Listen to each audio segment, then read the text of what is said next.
Welcome to Sleep Audiobooks. If you would like our Better Sleep Quick Guide filled with proven techniques to improve sleep, sign up to our mailing list at sleepaudiobooks.com and we'll send the PDF as a thank you.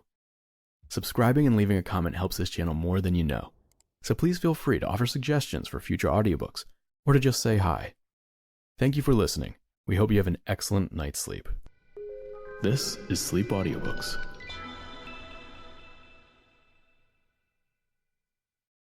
A Bullet for Cinderella by John D. MacDonald. Recording by Winston Tharp. Chapter 1. A steady April rain was soaking the earth.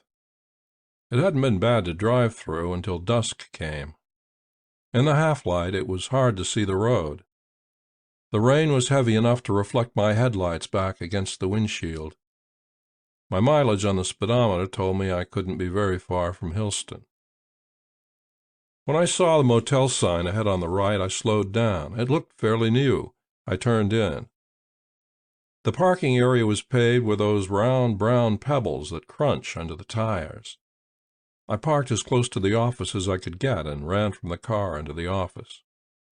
A woman with the bright, cold eyes and the thin, sharp movements of a water bird rented me a room far back from the highway sound. She said the place was just 4 miles from the Hillston city limits. Once I saw the room, I decided that it would do. It would be a good place to stay while I did what had to be done in Hillston. I stretched out on the bed and wondered if I had been smart to use my right name on the motel register. But if I could find the money, there would be no one to say that I was the one who had taken it. And using my right name wouldn't make any difference at all. When at last the rain eased up, I went and found a small roadside restaurant. The girl behind the counter told me where I could buy a bottle of liquor. She seemed open to any invitation to help me drink it up, but though she was reasonably pretty, I was not interested. I had this other thing on my mind, and I wanted to go back alone and have some drinks and think about it, and wonder how I could do it. Maybe you saw pictures of us, the ones who were really bad off when the prisoners were exchanged. I was one of the litter cases. My stomach had stopped digesting the slop they fed us, and I was down to 93 pounds. 1 more week, and I would have been buried up there beyond the river, like so many others were. I was in bad shape, not only physically, but mentally. I was too sick to be flown back. Memory was all shot. I went right into hospital, and they started feeding me through a tube. It was during the months in the military hospital back in this country that I began to sort things out, and began to remember more of the details about Timmy Warden of Hillston. When the intelligence people had interrogated me, I had told them how Timmy died, but nothing more than that. I didn't tell them any of the stuff Timmy had told me. We were both captured at the same time in that action near the reservoir.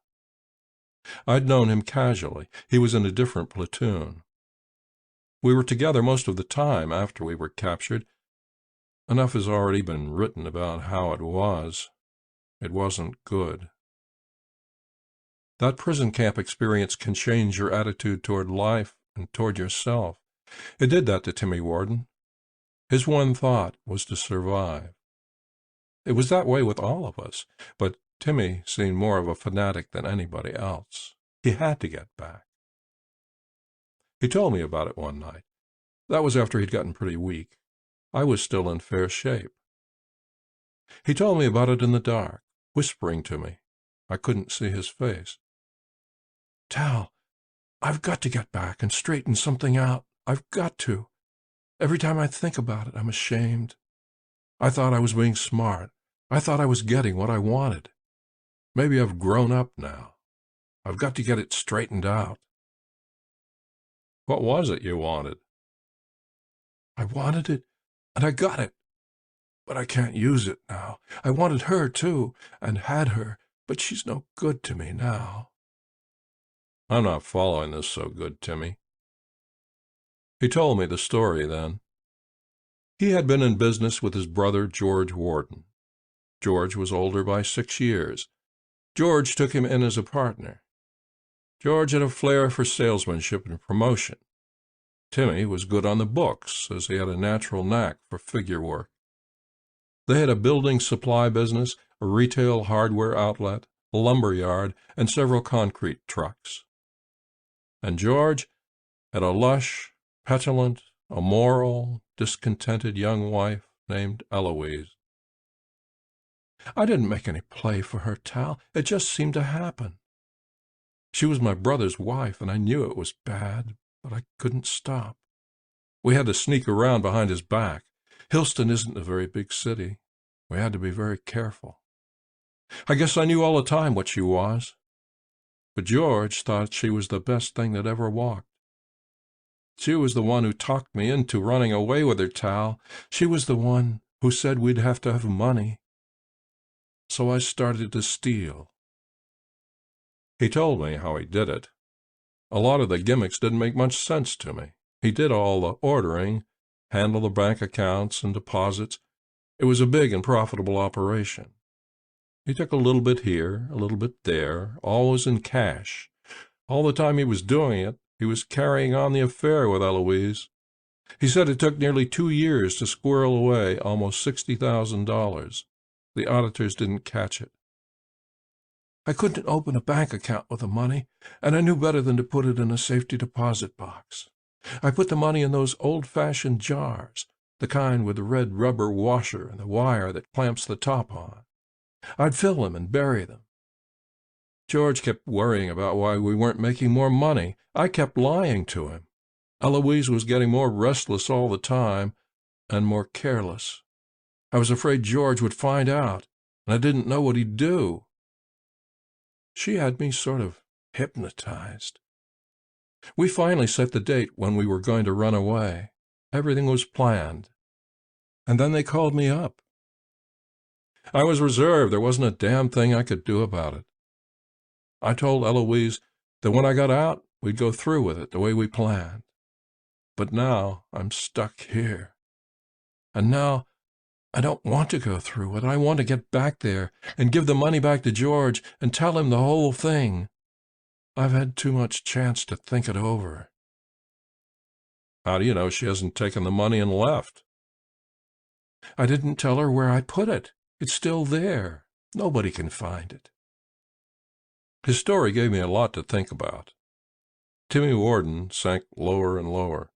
By that time, those of us who were left alive had become expert on how long the dying would last. And I knew that Timmy was one of the dying. I knew he'd never leave there alive. I tried to find out where the money was buried, but I'd waited a little too long. He was out of his head. I listened to him rave. I listened to every word he said. But in his raving, he never gave away the hiding place. It was in a moment of relative lucidity that he told me. It was afternoon, and he caught my wrist with his wasted hand. "I'm not going to make it, Tal."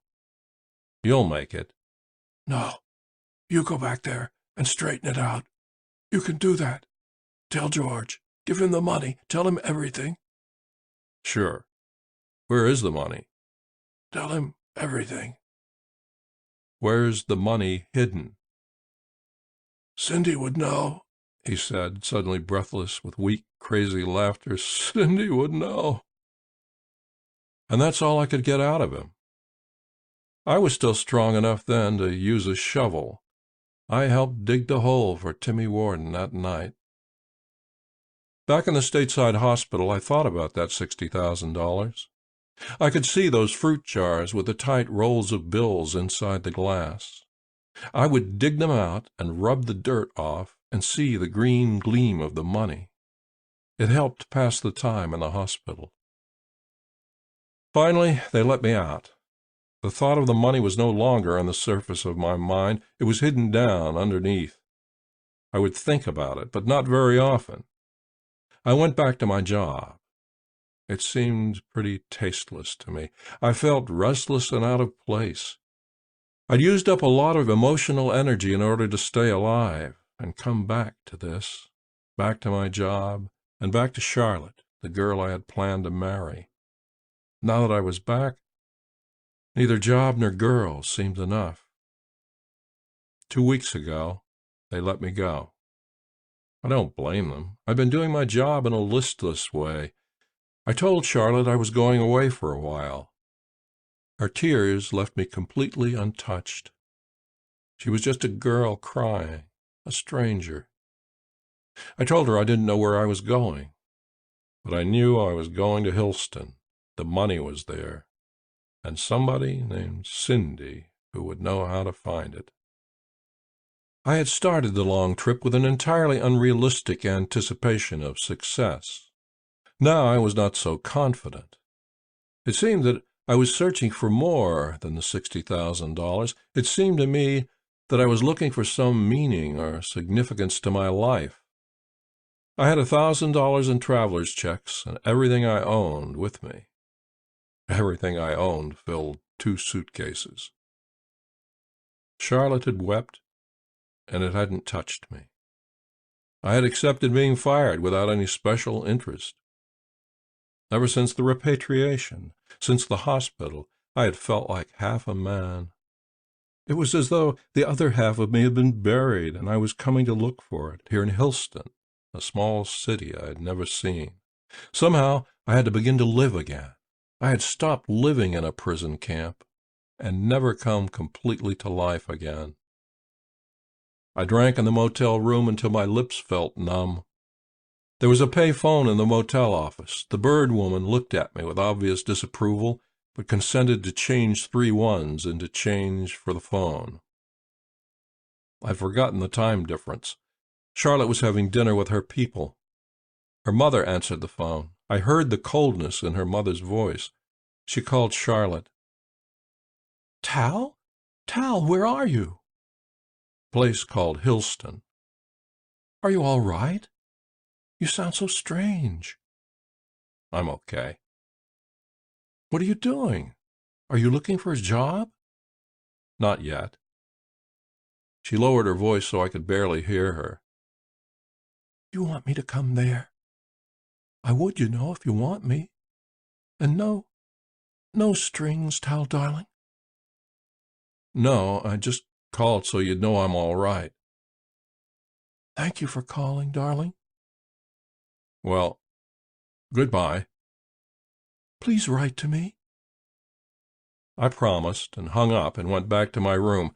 I wanted things to be the way they had once been between us. I did not want to hurt her.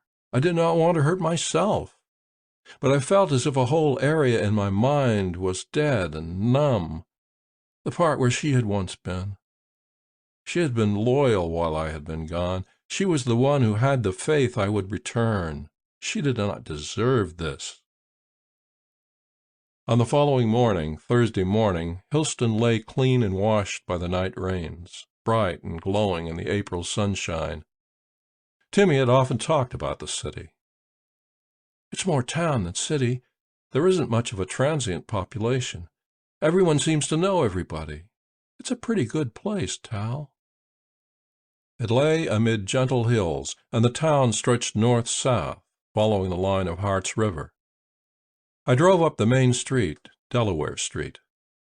Traffic had outgrown the narrowness of the street. Standardization had given most of our small cities the same look: plastic and glass brick storefronts, Woolworths and J.C. Penney and Liggett and Timely and the chain grocery. The essential character of Hillston had been watered down by this standardization, and yet there was more individuality left than in many other cities.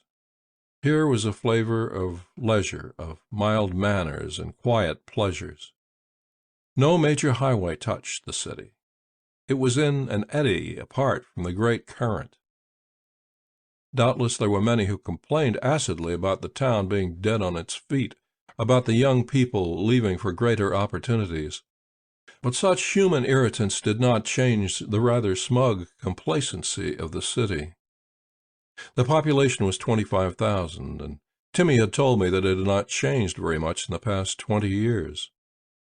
There was the pipe mill, and a small electronics industry, and a plant that made cheap hand tools. But the money in town was the result of its being a shopping center for all the surrounding farmland. I had crossed the country as fast as I could, taking it out on the car, anxious to get to this place. The car kept stalling as I stopped for the lights on Delaware Street. When I spotted a repair garage, I turned in. A man came up to me as I got out of the car. "I think I need a tune-up. It keeps stalling, and a grease job, and an oil change." He looked at the wall clock. "About 3 this afternoon be okay?" "That'll be all right." "California plates. On your way through?" "Just on a vacation. I stopped here because I used to know a fellow from this town, Timmy Warden." He was a gaunt man with prematurely white hair and bad teeth. He picked a cigarette out of the top pocket of his coveralls. "Knew Timmy, did you? The way you say it, I guess you know he's dead." "Yes. I was with him when he died." "There in the camp, eh? Guess it was pretty rough." "It was rough. He used to talk about this place, and about his brother George. I thought I'd stop and maybe see his brother and tell him about how it was with Timmy." The man spat on the garage floor. "I guess George knows how it was." "I don't understand." "There's another man came here from that camp. Matter of fact, he's still here. Came here a year ago, name of Fitzmartin, Earl Fitzmartin. He works for George at the lumber yard. Guess you'd know him, wouldn't you?" "I know him," I said. Everybody who survived the camp we were in would know Fitzmartin. He'd been taken later, had come in a month after we did. He was a lean man with tremendously powerful hands and arms. He had pale, colorless hair, and eyes the elusive shade of wood smoke. He was a Texan and a Marine. I knew him. One cold night, 6 of us had solemnly pledged that if we were ever liberated, we would one day hunt down Fitzmartin and kill him. We had believed then that we would.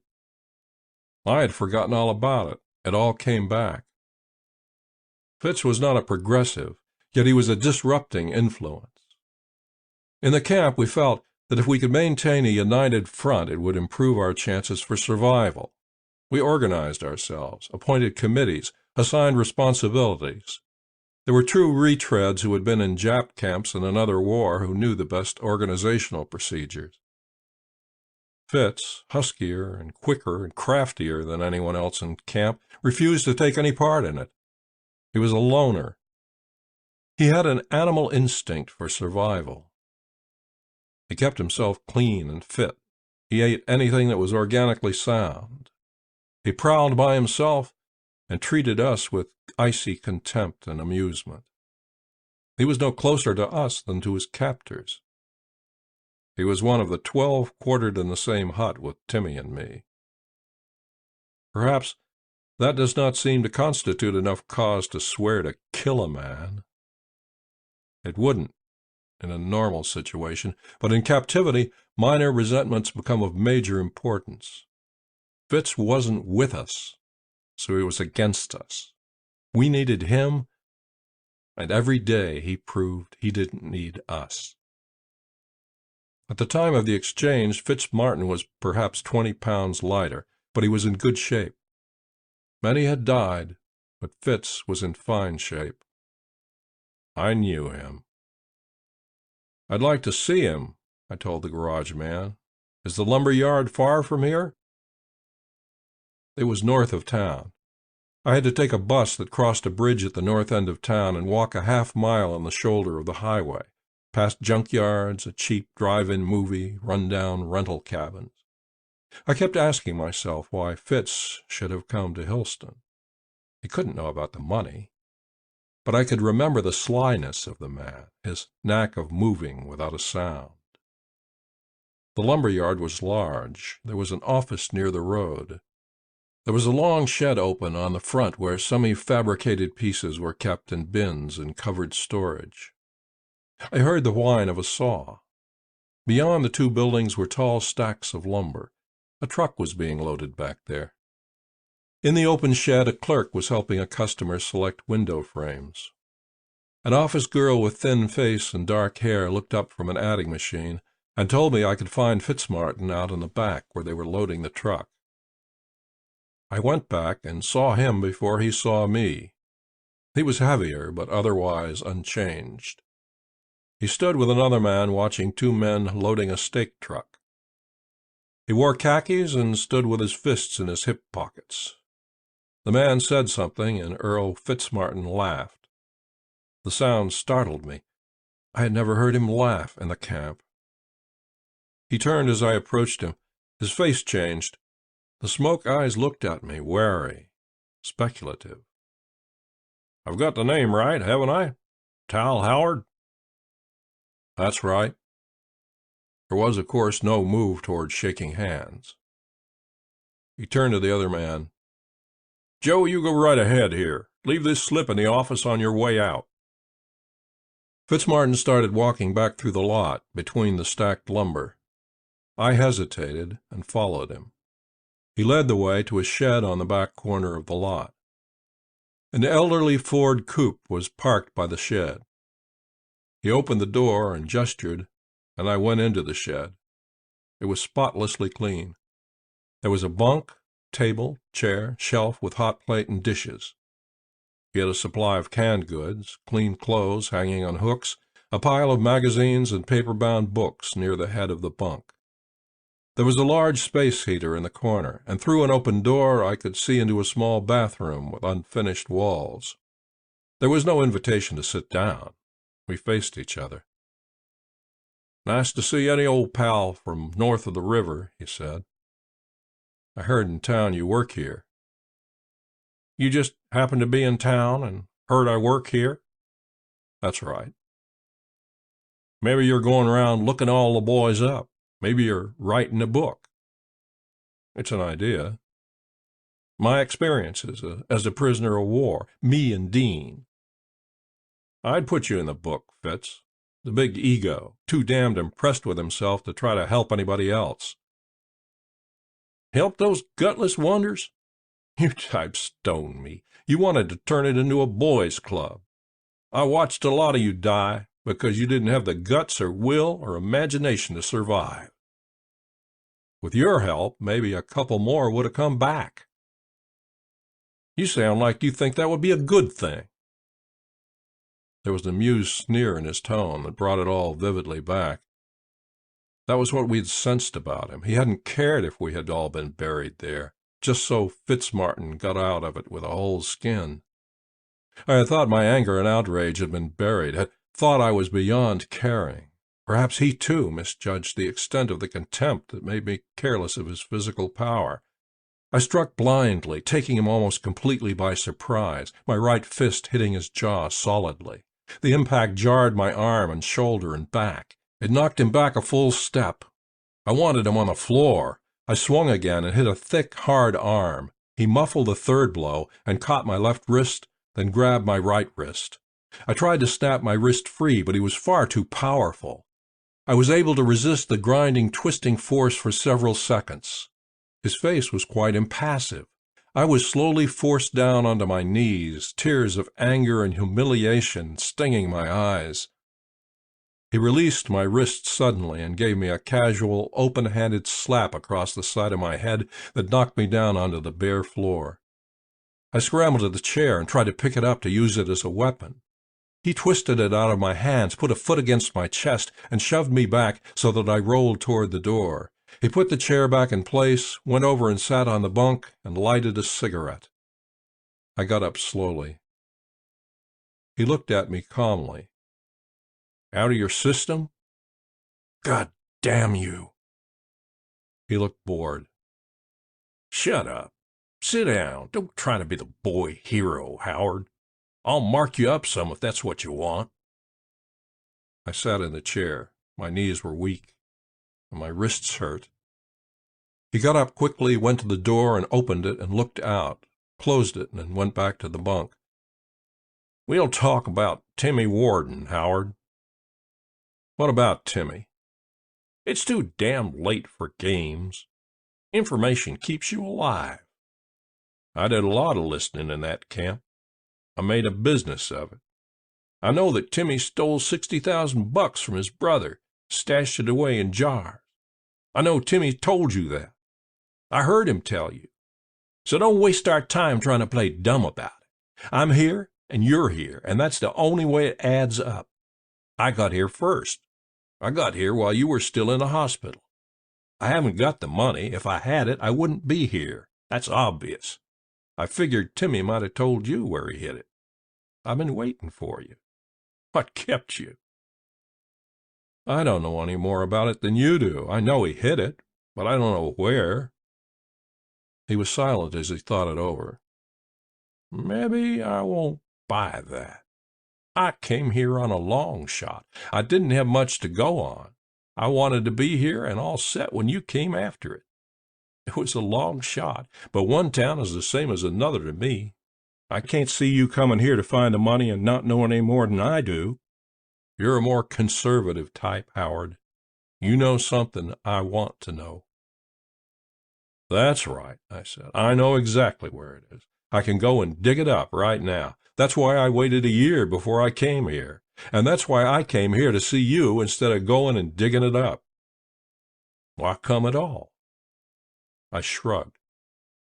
I lost my job. I remembered the money. I thought I'd come here and look around. I've spent a year looking around. I know a hell of a lot more about Timmy Warden, the way he lived, the way his mind worked, than you'll ever know, and I can't find it. Then I won't be able to either, will I? Then you better take off, Howard. Go back where you came from. I think I'll stay around. He leaned forward. Then you do have some little clue that I don't have. Maybe it isn't a very good one. I don't know any more than you do. I just have more confidence in myself than I have in you. That made him laugh. The laughter stung my pride. It was a ludicrous thought to him that I could do anything in the world he couldn't do. You wasted better than a year on it. At least I haven't done that, I said hotly. He shrugged. I have to be somewhere. Might as well be here. What's wasted about it? I've got a good job. Let's pool everything we know, can remember, and if we can locate it, I'll give you a third. No, I said too quickly. He sat very still and watched me. You have something to work on. No, I don't. You can end up with nothing instead of a third. Or all of it instead of a third. Finding it and taking it away from here are two different problems. I'll take that chance. He shrugged. Well, suit yourself. Go and say hello to George. Give him my regards. And Eloise? You won't be able to do that. She took off while you were still behind the wire. Took off with a salesman, they say. Maybe she took the money with her. I don't think so. But she knew Timmy was hiding it, had hidden the big amount. From what he said about her, she wouldn't leave without it. She did, he said, smiling. Take my word. He left without it. End of Chapter 1. Chapter 2 of A Bullet for Cinderella. The lumber yard had looked reasonably prosperous. The retail hardware store was not what I expected. From talks with Timmy, I had expected a big place with 5 or 6 clerks and a stock that ranged from appliances and cocktail trays to deep well pumps and pipe wrenches. It was a narrow, dingy store, poorly lighted. There was an air of dust and defeat about it. It was on a side street off the less prosperous-looking end of Delaware Street. A clerk in a soiled shirt came to help me. I said I wanted to see Mr. Warden. The clerk pointed back toward a small office in the rear, where through glass I could see a man hunched over a desk. He looked up as I walked back to the office. The door was open. I could see the resemblance to Timmy, but Timmy, just before and for a short time after we were taken, had a look of bouncing vitality, good spirits. This man looked far older than the 6 years' difference Timmy had told me about.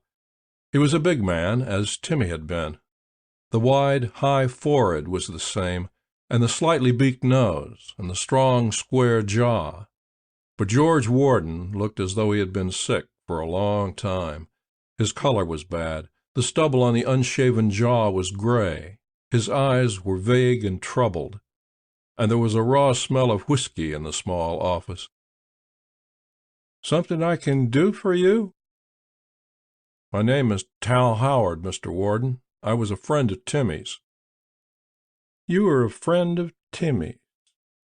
He repeated it in an odd way, apathetic and yet somehow cynical. "I was with him when he died." "So was Fitz. Sit down, Mr. Howard. Drink?" I said I would have a drink. He pushed by my chair and went out to a sink. I heard him rinsing out a glass. He came back and picked a bottle off the floor in the corner and put a generous drink in each glass. "Here's to Timmy," he said. "To Timmy." "Fitz got out of it. You got out of it. But Timmy didn't make it." "I almost didn't make it." "What did he actually die of?" Fitz couldn't say. I shrugged. "It's hard to tell. We didn't have medical care. He lost a lot of weight and resistance was down. He had a bad cold. He ran a fever and his legs got swollen. He began to have trouble breathing. It hurt him to breathe. A lot of them went like that. Nothing specific. Just a lot of things. There wasn't much you could do." He turned the dirty glass around and around. "He should have come back. He would have known what to do." "About what?" "I guess he told you about how we were doing before he left?" "He said you had a pretty good business." "This store used to be over on Delaware. We moved about 6 months ago. Sold the lease. Sold my house, too. Still got the yard in this. The rest of it is gone." I felt uncomfortable. "Business is bad, I guess." "It's pretty good for some people. What business are you in?" "I'm not working right now." He smiled at me in a mirthless way. "And I suppose you plan on sticking around a while?" "I'd thought of it." "Did Fitz send for you?" "I don't know what you mean. I didn't know he was here." "But you talked to him. He phoned me and said you'd probably be in for a little chat, and that you're an old friend of Timmy's. He's been working for me for nearly a year. I don't see how I can give you a job. There just isn't enough coming in. I couldn't swing it." "I don't want a job, Mr. Warden." He kept smiling. His eyes were funny. I had the feeling that he was either very drunk or out of his head. "Maybe something nice out of the store. We still have some nice things. I could unlock the gun rack for you. Need a nice over and under with gold inlay, French walnut stock? On the house." "No, thanks. I don't understand, Mr. Warden. I knew Timmy, and I thought maybe it would be the right thing to do to just stop in and chat." "Sure. But you went out to the yard first." "Yes. I went out there because I put my car in a garage here, and I told the man I'd known Timmy in prison camp. He said there was another man here who'd been in the same place, Earl Fitzmartin. So I went out there and saw him. Then I came here. I could have come here first and then gone out there. I don't know why you think you have to give me a job or a gun or anything." He looked at me and then bent over and picked up the bottle again. He put some in both glasses. "Okay," he said. "So it's just like that. Pay no attention to me. Hardly anybody does any more, except Fitz. He's a good worker. The yard makes a little money. That's a good thing, isn't it?" "Yes, I guess it is." It wasn't anything like the conversation I had expected. He was a strange man. He seemed defeated and yet amused, as though amused at his own defeat. "Timmy talked a lot about Hillston," I said. "I guess he did. He lived here most of his life." Though I didn't feel right about it, I took the plunge. We had a lot of time to talk. They made us go to lectures and read propaganda and write reports on what we read, but the rest of the time we talked. I feel as though I know Hillston pretty well, even though the girls he used to go with, Ruth Stam, Janice Currier, Cindy somebody. "Sure," he said, softly, half smiling. "Ruthie Stam. And it was Judith, not Janice Currier. Those were two of them, nice girls. But the last couple of years before he went away, he stopped running around so much, stuck closer to the business. Lots of nights he'd work on the books. He was getting almost too serious to suit me." "Wasn't there one named Cindy?" He frowned and thought and shook his head. "No Cindy I know of. Either of those other two would have made him a good wife. Ruthie is still around town, still single. Judy got married and moved away. El Paso, I think. Either one of them would have made him a better wife than the one I got stuck with, Eloise. He talk about her?" "He mentioned her a few times." "She's gone." "I know. Fitz told me." "Lovely little Eloise. Two-faced bitch. While you're around, stop in again, any time. We'll have a nice little chat. I'm usually here. Hell, I used to have a lot of other things to do. Zoning board, Chamber of Commerce, Rotary. Always on the run, always busy. Now, I have a lot of time. All the time in the world." I was dismissed. I walked back through the narrow store to the street door. The clerk leaned against one of the counters near the front, picking his teeth with a match. It felt good to get back out into the sunlight. The cheap liquor had left a bad taste in my mouth. It was too early to go after the car. I went to the nearest bar I could find and ordered an ale. It was a dark place, full of brown and violet shadows, with deer antlers on the wall and some dusty mounted fish. Two elderly men played checkers at a corner table. The bartender was a dwarf. The floor was built up behind the bar to bring him up to the right height. I sipped the ale and thought about Fitz, about my own unexpectedly violent reaction that had been made ludicrous by his superior strength. I had not thought that I cared enough. It was a long time since camp. But he had brought it all back. The time with him had not been pure fiasco, however. I sensed that I had won a very small victory in the talk that had followed the one-sided fight. He was not certain of where I stood, how much I knew. The talk with George had canceled that small victory. George puzzled me. There was a curious undercurrent in his relationship with Fitz, something I could not understand. Bartenders are good sources of information. I sensed that the little man was watching me, trying to figure out who I was. I signaled for a refill. When he brought my glass back from the beer tap, I said, "What do people do for excitement around this town?" He had a high, thin voice. "Stranger in town, are you? It's pretty quiet. Saturday night there's things going on here and there. Not much on a weekday. There's some that drive all the way to Reading. There's gambling there, but it's crooked. Then it's easier to meet women there than here. You a salesman?" I needed a quick answer, and I suddenly remembered something that Fitz had said to give me my gimmick, ready-made and reasonably plausible. "I'm working on a book." He showed a quick interest. "Writer, are you? What's there here to write about? Historical stuff?" No, it's a different kind of book. I was taken prisoner in Korea. Some of the boys died there, boys I knew. This book is a sort of personal history of those boys. You know, the way they lived, what they did, what they would have come back to if they'd lived. One of them is from this town, Timmy Warden.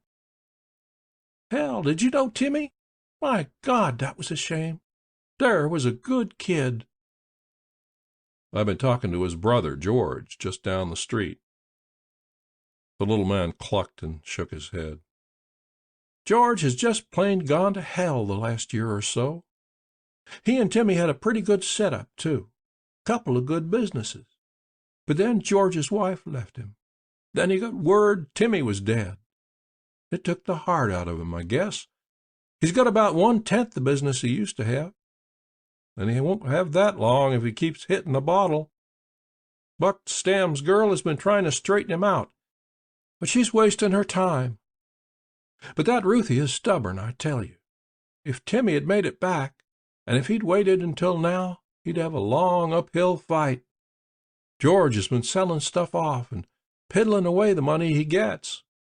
Lives in a room at White's Hotel. Gets drunk enough to be picked up every now and then.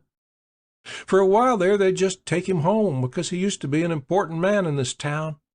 Now they let him sober up in the can.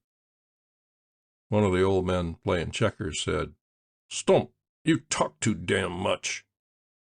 Watch a game, Stump said. Get some kings. Let smart people talk in peace, Willie.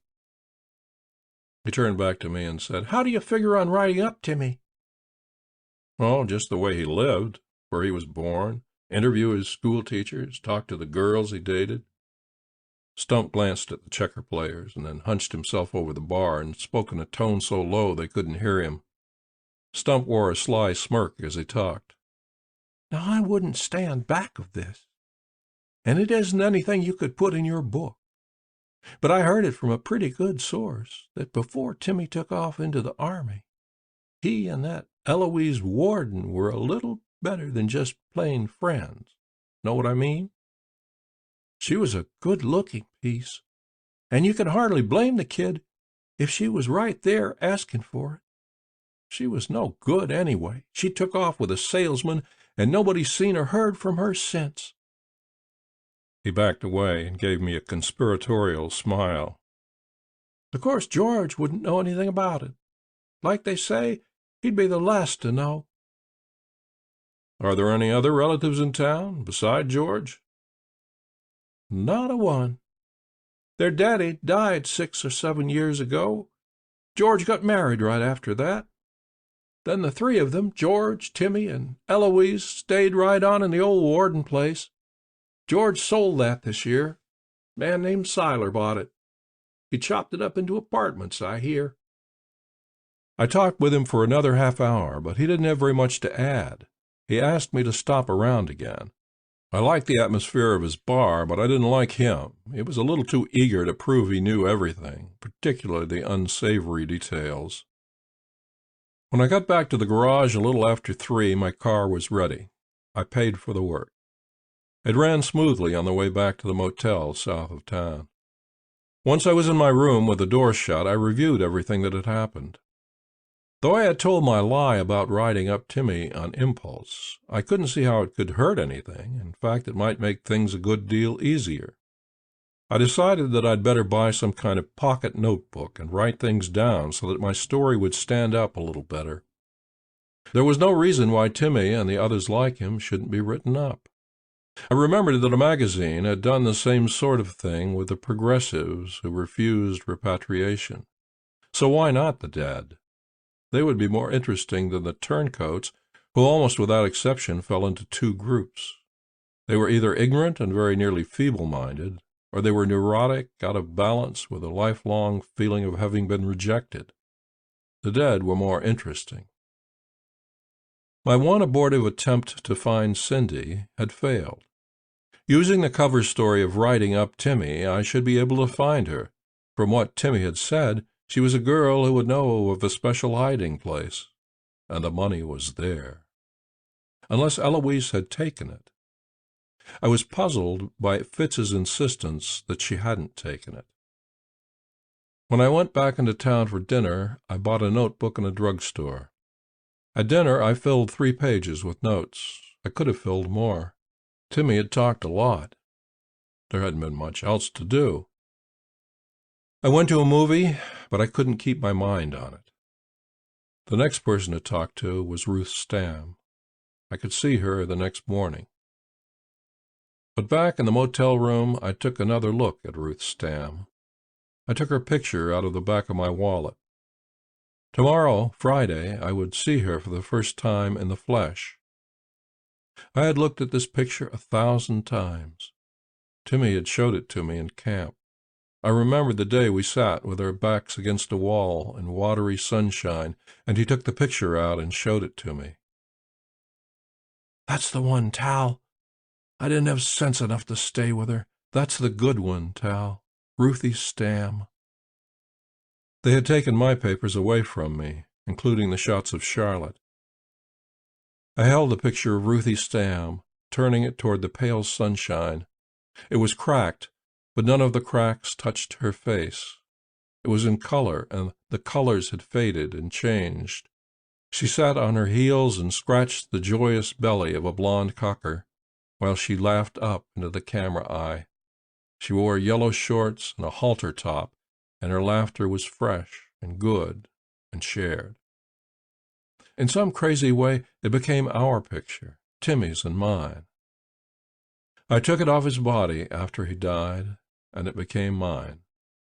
It represented an alien world of sanity and kindness and strength. I looked at it often. Now I took it out again and lay it on the motel bed and looked at it in the lamplight, and felt a tingle of anticipation. For the first time I permitted myself to wonder if this pilgrimage to Hillston was in part due to the picture of a girl I had never seen, and to wonder if this picture had something to do with the death of love for Charlotte. I put the picture away.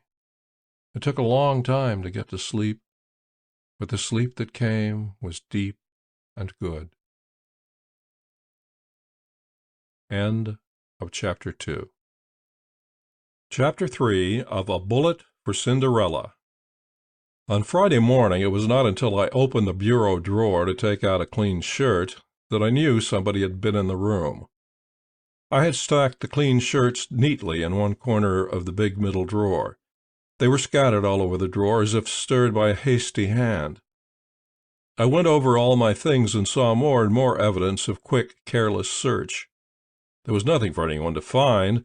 I had written down nothing about the elusive Cindy. It did not seem probable that the maid or the woman who had rented me the room had done this, nor did it seem probable that it had occurred on the previous day while I was out. I checked the door. I distinctly remembered locking it. It was unlocked. That meant someone had come in while I had slept. Fortunately, from long habit, I had put my wallet inside the pillowcase. My money was safe. Some cool morning air came through the door, chilling my face and chest, and I realized I was sweating lightly. I remembered how Fitz could move so quietly at night. I did not like the thought of his being in the room, being able to unlock the door. I did not see how it could have been anyone else. I wondered how he had found the motel so easily. I had given the address to no one. Yet it could not have taken too long on the phone, maybe an hour or an hour and a half to find where I was registered. It would take patience, but Fitzmartin had waited over a year. I had breakfast, looked up an address, and drove off to see the girl of the cracked, treasured picture, the girl who, unknown to herself, had eased great loneliness and strengthened frail courage. Dr. Buck Stamm was a veterinary. His home and place of business was just east of town, a pleasant old frame house with the animal hospital close by. Dogs made a vast clamor when I drove up. They were in individual runways beside the kennels. There were horses in a corral beyond the house. Dr. Stamm came out into the waiting room when the bell on the door rang. He was an enormous man with bushy red hair that was turning gray. He had a heavy baritone voice. and an impressive frown. "We're not open around here yet unless it's an emergency, young man." "No emergency. I wanted to see your daughter for a minute." "What about?" "It's a personal matter. I was a friend of Timmy Warden." He did not look pleased. "I guess I can't stop you from seeing her. She's at the house, wasting time over coffee. Go on up there. Tell her Al hasn't showed up yet, and I need help with the feeding. Tell her Butch died in the night, and she'll have to phone the Bronsons. Got that?" "I can remember it." "And don't keep her too long. I need help down here. Go around to the back door. She's in the kitchen." I went across the lawn to the house and up the back steps. It was a warm morning, and the door was open. The screens weren't on yet. The girl came to the back door. She was medium tall. Her hair was dark red, a red like you can see in old furniture made of cherry wood, oiled and polished so the sun glints fire streaks in it. She wore dungarees and a pale blue blouse. Her eyes were tinted gray, her mouth a bit heavy and quite wide. She had good golden skin tones instead of the blotched, pasty white of most redheads.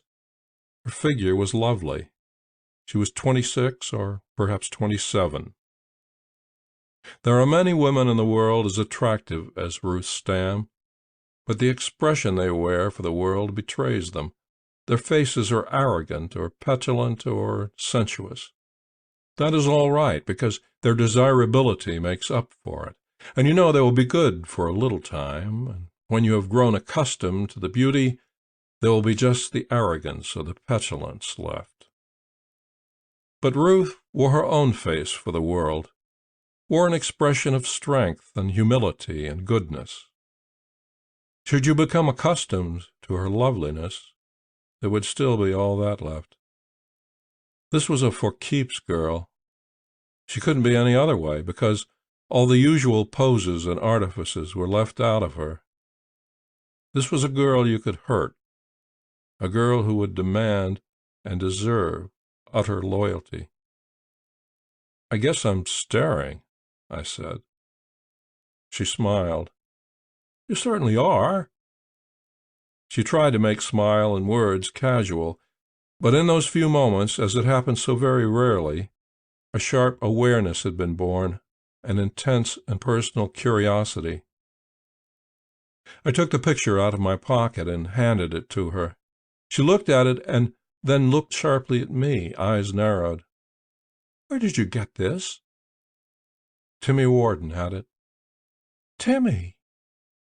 I didn't know he had this. Were you at that place?" "In the camp with him? Yes. Wait a minute. Your father gave me some messages for you. He says Al hasn't showed up, and he needs help with the feeding. And you're to phone the Bronsons that Butch died during the night." Her face showed immediate concern. "That's too bad."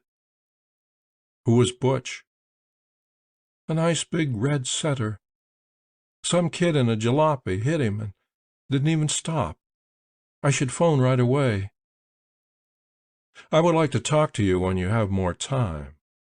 Could I take you to lunch today?" "What do you want to talk to me about?" The lie was useful again. "I'm doing a book on the ones who didn't come back. I thought you might help fill me in on Timmy. He mentioned you many times." "We used to go together. Yes, I'll help all I can. Can you pick me up at 12:15 here?" "I'd be glad to. And may I have the picture back?" She hesitated, and then handed it to me. "The girl in this picture was 18. That's a long time ago." She frowned. "You didn't tell me your name yet." "Howard. Tal Howard." Our glances met for a few seconds. Again there was that strong awareness and interest. I believe it startled her as much as it did me. The figure in the picture was a girl. This was a woman, a fulfillment of all the promises in the picture, a mature and lovely woman. And we were shyly awkward with each other. She said good-bye and went into the house. I drove back into town. For a long time I had carried the picture and the photograph in my mind. Now reality was superimposed on that faded picture. I had imagined that I had idealized the photo image, given it qualities it did not possess. Now at last I knew that the reality was stronger, more persuasive than the dreaming. I found the old Warden house, and chatted for a time with the amiable Mr. Seiler, who had purchased it from George Warden. It was a big, high-shouldered frame house, and he had cut it into 4 apartments. Mr. Seiler needed no encouragement to talk. In fact, it was difficult to get away from him. He complained of the condition of the inside of the house when he took it over. "That George Warden lived here alone for a while, and that man must have lived like a darn bear." In addition, he complained about the yard. "When I took it over, I didn't expect much grass, but the whole darn place had been spaded up like somebody was going to plant every inch of it and just left it alone." That was a clue to some of Fitzmartin's activities. He was a man who would do a good job of searching, and the isolation of the house behind high plantings would give him an uninterrupted opportunity to dig. I drove back out through April warmth and picked up Ruth Stamm at the time she suggested. She had changed to a white sweater and a dark green shirt. She seemed more reserved, as if she had begun to doubt the wisdom of coming along with me. As we got into the car, I said, "How did the Bronsons take it?" "Very hard. I thought they would, but I talked them into getting another dog right away. That's the best way. Not the same breed, but a new pup, young enough to need and demand attention." "Where should we have lunch? Where can we talk?" "The coffee shop at the Hillston Inn is nice." I remembered seeing it. I was able to park almost in front. She led the way back through a bleak lobby and down a half-flight of stairs to the coffee shop. It had big, dark oak booths, upholstered in red quilted plastic. They were doing a good business. The girls were brisk, starched. There was a good smell of steaks and chops. She accepted the offer of a drink before lunch, and said she'd like an old-fashioned, so I ordered 2 of them. There was an exceptionally fresh, clean look about her. She handled herself casually and well. "How well did you know Timmy?" she asked me. "Pretty well. In a deal like that, you get to know people well. Whatever they are, it shows. You knew him well, too, I guess." "We went steady. It started 7 years ago. Somehow it seems like longer than 7 years. We were seniors in high school when it started. He'd been going with a friend of mine, Judy Currier. They had a sort of spat, and they were mad at each other. I was mad at the boy I'd been going with. When he wanted to take me out, I went. And we went together from then on. When we graduated, we both went up to State College at Reading. He only went 2 years and then came back to help George. When he quit, I quit, too. We came back here, and everybody thought we were going to get married." She smiled a small, wry smile. "I guess I did, too. But then things changed. I guess he lost interest. He worked very hard. We drifted apart." "Were you in love with him?" She gave me a slightly startled glance. "I thought I was, of course. Otherwise we wouldn't have been as close. But I don't know as I can explain it. You see, Timmy was very popular in high school. He was a good athlete, and everybody liked him. He was president of the senior class. I was popular, too. I was queen of the senior pageant and all that sort of thing. We both liked to dance, and we were good at it. It was as if people expected us to go together. It seemed right to other people, and that sort of infected us, I guess. Maybe we fell in love with the way we looked together and felt the responsibility of what other people wanted us to be. We made a good team. Do you understand that?" "Of course." "When it finally ended, It didn't hurt as badly as I would have thought it would. If it hadn't ended, we would have gone on and gotten married, and I guess it would have been all right." She looked puzzled. "What kind of a guy was he, Ruth?" "I told you, popular and nice and underneath. I don't want to feel disloyal or anything." "Another drink?" "No, we'd better order, thanks." After we had given the order, she frowned beyond me and said, "There was something weak about Timmy. Things had come too easily. His mind was good, and his body was good, and he made friends without trying.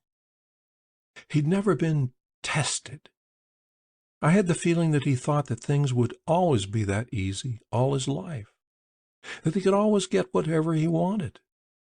It worried me, because I'd learned the world isn't like that. It was as though nothing had ever happened to him to make him grow up. And I used to wonder what would happen when things started to go wrong. I knew he'd either turn into a man or he'd start to whine and complain." "He turned into a man, Ruth." There was a sudden look of tears in her eyes. "I'm glad to hear that. I'm very glad to hear that. I wish he'd come back." "I think you would have seen that I'm right. After he stopped going with you, who did he go with before he went into the army?" Her eyes were evasive. "No one." I lowered my voice. "He told me about Eloise." Her face became more pale. "So it was true, then. I couldn't be completely certain, but I suspected it. It made me sick to think that that could be going on. And it was part of the pattern. Everything came so easily. I don't think he even realized what he was doing to himself and to George. She was trash. Everybody was sorry and shocked when George married her. Timmy told me about Eloise, and he told me he was sorry about it. He wanted to come back so he could make things right.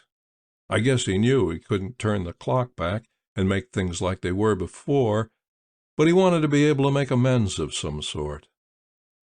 I don't think George has ever suspected. But even if he knew now, it couldn't hurt too much. He knows what she is now." "What was she like?" "Quite pretty in a sort of full-blown way, a tawny blonde with a kind of gypsy-looking face. I don't know where she got those features. They're not like the other people in her family. She was a year ahead of me in school at first, and then in the same year, and then a year behind me. She never did graduate from high school. She was dumb as a post as far as schoolwork is concerned, but smart in other ways. Very smart. She was sloppy, soiled collars, bare, dirty ankles. She always soaked herself in perfume. She had a very sexy walk. Full hips and a tiny waist, nice legs. She had a lot of little provocative mannerisms. Boys used to follow her around like stupid dogs, their eyes glazed and their tongues out. We used to make fun of her, but we hated her, and in some funny way we were jealous of her. She did as she pleased. She always seemed to be mocking everybody. It was a very good marriage for her to marry George. Then the three of them were living in that house. I guess she got bored. Being right there in the house, once she got bored, Timmy had as much chance as a hamburger in a panther cage. I guess they were careful, but in a place this size, people get to know things. Quite a few people were talking by the time Timmy went away. I hadn't had a date with Timmy for over 2 years when he went away." "Then Eloise went off with a salesman." "That was so stupid of her. She had everything she wanted. George believed in her. The man's name was Fulton. He was a big, red-faced man who drove a gray Studebaker and came to Hillston about once every 6 months. Eloise ran off it's over 2 years ago. George had to be out of town on business. People saw Eloise and Mr. Fulton right there in this place having dinner one night, bold as can be. They must have left that night. When George came back, they were gone. Did he try to trace her? He didn't want to. He was too badly hurt. She'd packed her prettiest things and taken the house money and gone without even leaving a note. I'll bet that someday she's going to come crawling back here. Would George take her back? I don't know. I don't know what he'd do. I've been trying to help George, she blushed. Dad always teases me about the way I keep bringing kittens and homeless dogs back to the place. He says my wards eat up all the profits. It's sort of the same with George. He hasn't got anyone now, not a soul, not anyone in the world. He's drinking all the time, and he's lost most of his business. I do what little I can, cook for him sometimes, get his room cleaned up, get his clothes in shape. But I can't seem to make him wake up. He just keeps going down and down. It makes me sick. I saw him at the store. He wasn't in very good shape. He acted strange. The store is doing almost no business at all. The lumber yard looks all right. I was out there to talk to Fitzmartin. He was in the same camp. I know. He told me that. Is he a good friend of yours? No. I don't like him, Tal. He's a strange man. I don't know why George hired him. It's almost as if he has some hold over George. And I have the feeling he keeps pushing George downhill. I don't know how or why he should. He kept bothering me. He kept coming to see me to talk about Timmy.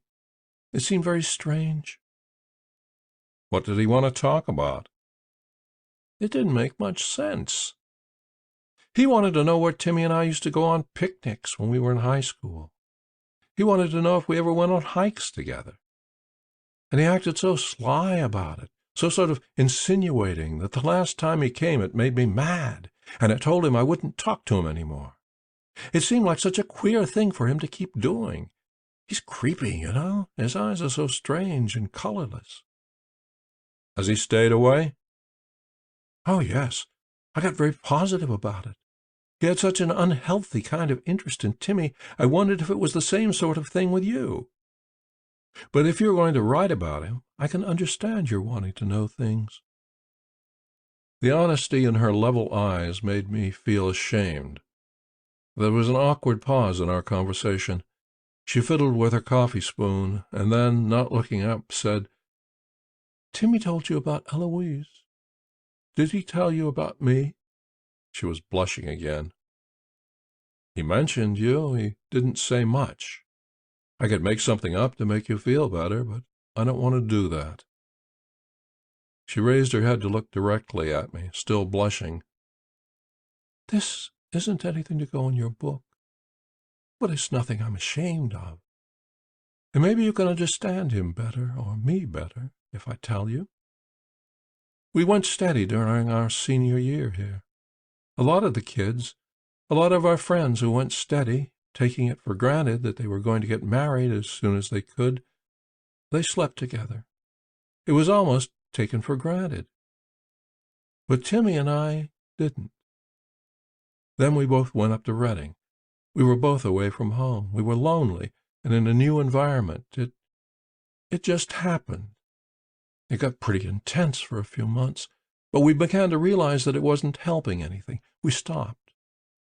Oh, we had a few lapses, accidents, times it wasn't meant to happen, but we stopped and felt very proud of our character and so on.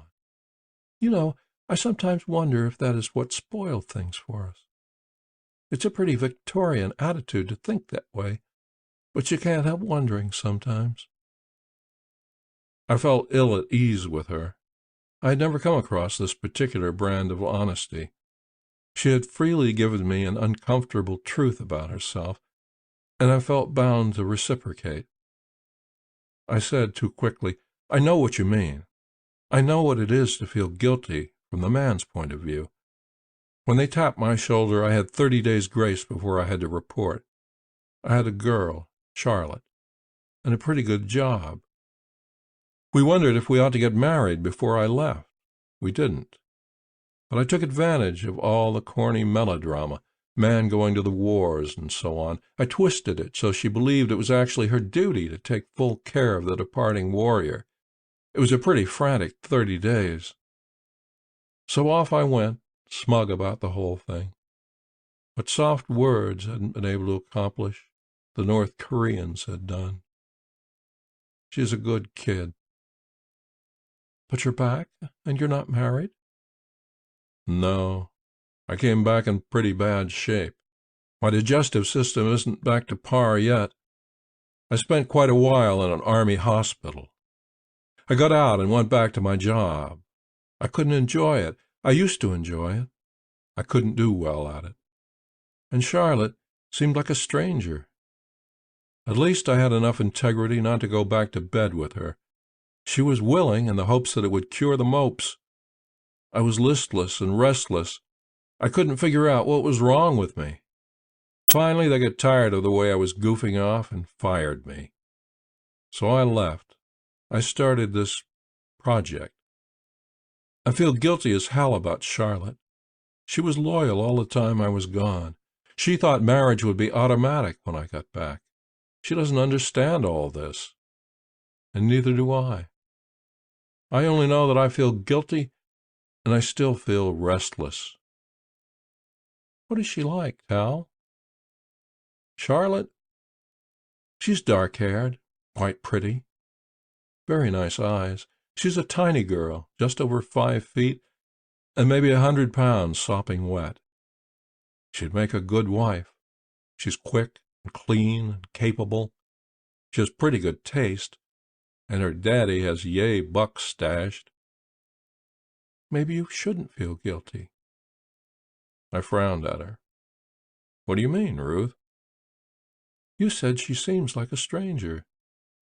Maybe she is a stranger, Tal.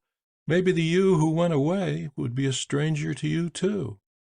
You said Timmy changed. You could have changed, too. You could have grown up in ways you don't realize. Maybe the Charlotte who was ample for that other Tal, Howard, just isn't enough of a challenge to this one. So I break her heart. Maybe better to break her heart this way than to marry her and break it slowly and more thoroughly. I can explain better by talking about Timmy and me. I don't understand. When Timmy lost interest, the blow was less than I thought it would be. I don't know why. Now, after all this time, I know why. Timmy was a less complicated person than I am. His interests were narrower. He lived more on a physical level than I do. Things stir me. I'm more imaginative than he was, just as you are more imaginative than he was. Suppose I'd married him. It would have been fine for a time, but inevitably I would have begun to feel stifled. Now, don't get the idea that I'm sort of a female long-hair, but I do like books, and I do like good talk, and I do like all manner of things. And Timmy, with all his beer and bowling and sports page attitude, wouldn't have been able to share. So I would have begun to feel like sticking pins in him. Do you understand? Maybe not. I'm the beer, bowling, and sports page type myself. She watched me gravely. Are you, Tal? It was an uncomfortable question. I remembered the first few weeks back with Charlotte, when I tried to fit back into the pattern of the life I had known before. Our friends had seemed vapid, and their conversation had bored me. Charlotte, with her endless yak about building lots, and what colored draperies and television epics, and aren't those darling shoes for only $4.95? And what color do you like me best in? And yellow kitchens always look so cheerful. Charlotte had bored me, too. My Charlotte, curled like a kitten against me in the drive-in movie, wide-eyed and entranced at the monster images on the screen, who traded platitudes, had bored me. I began to sense where it had started. It had started in the camp. Boredom was the enemy, and all my traditional defenses against boredom had withered too rapidly. The improvised game of checkers was but another form of boredom. I was used to being with a certain type of man. He had amused and entertained me, and I him. But in the camp he became empty. He, with his talk of sexual exploits, boyhood victories, and gargantuan drunks. He had made me weary just to listen. The flight from boredom had stretched my mind. I spent more and more time in the company of the offbeat characters, the ones who before capture would have made me feel queer and uncomfortable, the ones I would have made fun of behind their backs. There was a frail headquarters type with a mind stuffed full of things I had never heard of. There was a corporal, muscled like a Tarzan, who argued with a mighty ferocity with a young, intense, mustachioed Marine private about the philosophy and ethics of art, while I sat and listened and felt unknown doors open in my mind. Ruth's quiet question gave me the first valid clue to my own discontent. Could I shrink myself back to my previous dimensions? Could I once again fit into the world of Job and Charlotte and blue draperies and a yellow kitchen and the Saturday night mixed poker game with our crowd? If I could not shrink myself, I would never fit there again. And I did not wish to shrink. I wished to stay what I had become, because many odd things had become meaningful to me. "Are you, Tal?" she asked again. "Maybe not as much as I thought I was." "You're hunting for something," she said. The strange truth of that statement jolted me. "You're trying to do a book, and that's just an indication of restlessness. You're hunting for what you should be, or for what you really are." She grinned suddenly, a wide grin, and I saw that one white tooth was entrancingly crooked. "Dad says I try to be a world mother. Pay no attention to me. I'm always diagnosing and prescribing and meddling." She looked at her watch.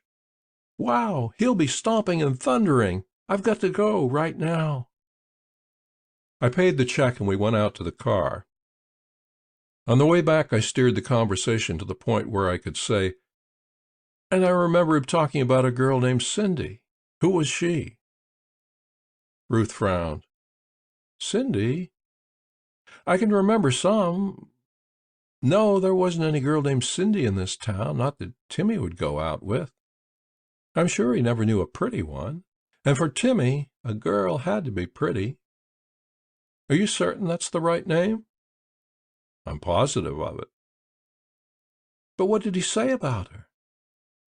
"He just mentioned her casually a few times, but in a way that sounded as though he knew her pretty well. I can't remember exactly what he said, but I got the impression he knew her quite well." "It defeats me," Ruth said.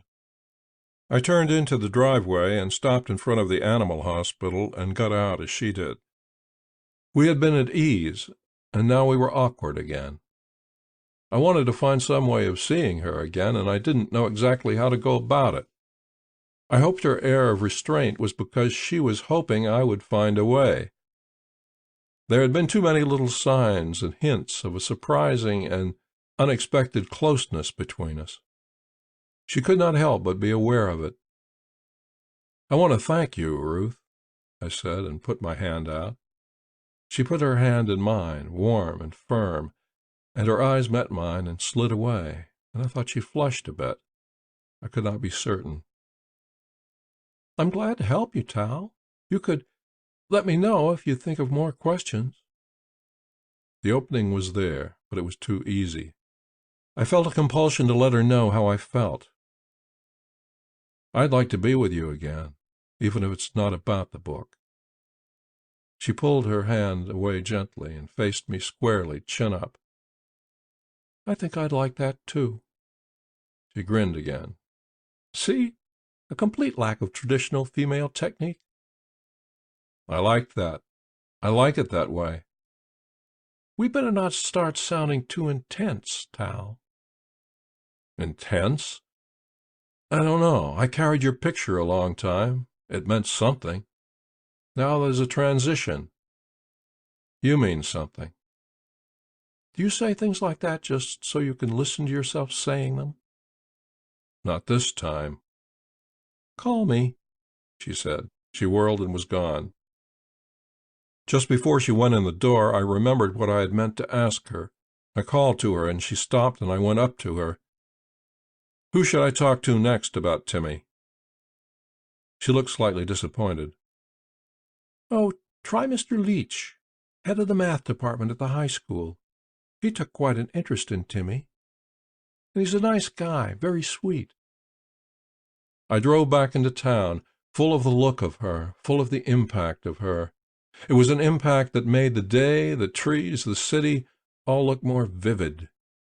Her face was special and clear in my mind, the wide mouth, the one crooked tooth, the gray slant of her eyes. Her figure was good, shoulders just a bit too wide, hips just a shade too narrow to be classic. Her legs were long with clean lines. Her flat back and the inswept lines of her waist were lovely. Her breasts were high and wide-spaced, with a flavor of impertinence, almost arrogance. It was the coloring of her, though, that pleased me most. Dark red of the hair, gray of the eyes, golden skin tones. It was nearly 3 when I left her place. I tried to put her out of my mind and think of the interview with Leach. Leach might be the link with Cindy. I must have been a half-mile from the Stam place when I began to wonder if the Ford coupe behind me was the one I had seen beside Fitz's shed. I made 2 turns at random, and it stayed behind me. There was no attempt at the traditional nuances of shadowing someone. He tagged along 100 feet behind me. I pulled over under the shoulder and got out. I saw that it was Fitz in the car.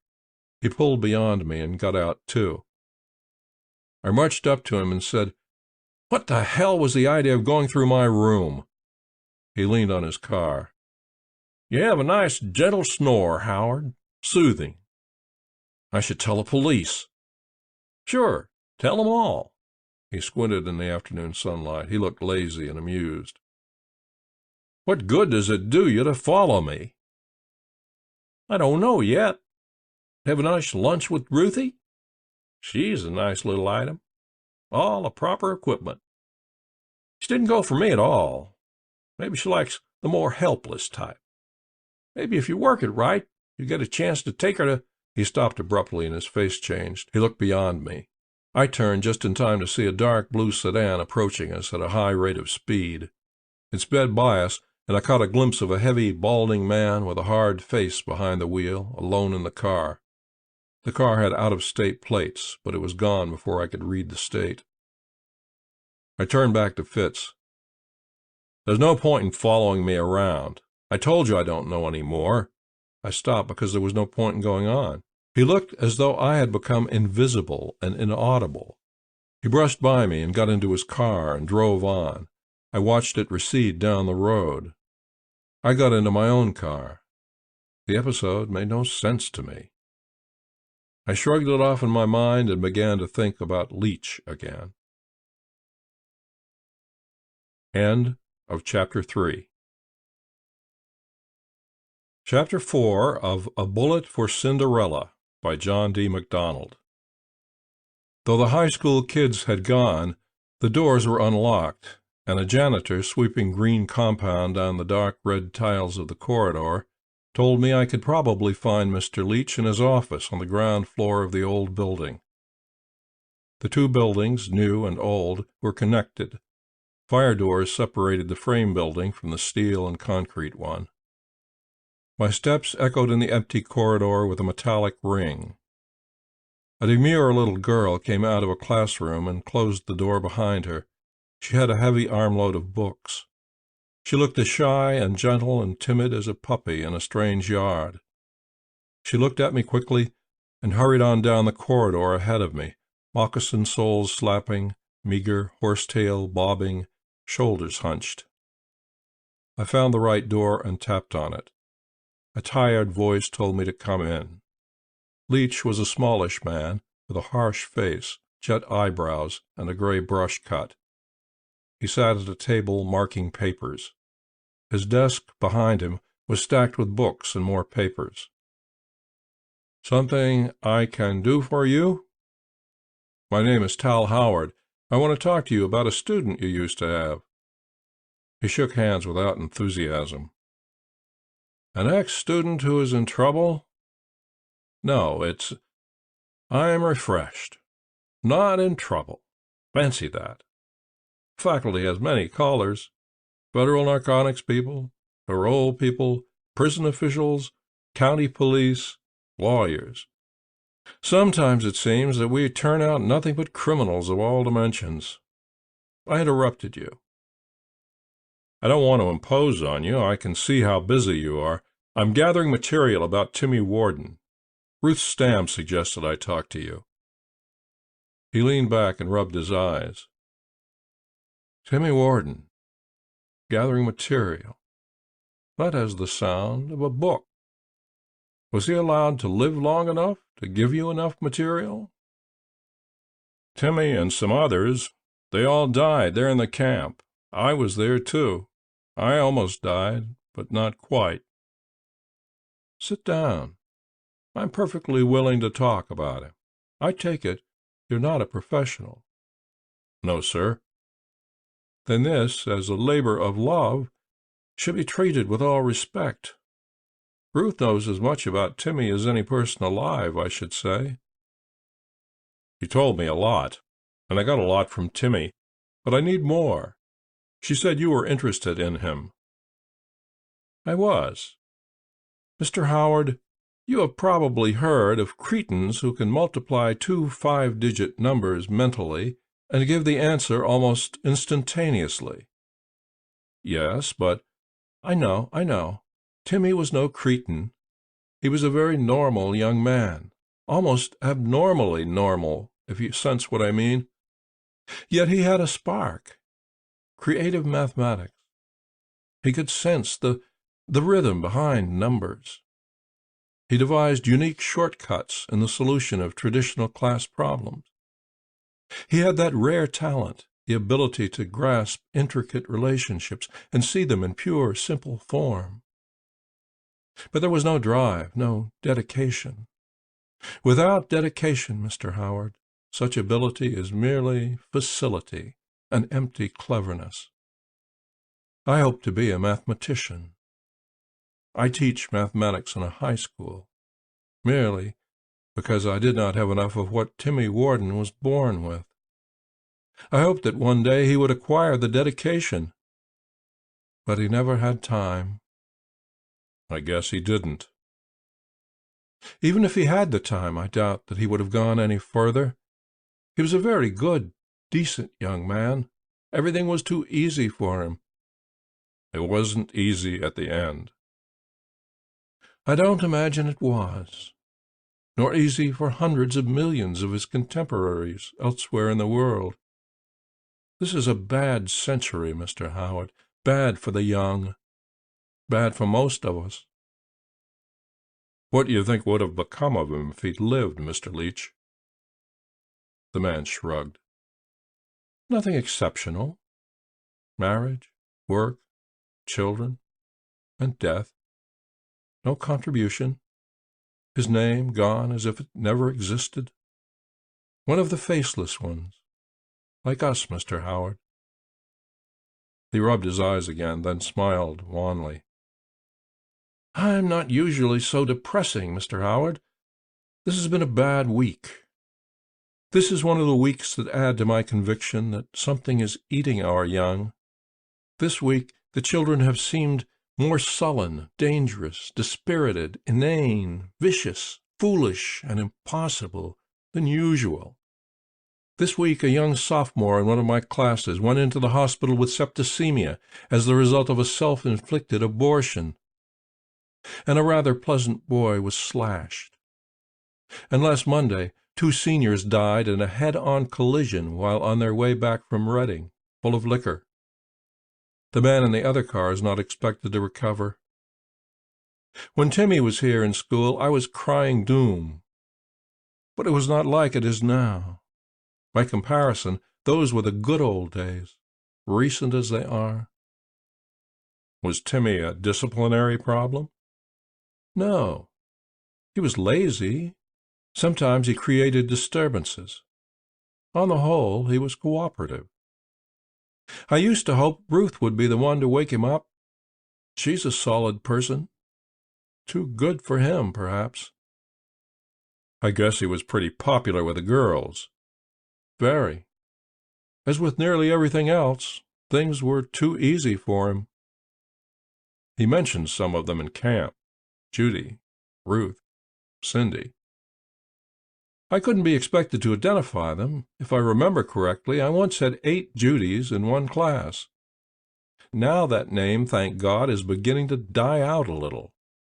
There have never been too many Cindys, yet there has been a small, constant supply. I want to have a chance to talk to the girls he mentioned. I've talked to Ruth. Judy has moved away. I can't remember Cindy's last name. I wonder if there's any way I could get a look at the list of students in hopes of identifying her. I guess you could, he said. The administration office will be empty by now. You could ask them Monday. Let me see. Timmy graduated in '46. I keep old yearbooks here. They're over there on the bottom shelf. You could take the ones for that year and the next 2 years and look them over. They're by the window if you like. I have to get on with these papers, and I really can't tell you much more about Timmy. I liked him and had hopes for him, but he lacked motivation. That seems to be the trouble with too many of the children lately. No motivation. They see no goal worth working for. They no longer have any dreams. They are content with the manufactured dreams of NBC and Columbia. I sat by the windows and went through the yearbooks. There was no Cindy in the yearbook for '46. There was one in the '47 yearbook.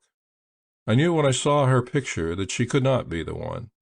She was a great fat girl with small, pinched, discontented features, sullen, rebellious little eyes. There was a Cindy in the '48 yearbook. She had a narrow face, protruding teeth, weak eyes behind heavy lenses, an expression of overwhelming stupidity. Yet I marked down their names. It would be worth a try, I thought. I went back to the '46 yearbook and went through page after page of graduates more thoroughly. I came to a girl named Cynthia Cooper. She was a reasonably attractive, snub-nosed blonde. I wondered if Timmy could possibly have said Cynthia. It would be an awkward nickname for Cynthia. And even though his voice by that time had been weak and blurred, I was certain he had said Cindy. He had repeated the name. But I wrote her down, too. Ruth Stam's yearbook picture was not very good, but the promise of her, the clear hint of what she would become, was there in her face. Her activities, listed under the picture, made a long list. It was the same with Timmy. He grinned into the camera. Mr. Leach looked up at me when I stood near his table. "Any luck?" I took down some names. They might help. I thanked him for his help. He was bent over his papers again before I got to the door. Odd little guy, with his own strange brand of dedication and concern. Pompous little man, but with an undercurrent of kindness. I got to the Hillston Inn at a little after 5. I got some dimes from the cashier and went over to where 4 phone booths stood flanked against the lobby wall. I looked up the last name of the fat girl, Cindy Waskowitz. There were 2 Waskowitzes in the book, John W. and P.C. I tried John first. A woman with a nasal voice answered the phone. "I'm trying to locate a girl named Cindy Waskowitz who graduated from Hillston High in 1947. Is this her home?" "Hold it a minute," the woman said. I could hear her talking to someone else in the room. I couldn't make out what she was saying. She came back on the line. "You want to know about Cindy?" "That's right. Please." "This wasn't her home, but I can tell you about her. I'm her aunt." "You want to know about her?" "Please." "It was the glands. I couldn't remember the word. My daughter just told me. The glands. When she got out from high school, she weighed 200. From there, she went up like balloons. 200, 250, 300. When she died in the hospital, she was nearly 400. She'd been over 400 once, just before she went in the hospital. Glands, it was. I remembered the rebellious eyes, girl trapped inside the prison of white, soft flesh. A dancing girl, a lithe, quick-moving girl, forever lost inside that slow, inevitable encroachment, stilled finally and buried inside her suet prison. Is your daughter about the same age Cindy would have been? A year older. She's married and 3 kids already. The woman chuckled warmly. Could I talk to your daughter? Sure, just a minute. The daughter's voice was colder, edged with thin suspicion. What goes on, anyhow? Why do you want to know about Cindy? I was wondering if she was ever friendly in high school with a boy named Timmy Warden. Timmy is dead. It was in the papers. I know that. Were they friendly? Timmy and Cindy? Geez, that's a tasty combination. He would have known who she was on account of her being such a tub, but I don't think he ever spoke to her. Why should he? He had all the glamour items hanging around his neck. Why are you asking all this? I was in the camp with him. Before he died, he gave me a message to deliver to a girl named Cindy. I wondered if Cindy was the one. Not a chance. Sorry. You just got the wrong one. Was there another Cindy in the class? In one of the lower classes. A funny-looking one. That's the only one I can remember. All teeth. Glasses. A sandy sort of girl. I can't remember her last name, though. Cindy Kirshner? That's the name. Gosh, I don't know where you'd find her. I think I saw her downtown once a year ago. Maybe it's in the book. But I don't think she'd fit any better than my cousin. I mean, Timmy Warden ran around with his own group, kind of. Big shots in the school. That Kirshner wasn't in that class any more than my cousin. Or me. The bitterness was implicit in her tone. I thanked her again. She hung up. I tried Kirshner. There was only one in the book, Ralph J. A woman answered the phone. I'm trying to locate a Cindy Kirshner who graduated from Hillston High in 1948. That's my daughter. Who is this calling, please? Could you tell me how I could locate her? She married, but she doesn't have a phone. They have to use the one at the corner store. She doesn't like to have people call her there because it's a nuisance to the people at the store. And she has small children she doesn't like to leave to go down there and answer the phone. If you want to see her, you could go out there. It's 1610 Blackman Street. It's near the corner of Butternut. A little blue house. Her name is Mrs. Rorick now. Mrs. Pat Rorick. What did you say your name is? I repeated the directions and said, Thanks very much, Mrs. Kirshner. I appreciate your help. Goodbye. I hung up. I was tempted to try Cynthia Cooper, but decided I had better take one at a time, eliminate one before starting the next. I stepped out of the booth. Earl Fitzmartin stepped out of the adjoining booth. He smiled at me, almost genially. So it's got something to do with somebody named Cindy. I don't know what you're talking about. I was in camp with Timmy. Before he died, he gave me a message to deliver to a girl named Cindy. So you tried 2 Cindys in a row. And you know when they graduated. Busy, aren't you? Go to hell, Fitz. He stood with his big hard fists on his hips, rocking back and forth from heel to toe, smiling placidly at me. You're busy, Tal. Nice little lunch with Ruth. Trip to the high school. Tracking down Cindy. Does she know where the loot is? He was wearing a dark suit, well cut. It looked expensive. His shoes were shined, his shirt crisp. I wished I'd been more alert. It's no great trick to stand in one phone booth and listen to the conversation in the adjoining one. I hadn't even thought of secrecy, of making certain I couldn't be overheard. Now he had almost as much as I did. How did you get along with George, Howard? I got along fine. Strange guy, isn't he? He's a little odd, and he's damn near broke. That's a shame, isn't it? It's too bad. This damn girl comes around and holds his hand. Maybe it makes him feel better, poor guy. You know, we even had to sell the cabin. Did Timmy ever talk about the cabin? He had talked about it when we were first imprisoned. I'd forgotten about it until that moment. I remembered Timmy saying that it was on a small lake, a rustic cabin their father had built. He and George had gone there to fish many times. He mentioned it, I said. I heard about it after I got here. It seemed like a good place, so I went up there with my little shovel. No dice, Tal. I dug up most of the lake shore. I dug 100 holes. See how nice I am to you? That's one more place where it isn't. Later on, George let me use it for a while before he sold it. It's nice up there. You'd like it. But it's clean. Thanks for the information. I'm keeping an eye on you, Tal. I'm interested in your progress. I'll keep in touch. You do that. Blackman runs east off Delaware. It starts 3 blocks north of here. Butternut must be about 14 blocks over. It's not hard to find. Thanks. I turned on my heel and left him. It was dusk when I headed out Blackman. I found Butternut without difficulty. I found the blue house and parked in front. As I went up the walk toward the front door, the first light went on inside the house.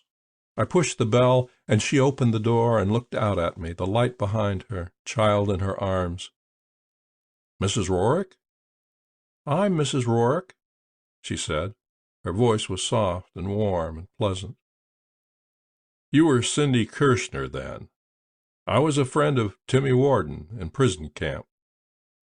She hesitated for a moment and then said, Won't you come in a minute? When I was inside and she had turned toward the light, I could see her better. The teeth had been fixed.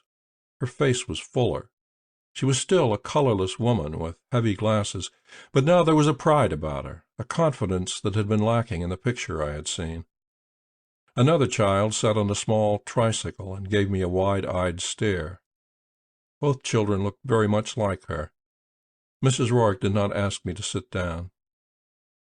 How well did you know Timmy, Mrs. Rourke? I don't think he ever knew I was alive. In camp, before he died, he mentioned a Cindy. Could you have been the one? I certainly doubt that. It confused me. I said, When I mentioned him, you asked me to come in. I thought... She smiled. I guess I'll have to tell you. I had the most fantastic and awful crush on him. For years and years. It was pathetic. Whenever we were in the same class, I used to stare at him all the time. I wrote letters to him and tore them up. I sent him unsigned cards at Easter and Valentine's Day and Christmas and on his birthday. I knew when his birthday was because once a girl I knew went to a party at his house. It was really awful. It gave me a lot of miserable years. Now it seems funny. But it wasn't funny then. It started in the 6th or 7th grade. He was 2 grades ahead. It lasted until he graduated from high school. He had a red knit cap he wore in winter. I stole it from the cloakroom. I slept with it under my pillow for months and months. Isn't that ridiculous? She was very pleasant. I smiled back at her. You got over it? Oh, yes, at last. And then I met Pat. I'm sorry about Timmy. That was a terrible thing. No, if he mentioned any Cindy, it wasn't me. Maybe he would know me by sight, but I don't think he'd know my name. Could he have meant some other Cindy? It would have had to have been some other Cindy, but I can't think who. There was a girl named Cindy Waskowitz, but it couldn't have been her either. She's dead now. Can you think of who it could be?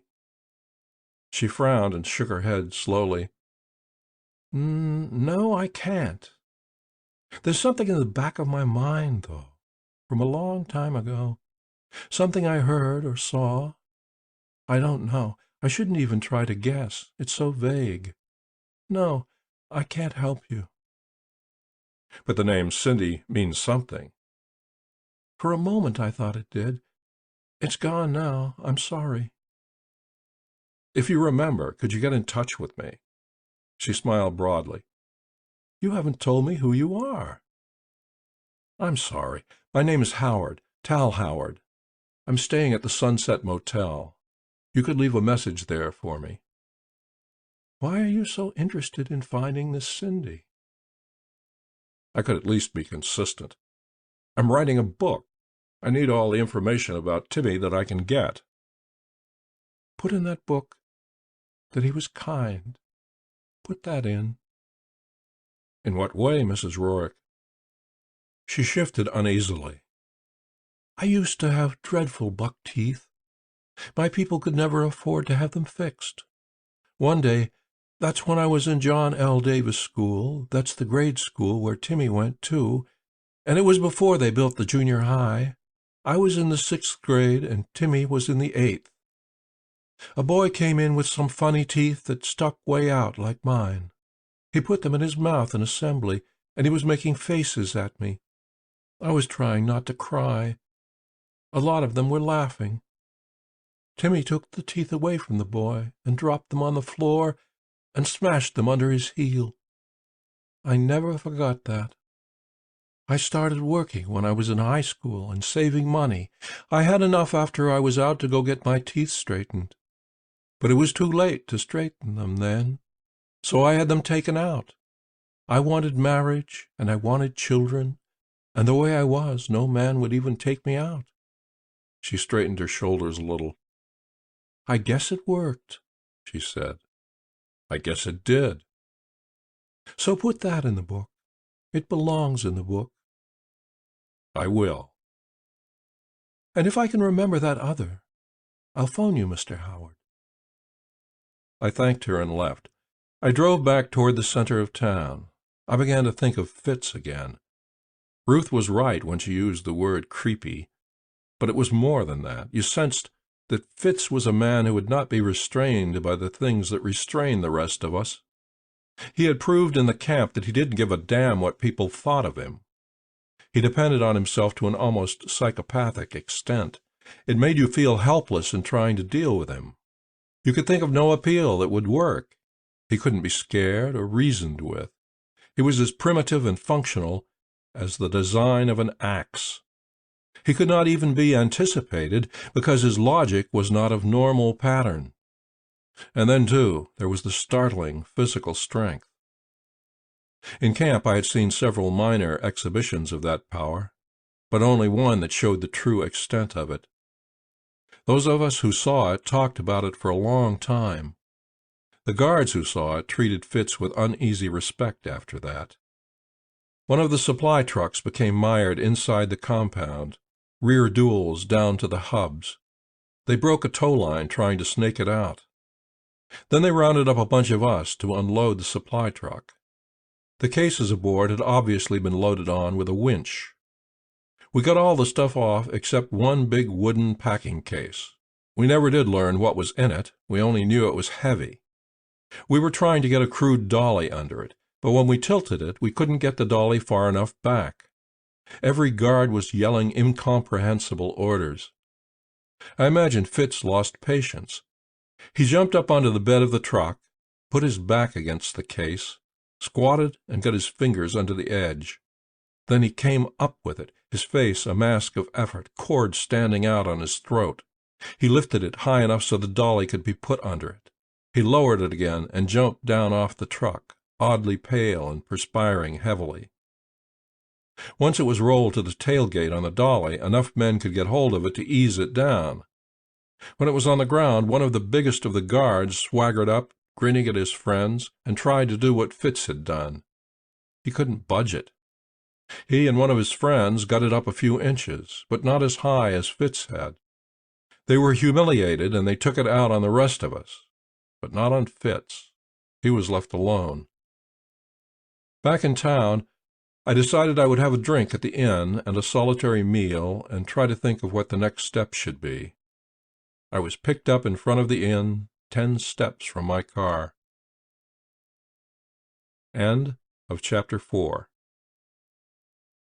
Chapter 5 of A Bullet for Cinderella. There were two of them. One was a thin, sandy man in uniform, and the other was a massive, middle-aged man in a gray suit with a pouched, florid face. "Your name Howard?" "Yes, it is." "Police. Come along." "What for?" "Lieutenant wants to talk to you." I went along. They put me in a police sedan and drove about 8 blocks and turned into an enclosed courtyard through a gray stone arch. Other cars were parked there. They took me through a door that was one of several opening onto the courtyard. We went up wide wooden stairs that were badly worn to the second floor. It was an old building with an institutional smell of dust, carbolic, and urine. We went by open doors. One door opened onto a big file room with fluorescent lights and gray steel filing cases. Some men played cards in another room. I could hear the metallic gabbling voice of some sort of communication system. We turned into a small office where a thin, bald man sat behind a desk that faced the door. His face was young, with a swarthy Indian harshness about it, black brows. His hands were large. He looked tall.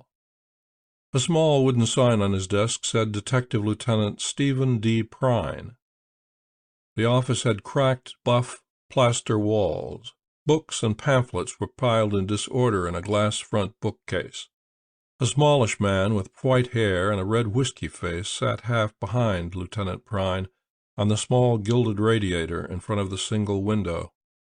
One of the men behind me gave me an unnecessary push that made me thump my knee against the front of the desk and almost lose my balance. Prine looked at me with complete coldness.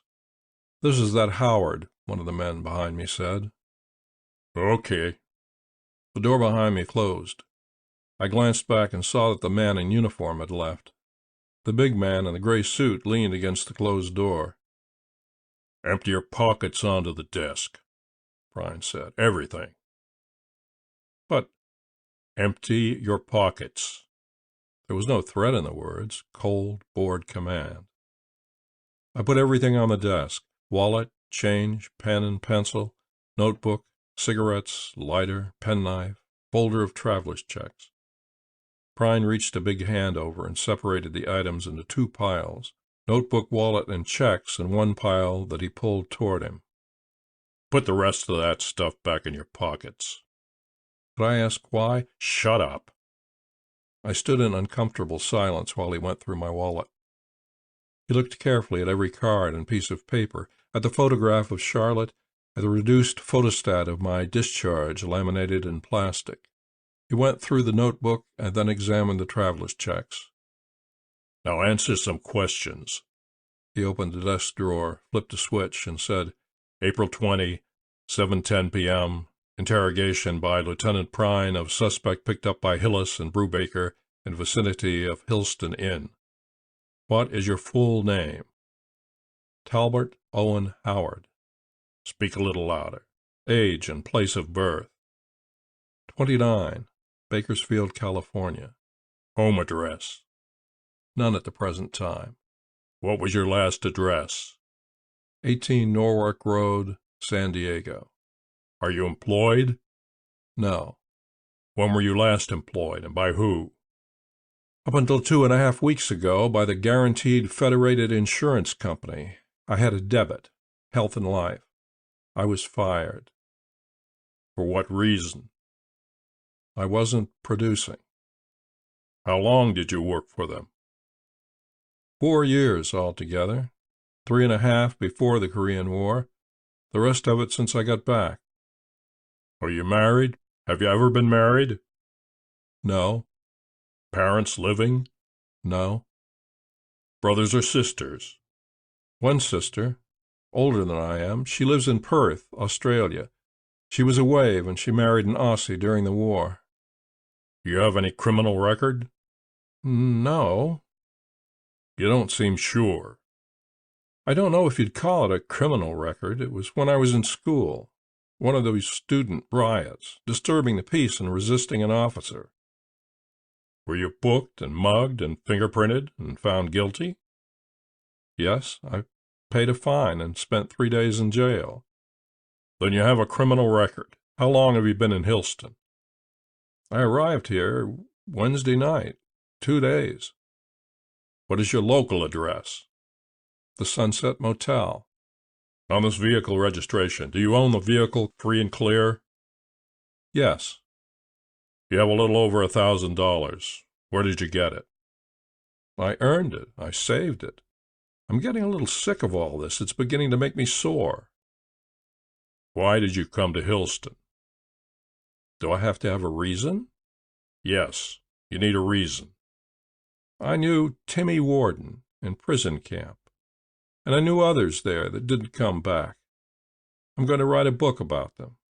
There's my notes. You have them there. Why didn't you tell George Warden that? I didn't know how he'd take it. You didn't tell Fitzmartin either? He has no reason to know my business. But you went out there to see him, and you were both in the same camp with Timmy Warden. It would seem natural to tell him. I don't care how it seems, I didn't tell him. If a man came to town with a cooked-up story about writing a book, it would give him a chance to nose around, wouldn't it? I guess it would. What else have you written? Nothing else. Are you familiar with the state laws and local ordinances covering private investigators? I stared at him blankly. No.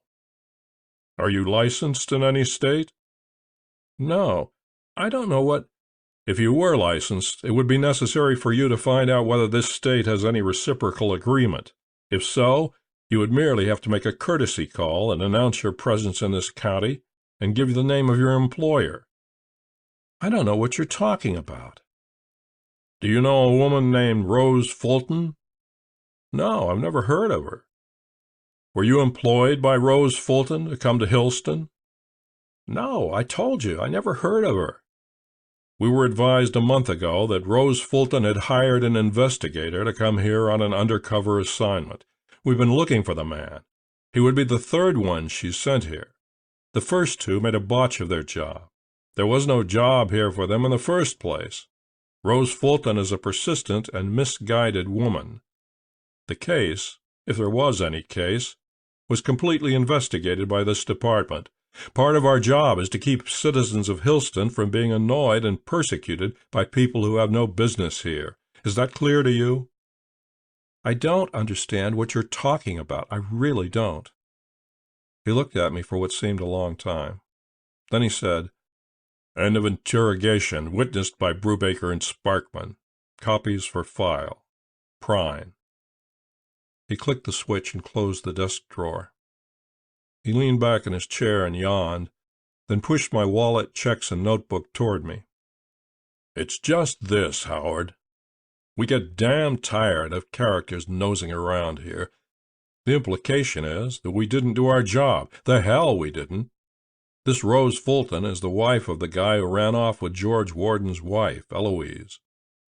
That name Fulton sounded familiar, but I didn't know why. It happened nearly 2 years ago. The first inquiry came from the company Fulton worked for. We did some hard work on it. Fulton was in town for 3 days. He was registered at the Hillston Inn. He stayed there every time he was in town.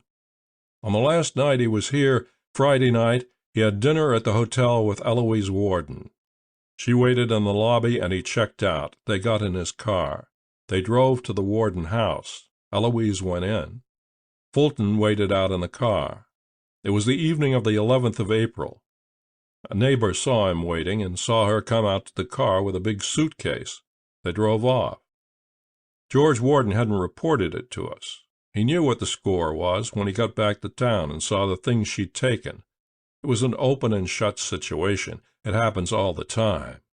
But Rose Fulton can't bring herself to believe that her dear husband would take off with another woman, so she keeps sicking these investigators on us.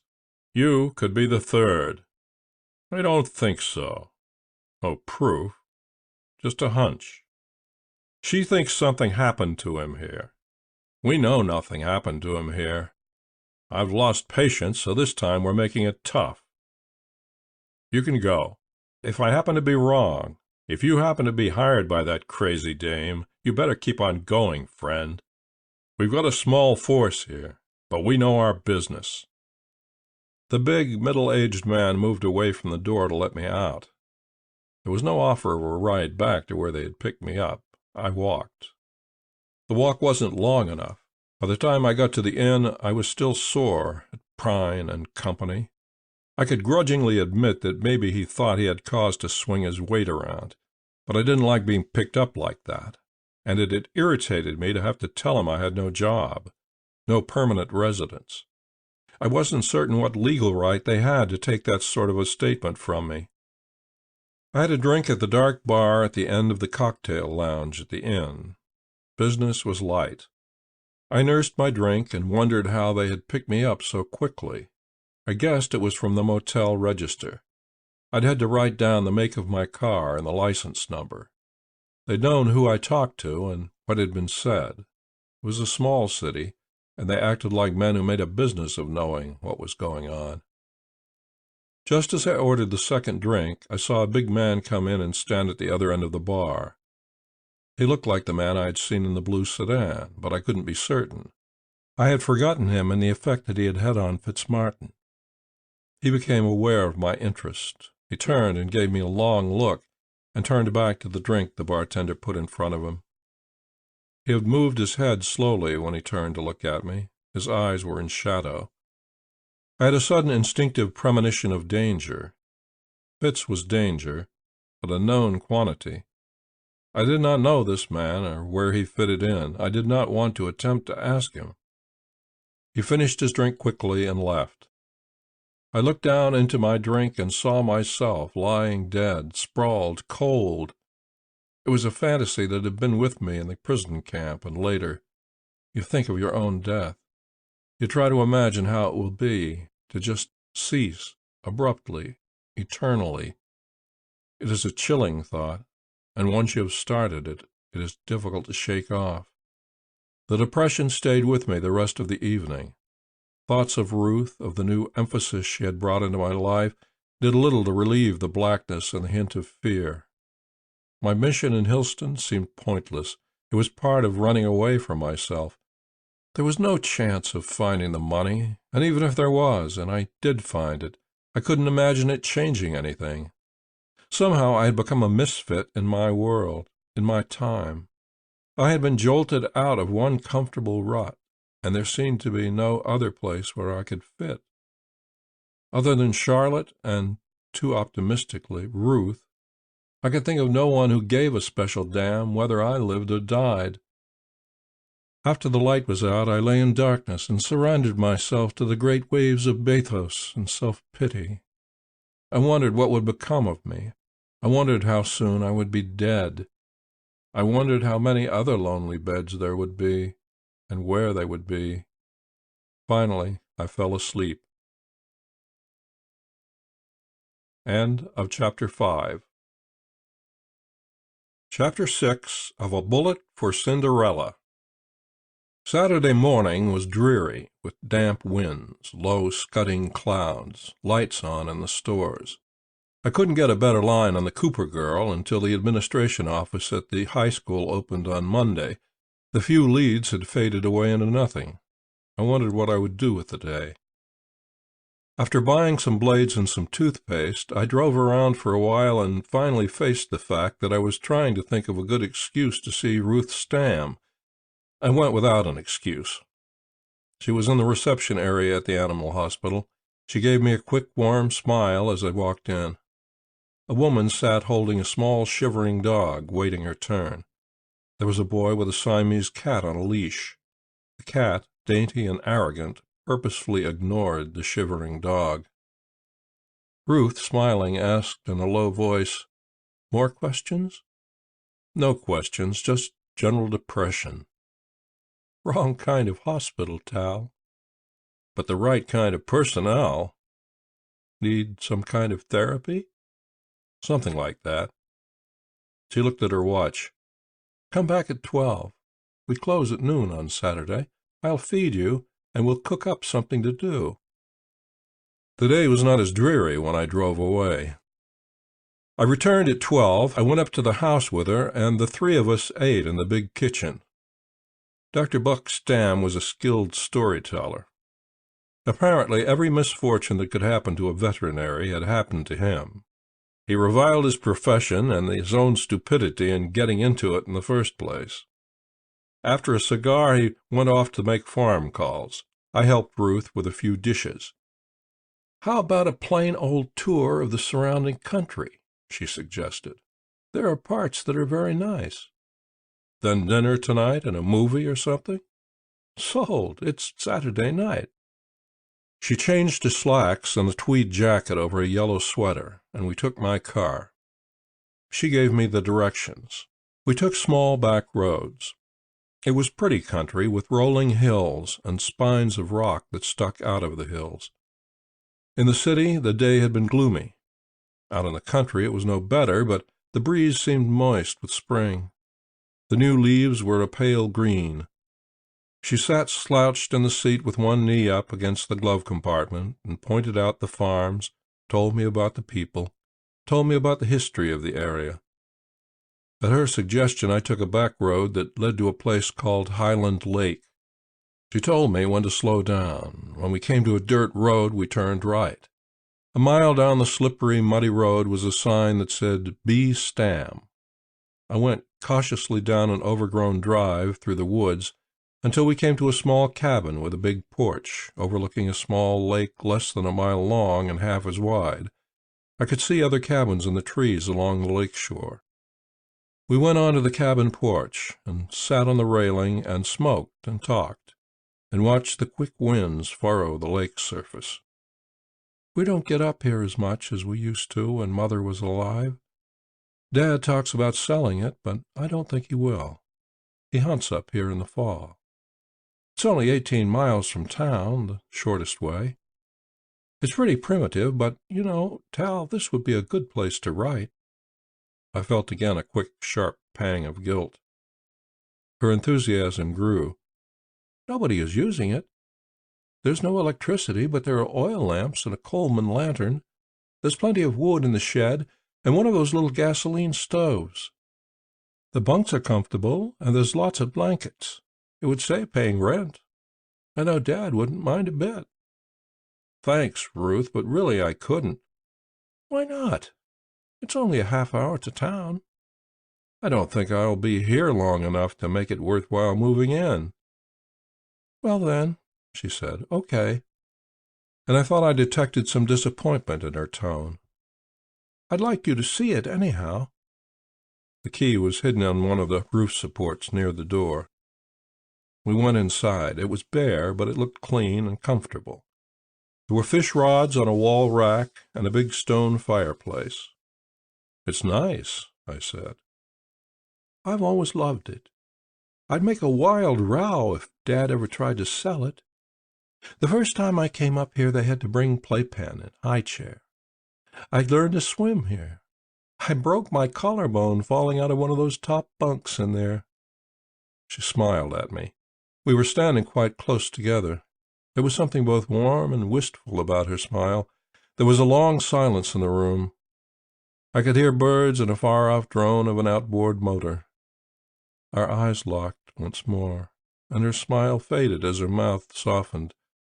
There was a heaviness about her eyes, a look almost of drowsiness.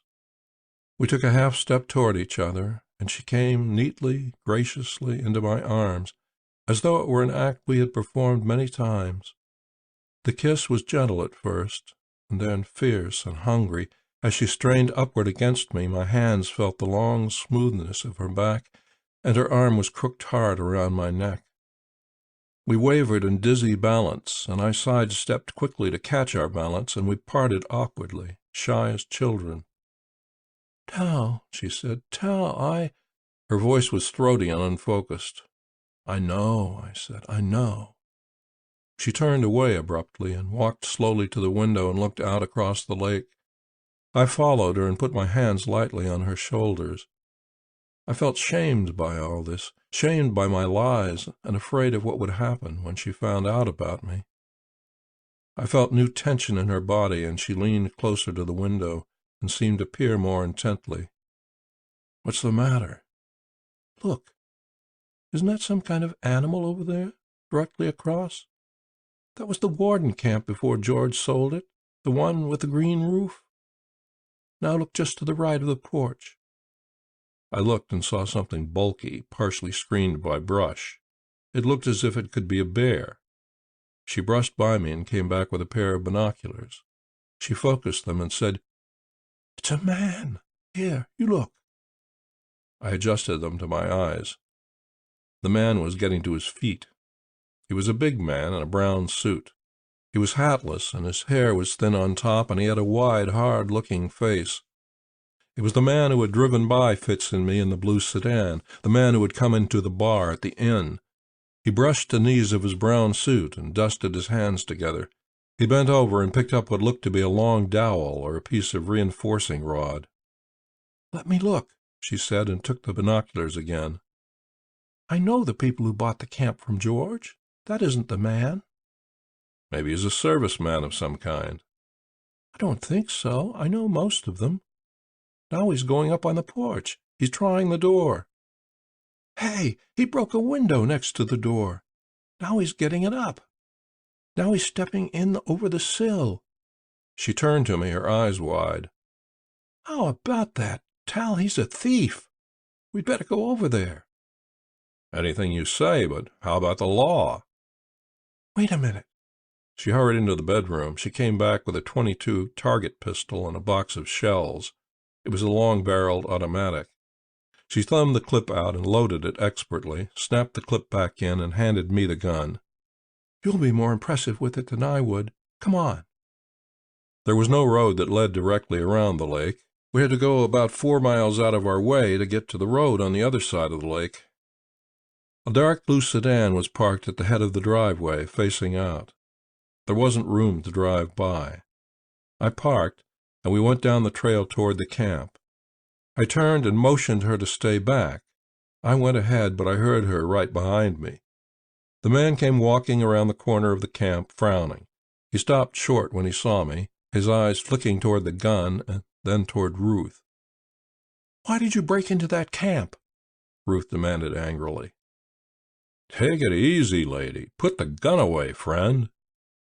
"Answer the question," I said, keeping the gun on him. He acted so unimpressed that I felt ridiculous holding the gun.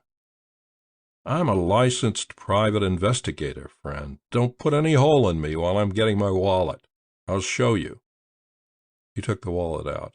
He took out a card encased in plastic and nipped it toward us. Ruth picked it up. It had his picture and a thumbprint and 2 official-looking countersignatures, and it said that he was licensed by the state of Illinois. His name was Milton D. Grassman. The card said he was 41 years old, 6'1", and weighed 205. "But what are you investigating?" Ruth asked. He smiled. "Just investigating. And who are you, lady? Maybe you're trespassing." His smile was half good humor, half contempt. "You're working for Rose Fulton, aren't you?" I asked. The smile was gone instantly. He didn't seem to move or breathe. I had the impression that a very good mind behind that flat, tough face was working rapidly.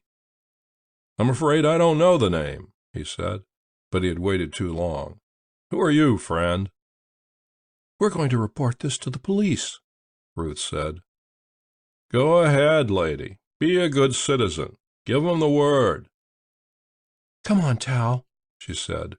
We went back up the trail. When we got into the car, I looked back and saw him standing by his car, watching us. He didn't take his eyes off us while he lit a cigarette and shook the match out. Ruth was oddly silent as I drove back toward the Stam camp. Finally, I said, "What's the matter?" "I don't know. At first I thought you lied to me. Then I believed you. Now I don't know." "How come?" "You know what I'm thinking? You asked him about a Rose Fulton. It shocked him when you asked him that. Anyone could see that. Eloise Warden ran away with a man named Fulton. What would make you think to ask that Mr. Grassman that question?" She turned to face me. "What are you doing in Hillston, Tal? If that's your name." I told you what I'm doing. Why did you ask that man that question? The police picked me up last night. They had word that Rose Fulton had hired another man to come here. This will be the third. They thought I was that man. They interrogated me, and then they let me go, so I guessed that maybe he was the man. We got out of the car. She was still looking at me oddly. Tal, if you're here to write up Timmy, I think you would have told me that before now. It's a cute and interesting little story if you were here just to write up Timmy, and I can't believe that you could have forgotten it. I just didn't think of telling it. That's no good, Tal.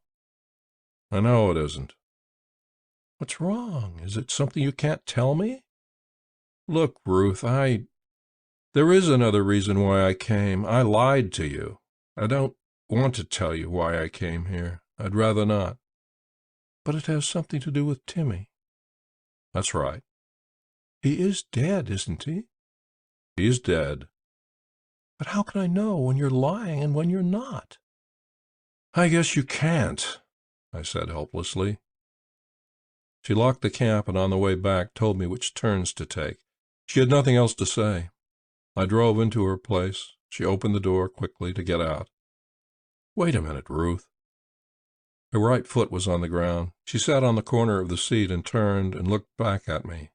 Yes? I'm sorry about this. You've made me feel like a fool. I talked a lot to you. I believed you, and so I told you things I've never told anybody, just to help you when you had no intention of writing up Timmy. I tell you I'm sorry. That doesn't do very much good. But I'll give you this much benefit of the doubt, Tal. Look right at me and tell me that you have no reason to be ashamed of why you came here. I looked into the gray eyes, and like Grassman, I hesitated too long. She slammed the car door and went to the house without looking back. Saturday night was no longer a nice thing to think about. Somehow, through impulsiveness and through awkwardness, I had trapped myself. I felt as if I had lost a great deal more than a Saturday night date. She was not a girl you could lie to. She was not a girl you would want to lie to. My little cover story now seemed soiled and dingy. I drove into town. I started my drinking at the Hillston Inn. Before I left the inn, I cashed 2 traveler's checks.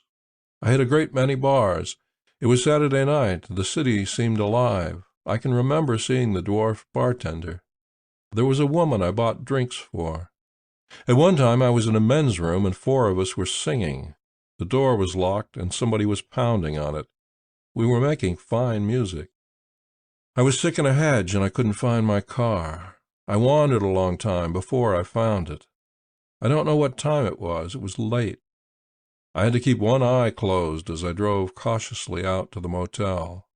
Otherwise, the center line was double. I parked the car in front of my motel room and went unwashed to bed. Sunday was a replica, a sodden day in town, a drunken day. It was 11 when I got up on Monday morning. A half-dozen glasses of water made me feel bloated, but didn't quench my thirst. My head pounded in a dull, ragged rhythm. I shaved slowly, painfully. The shower made me feel a little better. I decided that it was time to go. Time to leave this place. I didn't know where I would head for, any place, any kind of a job, some kind of manual labor, get too bush to think. I packed my 2 bags. I left them inside the door and went out to unlock the trunk. All the transient cars were gone. A big dog stood with his feet against the side of my car, looking in the side window. The cold, thin, bird-like woman was carrying sheets and towels out of one of the other rooms and dumping them into a hamper on wheels. The dog jumped back as I walked out. He stood 20 feet away and whined in a funny way. I made as though to throw gravel at him, and he went farther back. I don't know what attracted him to my car. I happened to glance inside as I was heading to unlock the trunk. I stopped and looked for a long time. It seemed an effort to take my eyes away. A big body was on the floor in the back, legs bent, head tilted sideways. It was Milton Grassman. He still wore the brown suit. The knees showed traces of pale, dried mud. The forehead, in the area where the thin hairline had started, was broken jelly, an ugly, sickening depression. No man could have lived more than a moment with a wound like that. I realized the woman was calling to me in her thin voice. I turned and said, "What?" "I said, are you staying another day?" Yes, I'm staying another day." She went into another room. She was working her way toward mine. I hurried back in. I put one bag in the closet, opened the other one, put my toilet articles back in the bathroom. I slammed the door and went out. The dog was standing by the car again, whining. I got behind the wheel and drove out of there. I drove away from town. I didn't want to be stopped by a traffic light where anybody could look down into the back of the car. I remembered an old tarp in the back. I pulled off onto the shoulder and got the tarp. I waited while traffic went by and then spread the tarp over Grassman. I tried not to look at him while I did it, but I couldn't help seeing his face. The slackness of death had ironed everything out of it, all expression. I drove on aimlessly and then stormed again on the shoulder of the highway. I wanted to be able to think. I could feel the dreadful presence of the body behind me. My brain felt frozen, numbed, useless. It did no good to wonder when the body had been put there. I couldn't even remember the places where I had parked. Why had it been put in my car? Somebody wanted to get rid of it. Someone wanted to divert suspicion from himself. From the look of the wound, murder had been violent and unplanned. One tremendous, skull-smashing blow. It was inevitable that I should begin to think of Fitz. Of the people I knew in Hillston, he was the one capable of murder, and both quick and brutal enough to have killed a man like Grassman. From what I had seen of him, Grassman looked tough and capable. But why would Fitz want to implicate me? The answer was quick and chilling. It meant that he had traced the right Cindy, the Cindy who would know where Timmy had buried the money. He might already have the money. The immediate problem was to get rid of the body. It should be a place where there would be no witness, no one to remember having seen my car. I couldn't go to the police. I was here before, unemployed, no permanent address, a criminal record according to your definition. It so happens that I have a body in my car. It got in there somehow last night. Was I drunk? Brother, you can find a dozen witnesses to how drunk I was. I was a slobbering mess, the worst I've ever been in my life, worse even than the night before. There would be no glimmer of understanding in the cold, official eyes of Lieutenant Prine. A state road patrol car passed me going slowly. The trooper behind the wheel stared curiously at me as I sat there. He stopped and backed up. Maybe they were already looking for me. He leaned across the empty seat and said, "What's the trouble?" "Nothing. I mean I was overheating. I thought I'd let it cool off. Is it far to a gas station?" "Mile or so. It'll cool off quicker if you open the hood." "Will it? Thanks." "And get it a little farther off the road, Doc." He went on. I moved the car farther off the road. I opened the hood. I wondered if he would be bothered by the way I had acted and come back to check my license and look the car over. I wondered if I should make a U-turn and get as far away from him as I could. But it made some sense to risk the outside chance of his coming back and stay right here until I could plan what to do with the body. The noon sun was warm. There was a subtle, sour odor in the car that sickened me. A dark red tractor moved back and forth across a distant hillside. Drainage water bubbled in the ditch beside the shoulder. A truck went by at high speed, the blast of its passage shaking my car. I found that a 2-day drunk gives your mind a flavor of unreliability. Memory is shaky, and dreams become mixed with reality. I began to wonder if I had imagined the body. When there was no traffic, I looked into the back seat again. The tarp was there. The body was covered. It was not covered very well. I saw a thick ankle, a dark green sock, a brown scuffed shoe cracked across the instep, with laces tied in a double knot, the way my mother used to tie my shoelaces when I was very small, to keep them from coming untied. It made Grassman more believable as a person, as the person who had sat on the edge of a bed and tied those laces, and then had gone out and become a body, and the laces would eventually be untied by someone else, somebody with a professional coolness and an unthinking competence. I whirled around when I heard traffic coming. When the road was clear again, I pulled the tarp to cover the ankle and shoe, but it pulled clear of his head, and my stomach spasmed, and I could not look at him. After a while I fixed the tarp properly. I got out of the car. I did not want to look in again, but I found myself staring in at the side window. I had to get rid of it somewhere. I had to get rid of it soon. The very nearness of the body kept me from thinking clearly. The lake? I could find it again, but I could be seen there as readily as Ruth saw Grassman. I could hunt for obscure roads at random and dump the body out when I came to what seemed to be a good place.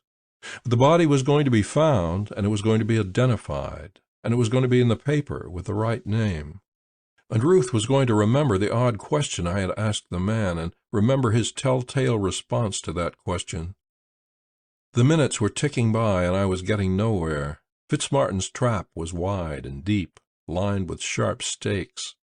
I wished I could put the body back on his doorstep, give it right back to him, let him sweat. At first glance the idea seemed absurd, but the more I thought about it, the better it seemed. I would be seen driving into the yard, but if questioned, I could say I was going to see Fitzmartin. And I would see Fitzmartin. I would leave the body in the yard somewhere between the piles of stacked lumber. No, that would be no good. No man would be so stupid as to kill another man and leave the body at the place where he worked. Yet if some attempt was made to conceal the body, then they would assume it was a temporary hiding place until Fitzmartin could think of another. On the other hand, would any man be so stupid as to kill another man and then drive the body to the police station in his car and claim he didn't do it? Maybe that was my best out. Maybe that was the best innocent reaction. My hands were icy cold and sweaty. They left wet marks where I touched the steering wheel. I was trying to think of every alternative, every possible plan of action. I could go back and check out and head west and try to leave the body where it would never be found, buy a shovel, dig a desert grave. I could put the body in the seat beside me and run into something. My ideas were getting worse instead of better. The very presence of the body made thinking as laborious as trying to run through waist-deep water. I did not want to panic, but I knew I had to get rid of it as soon as possible, and I could not see myself going to Prine for tender mercy. There had been a reason why Grassman had been killed.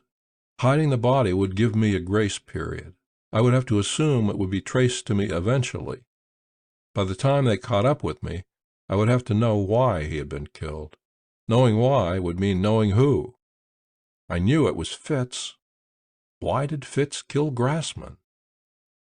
I shut the hood and started the car and drove. I was 5 miles from the court and about 9 miles from town when I found a promising-looking road that turned left. It was potholed asphalt, ravaged by winter, torn by tractor lugs. It climbed mild hills and dipped into forgotten valleys. It came out of a heavy wooded area, and ahead on the left, set back well from the road, I saw a tall stone chimney where a house had burned long ago. The weathered gray barn had half collapsed. It looked like a great gray animal with a broken back, its hind legs dragging. The road was empty. I turned in where the farm road had once been. Small trees bent over under my front bumper, dragged along the underside of the car, and half rose again behind me. I circled the foundation of the house and parked behind the barn near a wild tangle of berry bushes. I could not be seen from the road. I had to risk being seen from distant hillsides. It seemed very quiet with the motor off. A crow went over, hoarse and derisive. I opened the rear door of the car. I made myself grasp his heavy ankles. Rigor had begun to set in. It took all my strength to pull the bulky body free of the cramped space between the back seat and the back of the front seat. It came free suddenly, thudding to the ground. I released the ankles and staggered back. There had been something under the body. Friction had pulled it toward me. It rested on the car floor, half in and half out of the car, a short, bright length of galvanized pipe with a dark brown smear at one end. I left the body there and went to see where I would put it. There was a great splintered hole in the back of the barn. I stepped up and through the hole. The floor felt solid. Daylight came brightly through the holes in the roof. I went back to the body again. It was not hard to drag it to the hole, but getting it inside the barn was difficult. I had to lift it about 3 feet. I puzzled over how to do it. Finally, I turned him around and propped him up in a sitting position, his back to the hole. I climbed up over him, then reached down and got his wrists. I pulled him up over the edge and then dragged him back into the darkness. There was some hay on the floor, musty and matted. I covered the body with it. I went out and got the piece of pipe, using a dry leaf to pick it up. I dropped it into the hay that covered the body. I went back out into the sunlight. I wondered about Grassman. I wondered what compulsion had made him choose his line of work. Dirty, monotonous, sometimes dangerous work. From the look of the man, as he had talked to us up at the lake, I guessed that he had had no idea it would end like this. He had looked tough and confident. This body under the straw was a far cry from the fictional private eyes, the smart ones, and the suave ones, and the gamey ones. His story had ended. He would not sit up, brush the straw out of his eyes, and reach for either blonde or bottle. Leaving him there had about it the faint flavor of burial, as though solemn words should be said. I inspected the car. The floor rug was stained and spotted in 4 places. I couldn't see any on the seat or on the insides of the doors. I took the floor rug out and rolled it up. I put it beside me in the front seat. I sat and listened to the quietness, straining to hear any sound of car motor laboring on the hills. I heard only the birds and the sound of wind. I drove back out, and I did not head back the way I had come. A car seen going and returning was more likely to be remembered on a country road than a car that went on through. In about 3 miles I came to a crossroads. I turned north. I thought the road was paralleling the main highway, but in 5 miles it joined the main highway, coming into it at a shallow angle. I took the next secondary road that turned right. I was closer to the city. Soon, as I had hoped and expected, I came to a place where a lot of trash had been dumped. I put the rolled rug in with the bed springs and broken scooters and kicked some cans over it. By the time I passed the motel heading toward the city, I was surprised to find that it was only 1:15. I ate at a small restaurant on Delaware Street. When I left, I met Mrs. Pat Rorick on the sidewalk. She had an armful of bundles. She smiled and said, "Hello, Mr. Howard." "Did you remember anything, Mrs. Rorick?" "I don't know if this is any use to you, but I did remember one little thing. It was a skit the 8th grade did, and Timmy was in it. It was based on Cinderella. I can't remember the girl who played the part, but I remember how funny it sounded, the way it was written, with Timmy calling the girl Cindy. It probably doesn't mean anything." "It might. Thanks." "I'm glad I met you. I was wondering whether to call you about anything that sounds so stupid. I've got to run. There comes my bus." "I'll drive you home." "No, don't bother." I convinced her I had nothing to do. We got into the car. She had her packages piled on her lap. I wondered how she'd feel if she'd known about my last passenger. How should I go about finding out who that girl was? "Gee, I don't know. It was a long time ago. I don't know if anybody would remember. The 8th grade homeroom teacher was Miss Major. I had her, too, later. She was real cute. I think she wrote that skit they did. I don't know what happened to her. I think she got married and moved away. They might know at the school. It's John L. Davis School on Holly Street near the bridge." End of Chapter 6. Chapter 7 of A Bullet for Cinderella. The John L. Davis School was an ancient red-brick building with an iron picket fence enclosing the schoolyard. As I went up the steps to the door, I could hear a class of small voices chanting something in unison.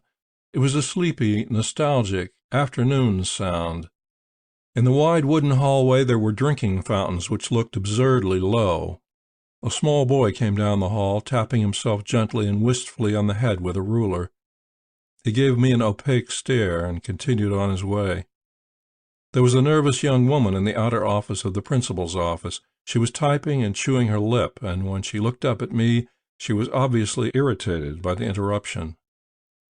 "I'm trying to find a Miss Major who used to teach here. She taught 8th grade subjects, I believe."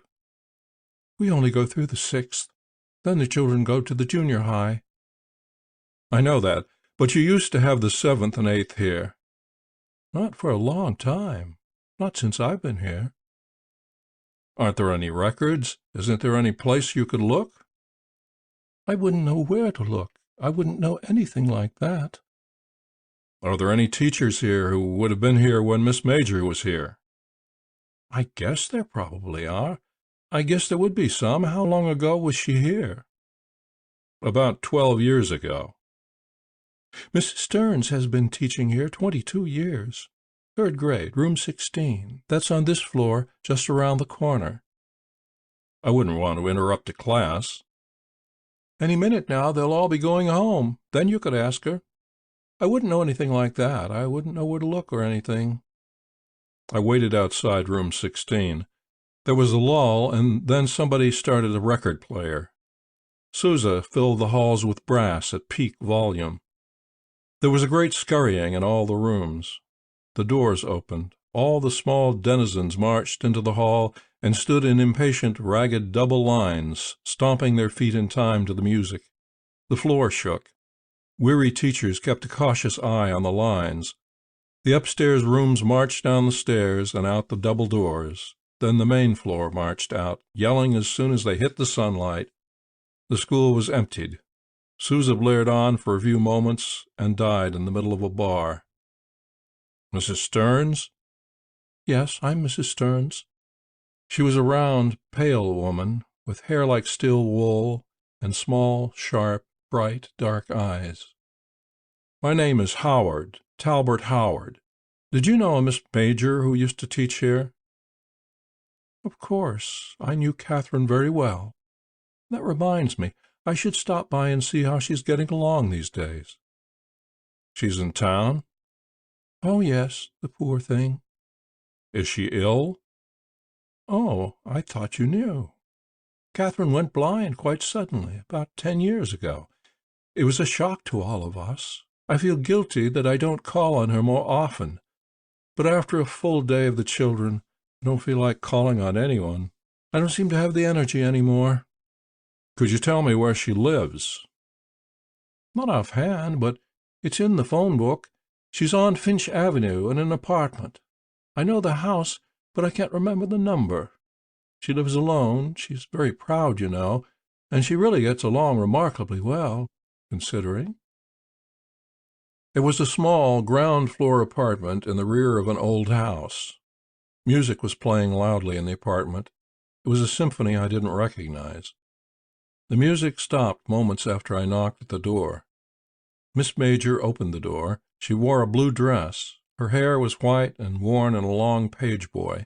Her features were strong. She could have once been a beautiful woman. She was still handsome.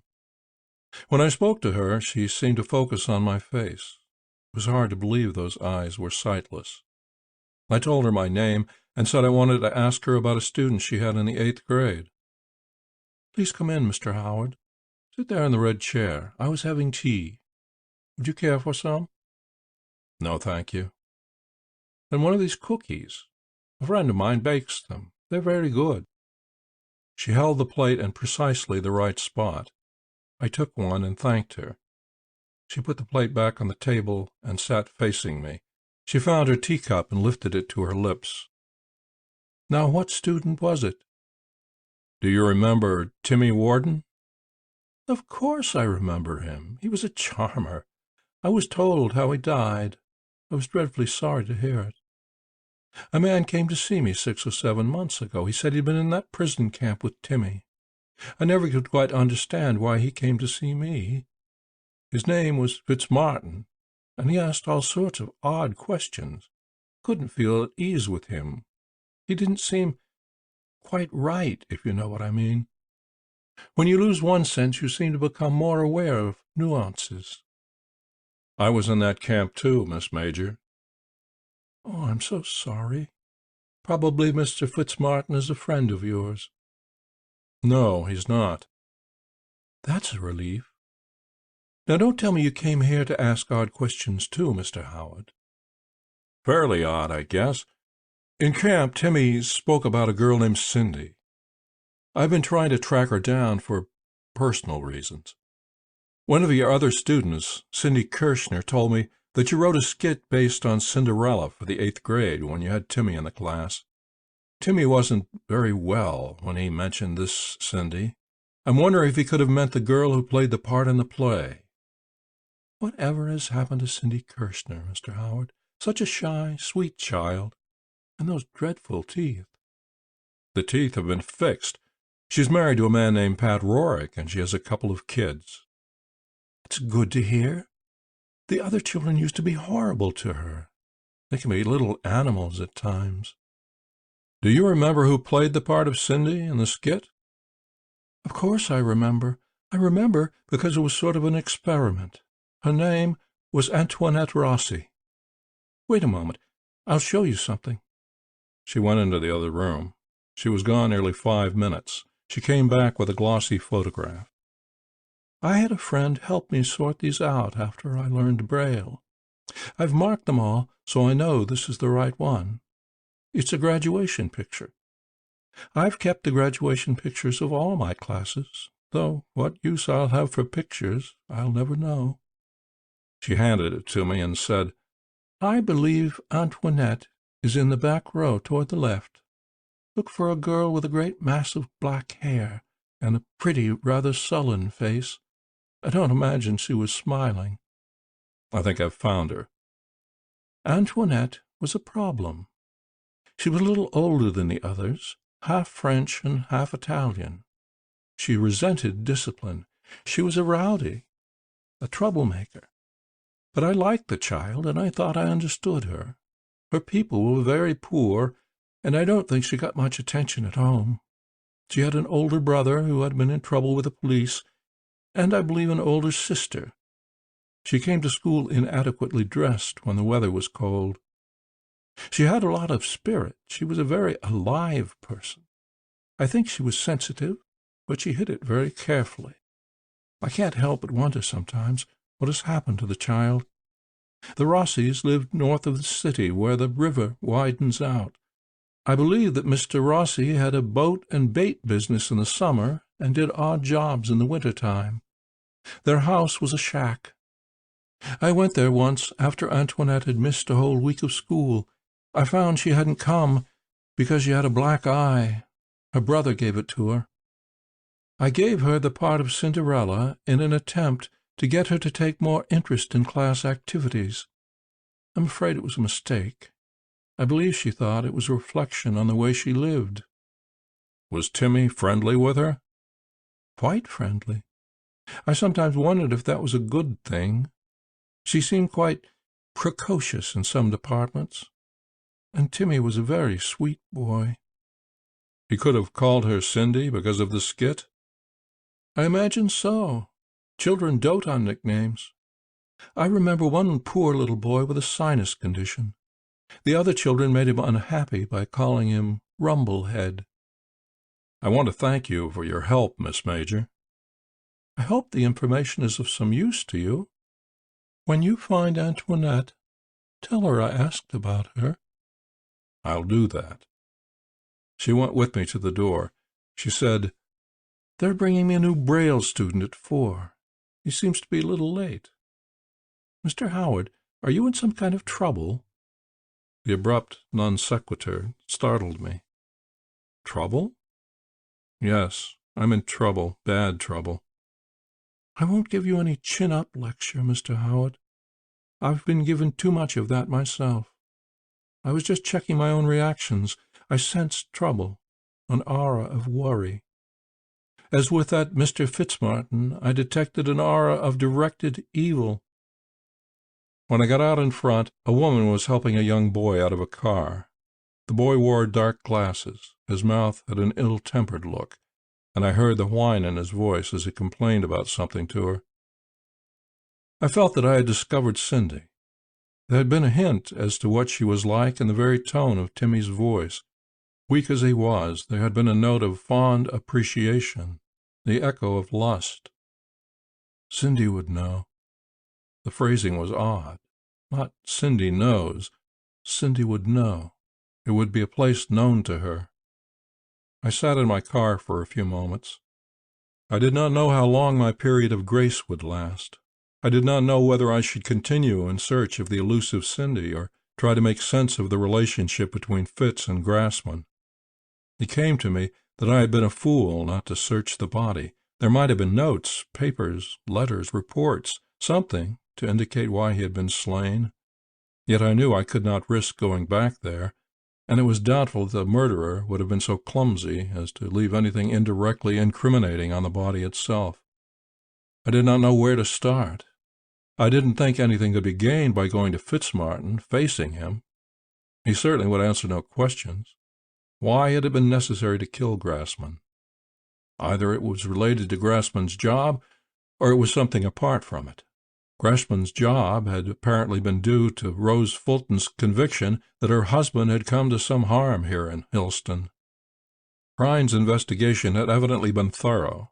He was satisfied that Fulton and Eloise Warden had run off together. He had a witness to the actual departure. Yet Grassman had been poking around the cabin the Wardens used to own. I could not imagine what he hoped to gain. I could not help but believe that Grassman's death was in some way related to the $60,000. I wondered if Grassman had somehow acquired the information that a sizable sum had disappeared from the Warden business ventures over a period of time, and had added 2 and 2 together, or if, in looking for Fulton's body, he had stumbled across the money. Maybe at the same time Fitz was looking for it. Many murders have been committed for 1/10 that amount. There was only one starting place with Grassman. That was Rose Fulton. Maybe Grassman had sent her reports. She was probably a resident of Illinois. I wondered who would know her address. It would have to be someone whose suspicions would not be aroused.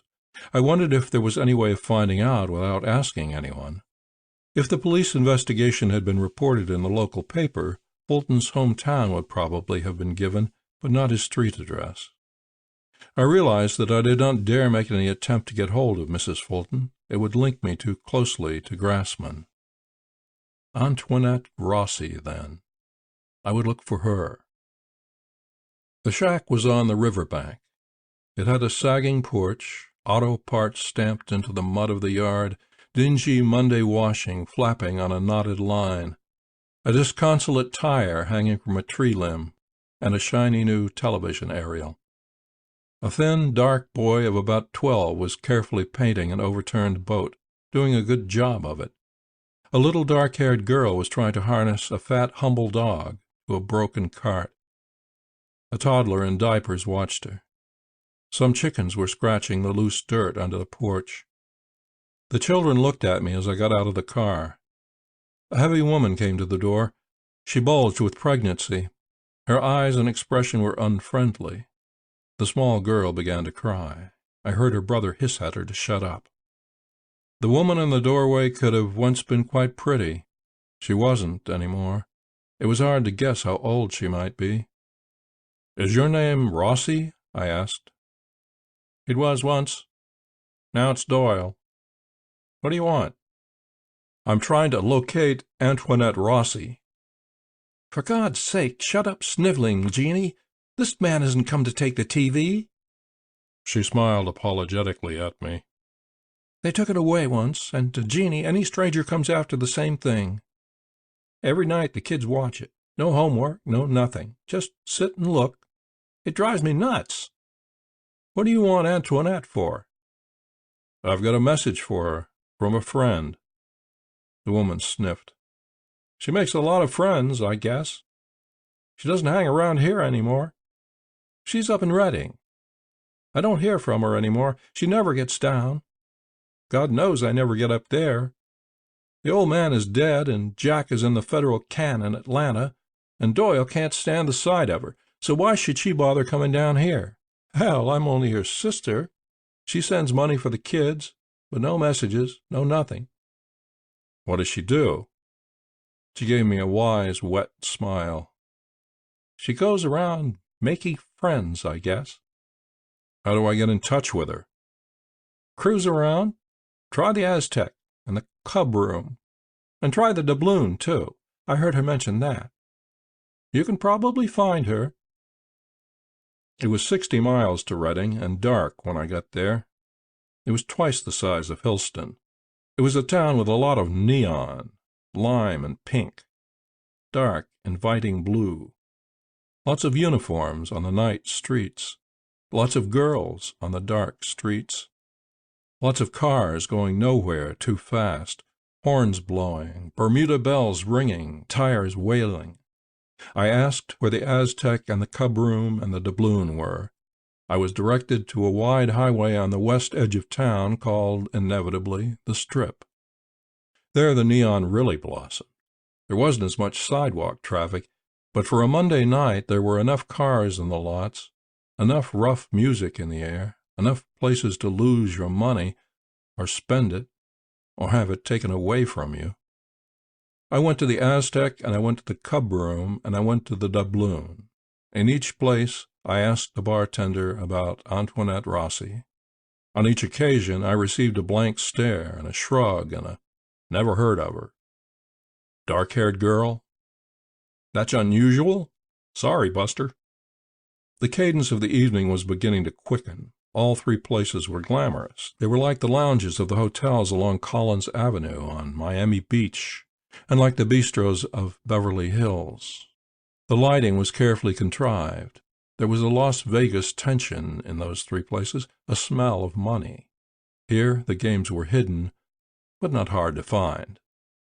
The way Mrs. Doyle had spoken of her sister gave me reason to believe I could get assistance from the police. They were in a brand-new building. The sergeant looked uncomfortable behind a long curve of stainless steel. I told him what Mrs. Doyle had said about how to find her. "There ought to be something on her. Let me check it out. Wait a couple minutes." He got on the phone. He had to wait quite a while. Then he thanked the man on the other end and hung up. He knows her. She's been booked a couple of times as Antoinette Rossi, but the name she uses is Tony Russell. She calls herself an entertainer. He says he thinks she did sing for a while at one place. She's a fancy whore. The last address he's got is the Glendon Arms. That's a high-class apartment hotel on the west side, not too far from the Strip. Both times she was booked last, it was on a cute variation of the old Badger game. So cute they couldn't make it stick. So watch yourself. She plays with rough people. We got rough ones here by the dozen. I thanked him and left. It was nearly 10 when I got back to the Strip. I went into the Aztec first. I went to the same bartender. "Find that girl yet?" he asked. "I found she calls herself Tony Rosell." "Hell, I know her. She comes in every once in a while. She may show here yet tonight. You an old friend or something?" "Not exactly." I tried the other two places. They knew the name there also, but she hadn't been in. I had a steak sandwich in the doubloon. A girl alone at the bar made a determined effort to pick me up. She dug through her purse looking for matches, unlit cigarette in her mouth. She started a conversation a shade too loudly with the bartender and tried to drag me into it. She was a lean brunette with shiny eyes and trembling hands. I ordered a refill for her and moved onto the bar stool next to her. We exchanged inanities until she pointed up at the ceiling with her thumb and said, "Going to try your luck tonight?" "I'm always lucky. You know, there's some fellows I know, they wouldn't dare try the crap table without they give me some chips to get in the game." "I don't want to gamble." "Yeah, sometimes I get tired of it, too. I mean, when you just can't seem to take any action out of your money." "Do you know a girl around town named Tony Rosell?" She stopped smiling. "What about her?" You looking for her?" "Someone mentioned her. I remembered the name. Is she nice?" "She's damn good looking. But she's crazy, crazy as hell. She doesn't grab me a bit." "How come you think she's crazy, Donna?" "Well, dig this. There's some important guys around here, like Eddie Larch that owns this place. Guys like Eddie, they really got a yen for her. A deal like that you can fall into. Everything laid on. Apartment, car, clothes. They'd set you up, you know. Then all you got to do is be nice and take it easy. Not Tony. She strictly wants something going on all the time. She wants to lone wolf it, and she keeps getting in jams that way. My Christ, you'd think she'd like people or something. If I looked like her, I'd parlay that right into stocks and bonds, believe you me. But that Tony, she does as she damn pleases. She don't like you? You're dead. So you can have $100 bills out to here. You're still dead. She wouldn't spit if your hair was on fire. That's how she's crazy, man." "I think I see what you mean." Donna sensed she'd made some sort of tactical error. She smiled broadly and said, "Don't take me serious, that about parlaying it into stocks and bonds. I'm not that type girl. I like a few laughs. I like to get around. My boyfriend is away, and I got lonesome tonight, so I thought I'd take a look around, see what's going on. You know how it is. Lonesome? Sure you wouldn't like to see if you're lucky?" "I guess not." She pursed her lips and studied her half-empty glass. She tried the next gambit. "You know, at $1 a drink, they must make a hell of a lot out of a bottle. If a person was smart, they'd do their drinking at home. It would be a lot cheaper." "It certainly would." "You know, if we could get a bottle, I got glasses and ice at my place. We could take our hair down and put our feet up and watch the TV and have a ball. What do you say?" "I don't think so." "My boyfriend won't be back in town until next weekend. I got my own place." "No thanks, Donna." "What do you want to do?" "Nothing in particular." "Joey," she called to the bartender, "what kind of place you running? You got a dead customer sitting here. He's giving me the creepers." She moved over 2 stools and wouldn't look at me. Within 15 minutes, 2 heavy, smiling men came in. Soon she was in conversation with them. The 3 of them went upstairs together to try the tables. I hoped her luck was good. After she was gone, the bartender came over and said in a low voice, "The boss gives me the word to keep her out of here. She used to be a lot better looking. Now she gets drunk and nasty. But when he isn't around, I let her stay. What the hell? It's old times, like they say. You know how it is." "Sure." "She can sure get nasty. And she won't make any time with that pair. Did you dig those country-style threads? A small beer says they don't have $16 between the pair of them. She's losing her touch. Last year this time she'd have cut off their water before they said word one. Old Donna's on the skids." "What will she do?" He shrugged. "I don't know where they go. She can always sign for a tour," he winked. "See the world. See all the ports in S.A. I don't know where they go." I wandered back to the Aztec. My bartending friend told me that Tony Roselle was out in the casino and back, escorted by a general. He said she was wearing a white blouse and dark red skirt and had an evening scarf that matched her skirt. I tipped him and went out into the casino. I bought chips through the wicket just inside the door. The large room was crowded. It was brightly, whitely lighted like an operating amphitheater. The light made the faces of the people look sick. The cards, the chips, the dice, the wheels were all in pitiless illumination. I spotted the uniform across the room.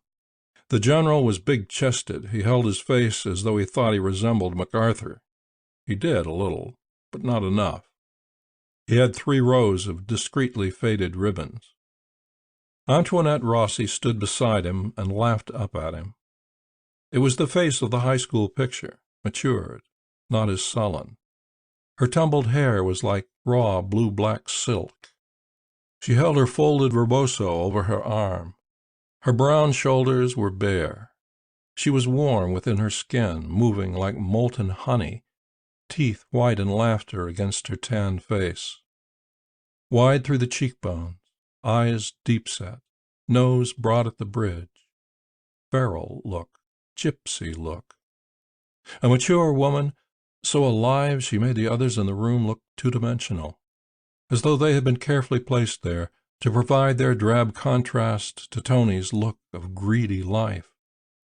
They were at the roulette table. I stood across the table. The general was solemnly playing the black. When he lost, Tony laughed at him. He didn't particularly like it, but there wasn't much he could do about it. I had 20 $1 chips. I began playing 29 and watching her instead of the wheel. I won $36 on the fourth spin. I began to play the red and kept winning. Tony became aware of my interest in her. So did the general. He gave me a mental command to throw myself on my sword. Tony gave me a few irritated glances. Finally, the general had to go back to the window to buy more chips. They didn't sell them at the table. As soon as he was gone, I said, "Antoinette?" She looked at me carefully. "Do I know you?" "No. I want a chance to talk to you." "How do you know my name?" "Antoinette Rossi." "Through Timmy Warden. Remember him?" "Of course." "I can't talk now. Phone me tomorrow at noon. 83891. Can you remember that?" 83891. I'll remember. The general came back staring at me with bitter suspicion. I went away, taking with me the memory of her dark eyes and her low, hoarse, husky voice. I drove back through the night to Hillston. It was well after midnight when I got there. I wondered if they would be waiting for me at the motel, but the no vacancy sign was lighted and my room was dark. I went to bed and went to sleep at once. An hour later I awakened abruptly from a nightmare. I was drenched with sweat. I had dreamed that Grassman rode my back, his legs clamped around my waist, his heavy arms around my throat. I walked down a busy street with him there, asking, begging for help, but they would scream and cover their eyes and shrink away from me. And I knew that Grassman's face was more horrible than I had remembered. No one would help me. Then it was not Grassman any more. It was Timmy who rode there. I could smell the earth we had buried him in. I woke up in panic, and it took me a long time to quiet down again. End of Chapter 7. Chapter 8 of A Bullet for Cinderella. I called her at noon, and she answered on the 10th ring, just as I was about to give up. Her voice was blurred with sleep. "Who's it?" "Tal Howard." "Who?" "I spoke to you last night at the Aztec. About Timmy Warden. You said to phone." I could hear the soft yowl of her complete yawn. "Oh, sure. You just have some coffee or something, and then stop around here. I live at a place called the Glendon Arms. Give me about 40 minutes to wake up." I wasted a half hour over coffee and a newspaper, and then found the Glendon Arms without difficulty. It was as pretentious as its name, with striped canopy, solid glass doors, mosaic tile lobby floor, desk clerk with dreary sneer. He phoned and told me I could go right up to Miss Rozelle's apartment, 3rd floor, 3A. The elevator was self-service. The hallway was wide. I pushed the button beside her door. She opened the door and smiled as she let me in. She wore a white Angora sleeveless blouse, slacks of corduroy, and a green plaid. I had expected her to be puffy, blurred by dissipation, full of a morning surliness. But she looked fresh, golden, shining, and clean. The great mop of black hair was pulled sleekly back and fastened into an intricate rosette. "Hi, Tal Howard. Can you stand more coffee? Come along." There was a small breakfast terrace with sliding doors that opened onto it from the bedroom and the kitchen. The sun was warm on the terrace. We had coffee and rolls and butter on a glass-topped table. "Last night was a waste," she said.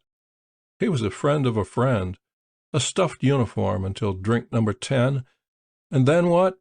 He goes with his hands like so. Zoom, da-da-da-da-da, gun noises, fighter plane.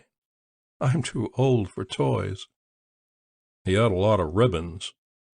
He told me what they were for, several times. How did you track me down, Tal Howard? Through your sister. Dear God, Anita has turned into a real slob. It's that Doyle. Doyle allows that the sun rises and sets on Doyle. The kids are nice, though. I don't know how they made it, but they are. What's with Timmy? He was my first love. How is that cutie? He's dead, Tony. Her face lost its life.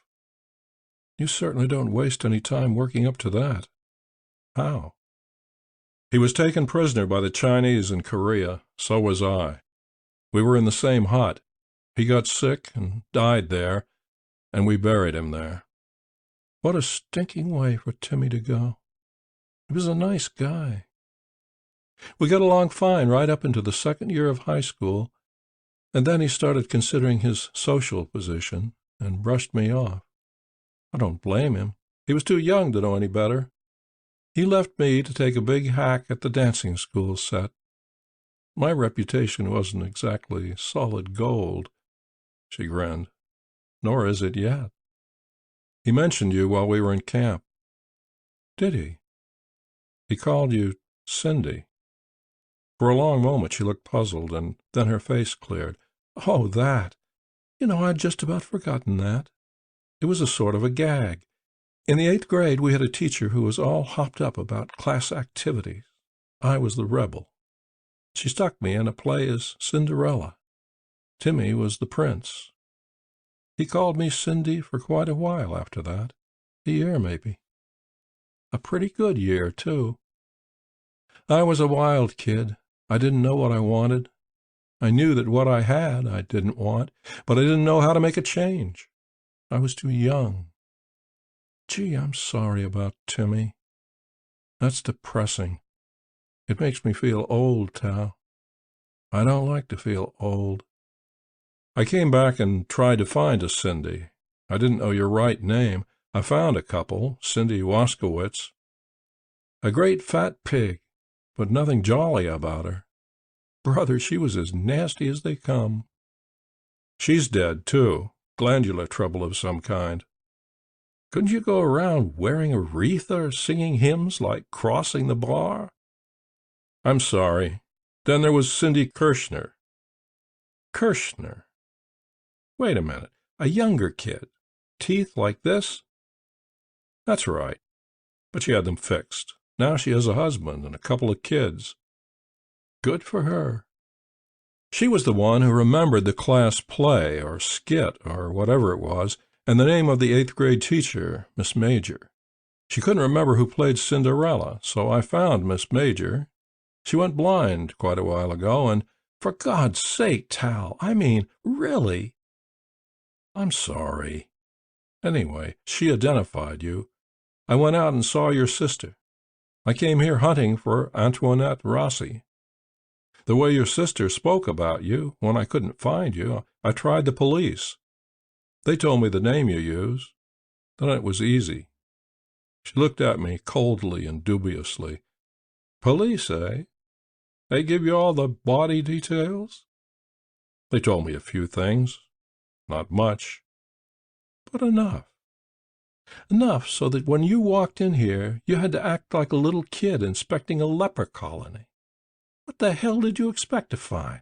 A room all mirrors? A turnstile? Don't get sore. You look stuffy to me, Tal Howard. Stuffy people bore me. So what the hell was this? A sentimental journey all the way from prison camp to dig up poor little me? Not exactly. And I'm not stuffy, and I don't give a damn what you are or what you do. The glare faded. She shrugged and said, Skip it. I don't know why I should all of a sudden get sensitive. I'm living the way I want to live. I guess it's just from talking about Timmy. That was a tender spot. from thinking about the way I was. At 13, I wanted to lick the world with my bare hands.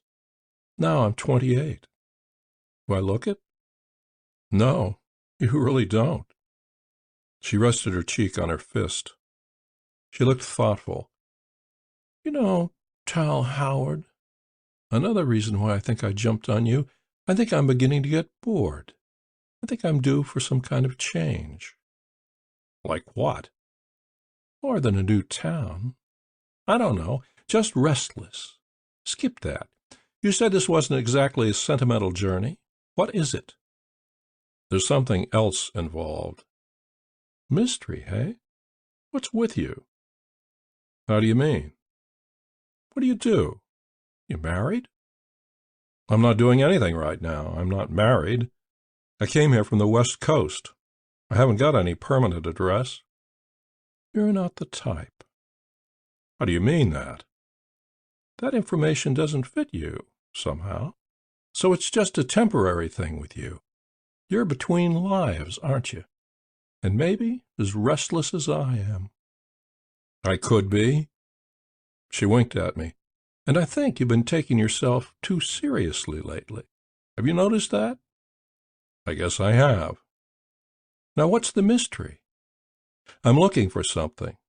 Timmy hid something before he left. I know what it is. I don't know where it is. Before he died, not many hours before he died, Timmy said, Cindy would know. That's why I'm here. Here from the West Coast, looking for Cindy. He had something nice then. Like some nice money? If you can help me, I'll give you some money. How much? It depends on how much he hid. Maybe you admitted too fast that it was money, Tal. I'm noted for my fondness for money. It pleases me. I like the feel of it, and the smell of it, and the look of it. I'm nuts about it. I like all I can get, maybe because I spent so much time without any of it. A psychiatrist friend told me it was my basic drive. I can't ever have too much. If that really was your basic drive, you wouldn't say it like that, I don't think. It's just the way you like to think you are. She was angry again. Why does every type you meet try to tell you what you really are? It's a popular hobby.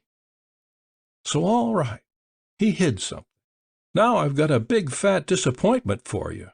I wouldn't have any idea where he hid something. I don't know what he means. Are you sure? Don't look at me like that. I know what you're thinking. You're thinking I do know, and I won't tell you because I want it all. Honestly, Tal, I don't know. I can't think what he could have meant. I believed her. The sun is actually getting too hot. Let's go inside, she said. I helped carry the things in. She rinsed the dishes. Having seen her the previous evening, I would have not thought she had the sort of figure to wear slacks successfully. They were beautifully tailored, and she looked well in them. We went into the living room. It was slightly overfurnished. The lamps were in bad taste, but it was clean and comfortable. She sat on the couch and pulled one leg up and locked her hands around her knee. Want to hear about Timmy and me? The sad story? Not sad, I guess. If you want to tell it. I've never told anybody. Maybe it's time. I turned 15 before I got out of the 8th grade. I was older than the other kids.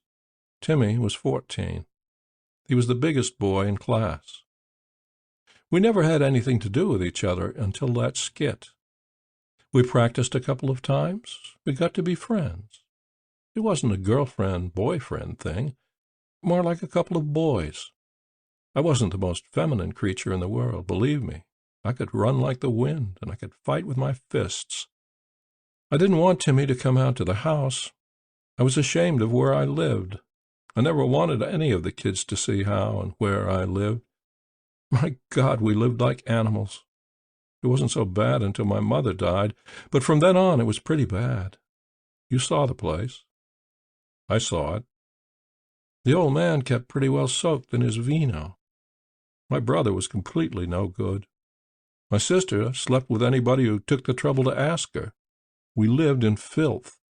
We were on the county relief rolls. The do-gooders brought us food and clothing at Christmas and Thanksgiving. I was proud as hell inside. I couldn't see any way out. The best I could do was try to keep myself clean as a button and not let any of the other kids come out there. She came over and took one of my cigarettes, bent over for me to light it. Timmy came out there. It nearly killed me. Then I saw that it was all right. He didn't pay any attention to the way things were. I mean, it didn't seem to mean much to him. That's the way they were, so that's the way they were. He was my friend. After that, I was able to talk to him. He understood. He had his dreams, too. We talked over our dreams. When school was out that summer, he came out a lot. He used to cut lawns and make money, and we'd go to the movies. We used to swim in the river. He'd come out on his bike. He got hold of a broken-down boy's bike for me. He fixed it up, and I painted it. Then we could get around better. The relief people gave the old man a hard ride for buying me a bike. I had to explain how I got it and prove I didn't steal it. I can still remember the sneaky eyes on that cop. When it happened to us, it was sudden. It was in late August.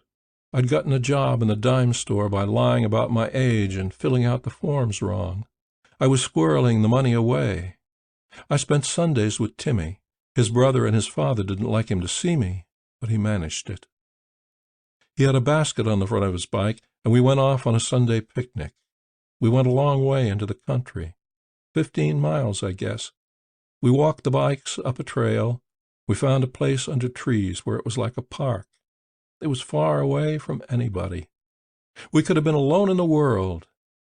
Maybe we were. We ate, and then we stretched out and talked about how high school would be when it started in September. It was hot. We were in the shade. He went to sleep. I watched him while he was sleeping, the way his eyelashes were, and the way he looked like a little kid when he slept. I felt a big warmth inside me. It was a new way to feel toward him. When I couldn't stand it any longer, I slipped my arm under his neck and half lay across him and kissed him. He woke up with me kissing him. He was funny and kind of half scared and sort of half eager at the same time. I'd had a pretty liberal education, as you can well imagine. I guess it was pretty sad. 2 kids being as awkward and fumbling as you can possibly imagine there on that hill in the shade. But awkward as we were, it happened. We hardly talked at all on the way back. I knew enough to be damn scared, but fortunately nothing happened. From then on, we were different with each other. It got to be something we did whenever we had a chance. It got better and better for us. But we weren't friends the way we were before. Sometimes we seemed almost to be enemies. We tried to hurt each other. It was a strong hunger. We found good places to go. It lasted for 1.5 years.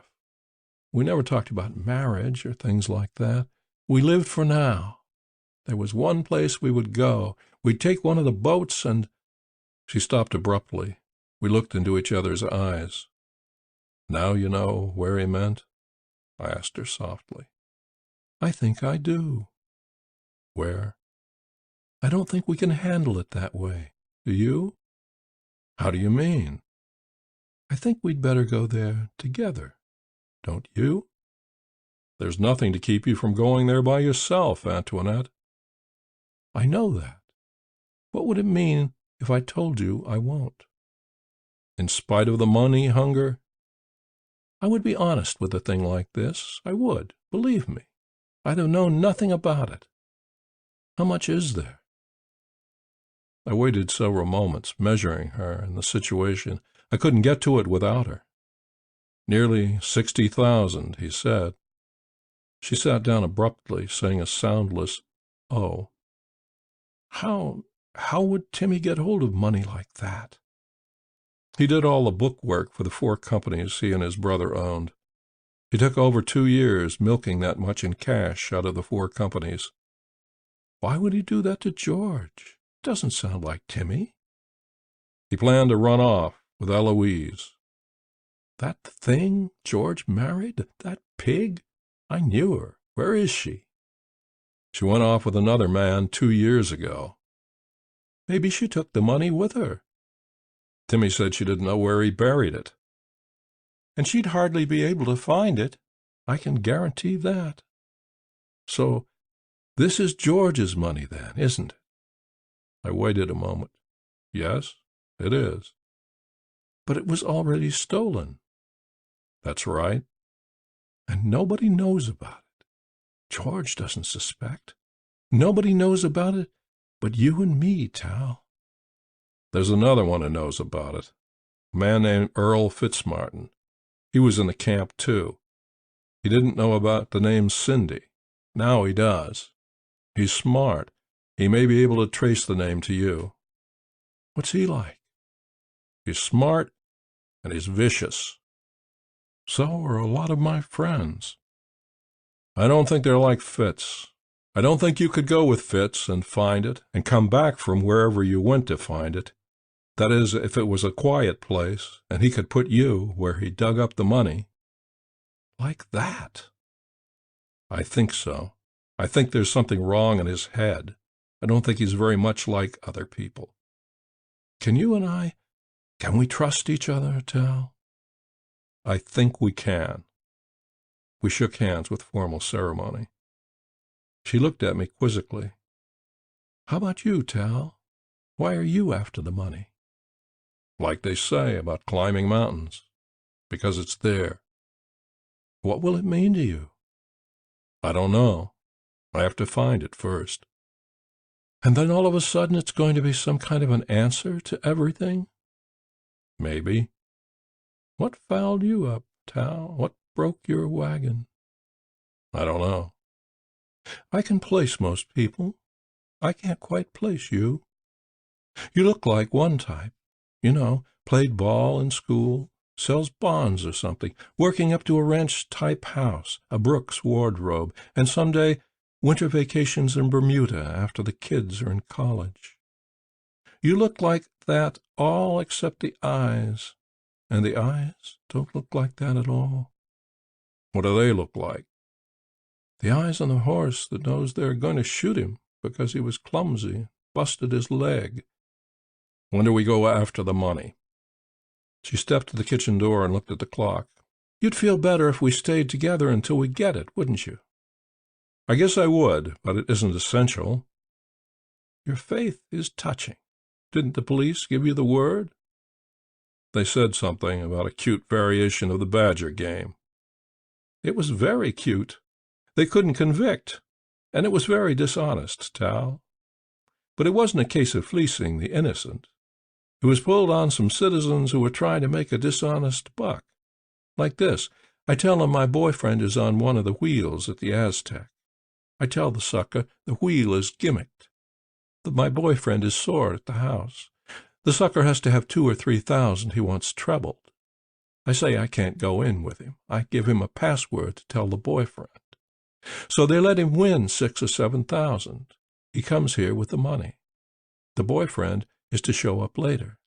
But when the boyfriend shows up, he is with a very evil-looking citizen who holds a gun on him. Gun has a silencer. Evil type shoots boyfriend with a blank. Boyfriend groans and dies. Evil type turns gun on sucker, takes the house money back, plus his 2 or 3, and one time 12,000. Sucker begs for his life, reluctantly granted, told to leave town fast. He does. He doesn't want to be mixed up in any murder. House money goes back to house. I get a cut of the take. I love acting. You should see me tremble and faint. Suppose he doesn't come back here with the money? They always have. They like to win the money and the girl, too. They think it's like in the movies. Now will you trust me out of your sight? I'll have to, won't I? I guess that's it. You'll have to. She smiled lazily. I have some errands. You can wait here. I'm going places where you can't go. You can wait here, or you can meet me here. It's going to take 3 or 4 hours. By then, it's going to be too late to go to the money today. We can go after it tomorrow morning." "How are we going to divide it up?" "Shouldn't we count it first?" "But after we count it." She came toward me and put her hands on my shoulders. "Maybe we won't divide it up, Tal. Maybe we won't squirrel it away. It's free money. Maybe we'll just put it in a pot and spend it as we need until it's all gone. Maybe we'll see how far we can distribute it. We could spread it from Acapulco to Paris. Then maybe we won't be restless anymore. It would buy some drinks to Timmy in some nice places." I felt uneasy. I said, "I'm not that attractive to you." "I know you're not. I like meaner-looking men." She took her hands away. "Maybe to you I'm like they used to say in the old-fashioned books, damaged goods." "Not visibly." She shook her head. "You kill me. It was just an idea. You seem nice and quiet, not demanding. Let's say restful. You said you don't know what you'll do with the money." I said, "Maybe I'll know when I get it." "But if you don't, then we'll talk some more. You'll wait here?" "I'll meet you here." "At 5:30. She said she had to change. I left. I wondered if I was being a fool. I had lunch. I didn't have that much appetite. I went to a movie. I couldn't follow the movie. I was worrying too much. I began to be convinced that I had been a fool. She wasn't the sort of woman to trust. I wondered by what magic she had hypnotized me into trusting her. I could imagine her digging up the money. Once she had it, there was nothing I could do. I wondered if my trust had been based on some inner unwillingness to actually take the money. Maybe subconsciously I wanted the moral problem off my hands. She wasn't back at 5:30. I waited in the lobby. I was sweating. She came in at 5:45. She looked pale and upset. We rode up in the elevator together. She gave me the key to open the door. Her fingers were cold. She kept biting her lip. Once we were inside, she began to pace. "What's the matter?" "Shut up. Let me think. Go make some drinks. That thing there is a bar. Scotch on the rocks for me." I made the drinks. After hers was gone, she seemed a little quieter, more thoughtful. "Sorry for being bitchy, Tal. I'm upset. My errands didn't work out the way I expected. Some people seem to have the idea that just because I was in on the festivities, I belong to the house. You don't need details. I have some funds around, here and there. I got to the bank in time. That was fine. But it wasn't so good on the funds that are in, shall we say, safekeeping. I got some of them. Not all that's coming to me. Not by a hell of a lot. I'm not supposed to be able to take off. I made the mistake of saying I was thinking about it. They gave me some strong arguments. I made like changing my mind. Still, I was tailed back. How do you like that? The hell with them. They might even be thinking of a hijack job. Now I know I've got to get out of here. I think I've got it worked out. Will you help?" "I guess so." "I'm leaving for good. I can't make it tomorrow. Maybe tomorrow I can pick up a little more of what's due me. You drive over here Thursday morning. There's a back way out of here, through the cellar. I can grease the superintendent. Park on the parallel street back of here. Be there at 10 sharp, 10 in the morning. I'll come out the back way, and away we'll go. But damn it, I hate to leave so much stuff behind. A whole wardrobe." "Is it dangerous?" "I don't know how rough they might get. I just don't like the sound of it. I don't like being patted on the shoulder and being given a big toothy grin and being told, 'There, there, little Tony, you don't want to leave town. We all love you too much.'" I said, "I could stay here until after dark, and you could pack things, and I could take them out maybe, a couple of suitcases." "You sure you want to?" "I'm willing to. If someone followed you, they don't know I'm here now. You could leave before I do. They'd follow you. Then I can take the stuff out to my car." "That should work out all right. Gosh, it would really help. I put a lot of money in clothes. I think it would be better than trying to get the stuff out in the morning, even with your help. I want to move fast and smoothly." Stay away from the windows." She spent a lot of time packing. It was dark when she finished. She filled 2 big suitcases. They bulged and they were heavy. "Leave them wherever you're staying when you come back from me." "It's a motel." "Get me a room, too, please." She seemed relaxed then. "I think it's going to work out, Tal. They sort of scared me. I know a lot. I don't plan to do any talking. That's what worries them, I think. You don't know how much I appreciate this. I'll make it up to you." She wanted to be kissed, and I kissed her. There was an eagerness and warmth and sensuality about her that made it a shock to touch her and hold her. We rocked off balance as we kissed, caught ourselves, smiled a little sheepishly. "For now," she said. I took the suitcases into the hall. She went on down. I waited there for 15 minutes, and then I went down. The clerk was very dubious about my leaving with suitcases. He seemed about to speak, but didn't know quite what to say. I was gone before he had phrased the objection. I put the suitcases in the back seat and drove to Hillston. I ate at a drive-in on the edge of town. I took the suitcases back to my motel room. They were an alien presence there, almost as vivid as if she were there with me. I stowed them in the closet. End of Chapter 8. Chapter 9 of A Bullet for Cinderella. Wednesday was a gray day. I had hidden Grassman's body on Monday. It seemed longer ago than Monday. The memory was very vivid, but it seemed to be something that had happened a long time ago. I saw the suitcases when I opened my closet to get at my own clothes.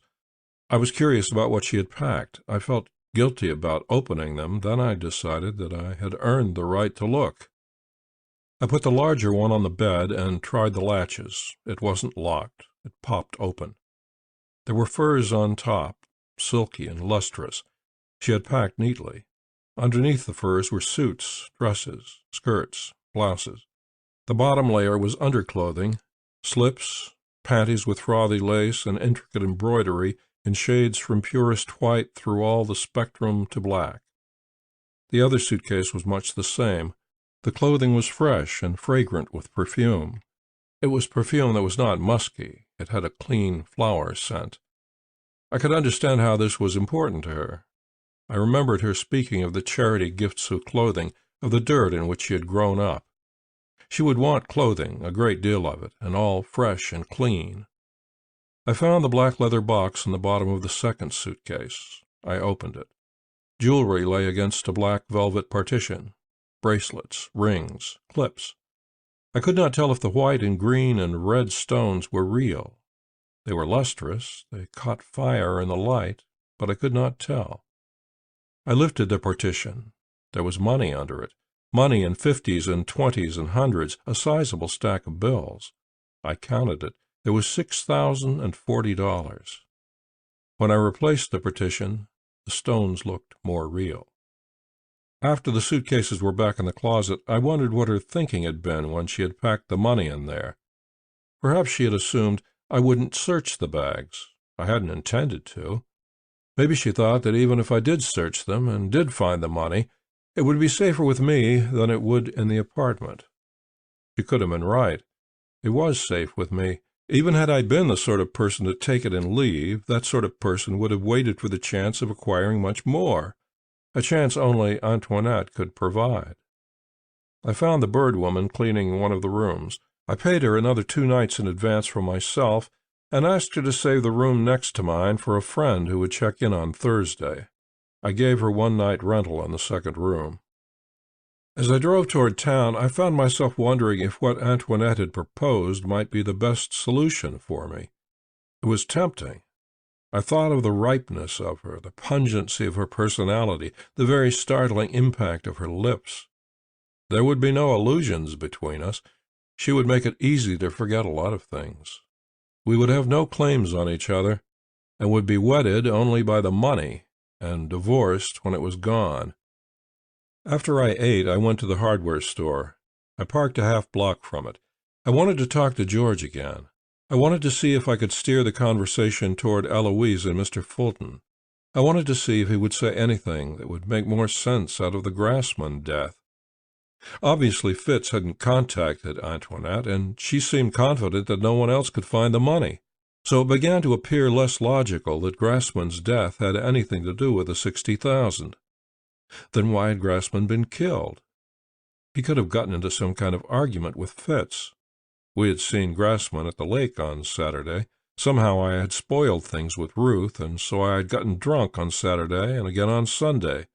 Fitz could have killed him on Sunday, not meaning to do so. He could have loaded the body in his car and gone looking for some place to put it, and spotted my car. The California plates would be easy to spot. But by putting the body in my car, he would be eliminating any chance of my leading him to the money Timmy had buried. But maybe Fitz was convinced that with a clue in his possession, with the name Cindy, he could accomplish as much or more than I could. He was a man of great confidence in himself, and not, I had begun to believe, entirely sane. If Grassman had contacted Fitz, perhaps George could provide me with some meaningful clue as to why. But there was a sign on the door. The store was closed. The sign gave no additional information. It was crudely printed on paper, scotch-taped to the inside of the door, closed. I cupped my hands on the glass and looked inside. The stock did not seem to be disturbed. It could not mean closed for good. It took me several minutes to remember where George lived. I couldn't remember who had told me. White's Hotel. I found it 3 blocks away. It was a frame building. It was seedy-looking, depressing. It had once been painted yellow and white. I went into the lobby. Old men sat in scuffed leather chairs and smoked and read the papers. 2 pimpled boys stood by the desk, making intense work out of selecting the right holes to punch on a punch-board, while the desk man watched them, his eyes bored, his heavy face slack, smoke curling up from the cigarette between his lips. "I want to see George Warden." "Second floor. The stairs are over there. A girl just went up to see him a minute ago." I hesitated, and he said, "Go ahead on up. Room 203. She takes care of him when he gets in rough shape. It's okay. George got taken drunk the last couple of days. She tried to phone him, and he wouldn't answer the room phone, so she came on down. Just now got here." I guessed it was Ruth. I wanted to see her. I didn't know how she'd react to me. I didn't want to talk to George with her there, though. I went up the stairs slowly. When my eyes were above the level of the second floor, I saw Ruth running down the gloomy hall toward me. I reached the top of the stairs just as she got there. Her eyes were wide and unfocused. Her mouth was working. Her face was like wet paper. I called her name, and she focused on me, hesitated, and then came into my arms. She was trembling all over. She ground her forehead against my chin, rocking her head from side to side, making an odd, chattering, moaning sound.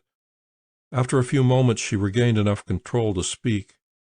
"It's George, in the room, on the bed." "Wait right here." No, I've got to telephone. Police." Her high heels chattered down the wooden stairs. I went back to room 203. The door was open. George lay across the bed, naked. There was a rifle on the floor. A towel was loosely wrapped around the muzzle. It was scorched where the slug had gone through it. I moved uneasily around to where I could see his head. The back of his head was blown off. I knew that before I saw his head because I had seen the smeared wall. In the instant of death, all body functions had shared the smeared explosion. The room stank. His body had a gray, withered look. I moved backward to the door. I backed through it into the hall. I mopped my forehead. It was a hell of a thing for Ruth to have walked in on. They could just as well move the sign to this door, to this life. Closed for good. I stood there in the hall and heard the sirens. The desk clerk came lumbering down the hall. Old men from the lobby followed him. They crowded by me and filled the doorway and stared in. "Good Christ," the desk clerk said. "My, oh my," said one of the old men. Some of the faces were familiar. I knew Hillis, and I knew Brubaker, and I knew Prine. Prine was not on top this time.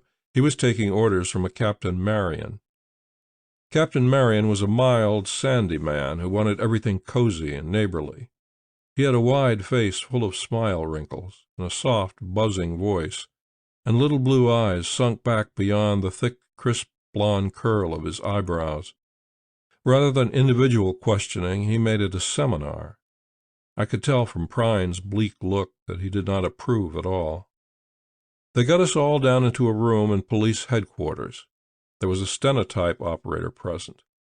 Captain Marion apologized for inconveniencing anybody. He apologized several times. He shifted papers and cleared his throat and coughed. "Well, now, as I've finished with you people, I'll tell you whether you can take off or not. Nothing particularly official about this. It's a sort of investigation. Get the facts in front of us. Let's see what we got here. First, let me say a couple of words about George. I knew his daddy well, and I knew George well, and I knew Timmy. George could have been a big man in this town. He was on his way in that direction, but he lost his grip. Lots of men never seem to get back on the ball after bad wife trouble. But I had hopes George would pull out of it. Seems to me like he didn't. And that's too bad. It's quite a waste. George was a bright man." I saw Prine shift his weight restlessly. "I got it right here on this paper that the body was discovered at 20 minutes after 10 this morning by Ruth Stam. Now, Ruthie, what in the wide world were you doing down there at that White's Hotel?" Captain Marion, George didn't have anybody to look after him. Every once in a while I'd sort of help him get straightened out." "You used to go with Timmy, didn't you?" "Yes, I did. I was trying to help George." "Did Buck approve of that?" "I don't think so. I know he didn't." "I see. Ruthie, what took you down there this morning?" "I went by the store yesterday afternoon, and there was a closed sign on it. It worried me. After I got home, I phoned White's Hotel. Herman Watkins was on the desk. He told me George was drinking. This morning I phoned the store, and there was no answer. Then I tried the hotel. George wouldn't answer the room phone. He does that sometimes. He used to do that. I have a key, so I drove down and went up to the room. The door wasn't even locked. I opened it, and I saw him." "What were you planning to do?" "Get him some coffee, get him cleaned up, give him good talking to, I guess, as I've done before." "Ruthie, you can stay or go, just as you please. Now then, I've got this other name here, Talbot Howard. You came along right after Ruthie. What were you doing there?" I saw Ruth Stam start to get up and then sit back down. "I wanted to talk to George. I saw that the store was closed, so I went to the hotel." "What did you want to talk about?" Prine answered for me. "We had this man in last week, Captain. We thought he was another one of those people Rose Fulton keeps sending down here. This man claims he's writing a book about men who died in the prison camp where Timmy Warden died. This man claims he was there, too. He's never written a book. He's unemployed, has no permanent address, and has a record of one conviction." "For what?" I answered for myself. "For taking part in a student riot when I was in school, disturbing the peace and resisting an officer. The officer broke my collarbone with a nightstick. That was called resisting an officer." Captain Marion looked at Prine. "Steve, you make everything sound so damn serious. Maybe this boy wants to write a book. Maybe he's trying." "I happen to doubt it, Captain," Prine said. "What did you want to talk to George about, son?" "I wanted more information about Timmy." I glanced at Ruth. She was looking at me with contempt. She looked away. "What happened when you got there?" "The desk clerk told me a girl had just gone up. I met Miss Stam when I got to the head of the stairs. She was too upset to talk." "I got a look at that room myself. Hardly blame her. Terrible-looking sight." "All right, son. You can go if you want to." "I'd prefer him to stay, if you don't mind, Captain." Marion sighed. "All right, Steve. Stick around, Mr. Howard. Now, Herman, we'll get to you. The doc says he can fix the time of death about midnight last night. He may be able to get it a little closer, but he says that's a pretty good guess. Did you see George come in?" "No, sir, I didn't see him. It was a pretty noisy night last night. There were a lot of people coming and going. I heard George was doing his drinking at Stump's until Stump wouldn't serve him any more. He left there about 10. Frankly, Captain, I was playing a little poker in the room behind where the desk is. I can't see the desk from there, but I can hear the bell on the desk and hear the switchboard if any calls come in. That's why I brought Mr. Caswell along with me." "I'm Caswell," the little old man said. He had a thin, high voice and an excited manner. "Bartholomew Boris Carswell, retired 11 years ago. I was a conductor on the Erie and Western Railroad. I'm not what you call a drinking man, and I see George Warden came in. I was behind him, maybe half a block. I just happened to look at my watch because I wondered what time I was getting in. Watch said 11:27. Doesn't lose a minute a month, see it? One of the best ever made. Right now it's 11 minutes to 2, and that clock on the wall over your head, Captain, is running 2 minutes slow." "Are you sure it was George?" "Sure as I know my own name. Man alive, he was drunk. Wagging his arms, staggering all over. If it wasn't for his friend, he'd never have made it home." "Who was his friend?" "Don't know him. Didn't get a look at him. Stiff-legged man, though. Stiff in one leg. Like limp. He horse-powered George right into the hotel. Time I came in, they were gone upstairs. The lobby was empty. I could see some of the boys hooting and hollering and carrying on up on the second floor, so I went there. They were back in Lester's room. He had himself 2 gallons of red wine. At least he started with 2 gallons. I had myself a little out of my own glass that I got from my room. It didn't set so good on what I had been drinking. Didn't set good at all. It liked to come up on me. So I went on down to bed. Got into my room at 3 after midnight. Right then I heard a funny noise, just when I was closing my door. It sounded a little like somebody dropped a book, or maybe tipped over in a chair and thumped his head. I listened, and I didn't hear anything else, so I went right to bed. It turns out that must have been when George shot himself." "That would fit with what the doctor says. Herman, could you find anybody else who heard anything?" "I couldn't find anybody else at all." "You don't need anybody else," Caswell said. "I've told you all you need to know, haven't I?" "Thanks, Mr. Caswell. You can go along if you want to." "I'll stay and see what happens, thank you." Captain Marion studied the papers in front of him and then muttered to himself for a while. At last he looked up. "It's not for me to make any decision. That'll be up to the inquest. But I think we can figure that George was pretty beat down. Lost his wife, lost his brother, lost most of his business. Drinking heavy. It certainly looks to me that if any man had reasons for suicide, George did. Steve, you look uneasy. What's on your mind?" "Captain, I don't think it's that easy. I've seen some suicides. I've read up on them. A towel was used as a crude silencer. I've never heard that being used. A suicide doesn't care about the noise. He wants people to come running. He wants it to be dramatic. The towel-wrapped muzzle of the gun was in his mouth when it went off. The gun was new, a .303 bolt-action rifle right out of stock, with the tag still wired to the trigger guard. There were nice clean prints on the side of the action. Too clean. They were George's, of course. There were no prints on the inside doorknob. It wasn't wiped, but it had been smeared. That could have been accidental or purposeful. Many suicides are naked, more than half. That fits. Buttons had been ripped off his shirt. Maybe he was in a hurry. Maybe somebody undressed him in a hurry. There was a bottle on the floor under the bed, half full of liquor. George left very clear prints on that. I'm interested in the stiff-legged man." "What do you mean, Steve?" "I think somebody met George after he left Stump's. I talked to Stump. George was nearly helpless. He carried a key to the store. I think somebody went to the store with him and took a rifle out of stock. I think he slid it down his pant leg. That gave him a stiff-legged walk. He took George up to his room. He fed him more liquor. When he passed out, he undressed him, sat him on the edge of the bed, wrapped the muzzle, opened his mouth, put it between his teeth, and pulled the trigger. He put prints on the gun and bottle, smeared the knob, and left.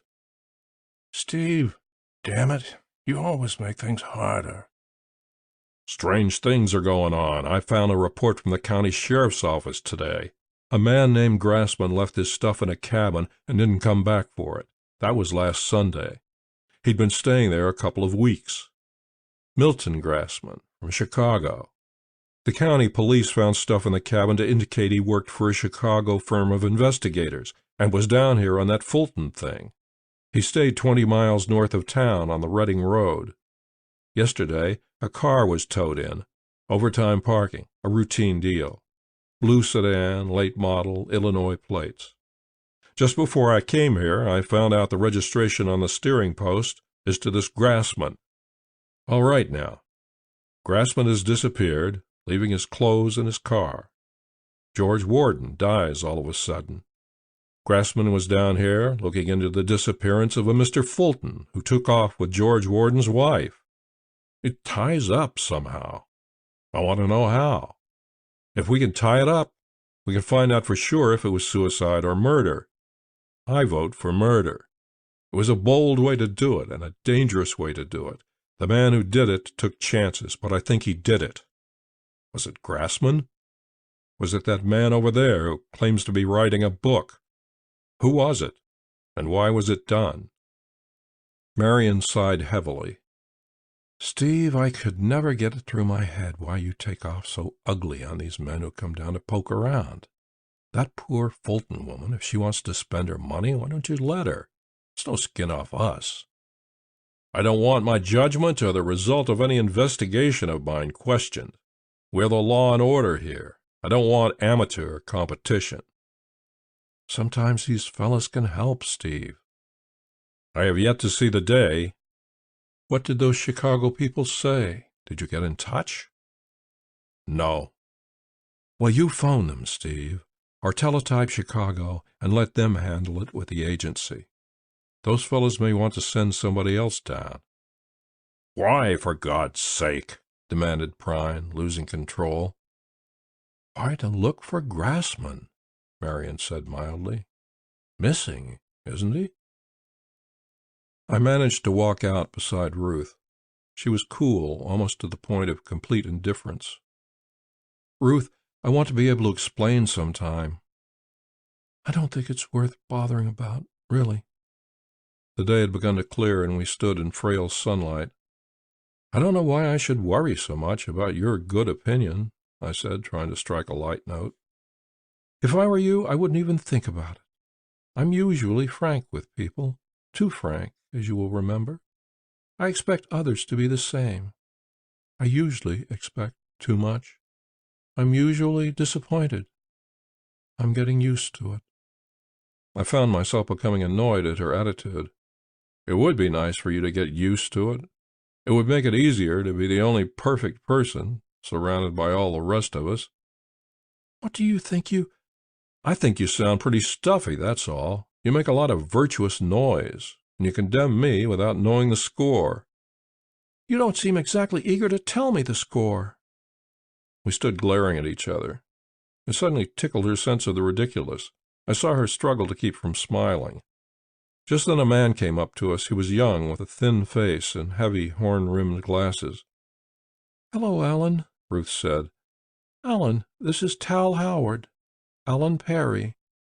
We shook hands, and he said, "Ruthie, I just heard they're going to appoint me to straighten out George's estate, what there is left of it.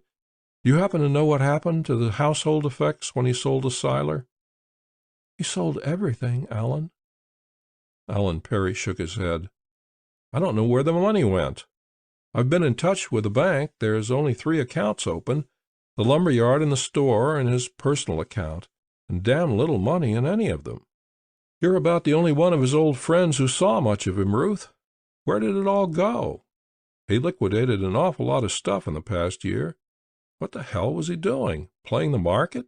Gambling? Women? Drugs? He was drinking it up, I guess. Oh, sure, Ellen said. I know what Seiler paid for the house. I know what he got when he sold the lease on Delaware Street. I know what he got for the cement trucks. If he didn't touch anything but Napoleon brandy at $25 a bottle, he'd have to drink $1,000 a week worth to go through that money. Maybe it's in some other account, Ellen. I doubt it.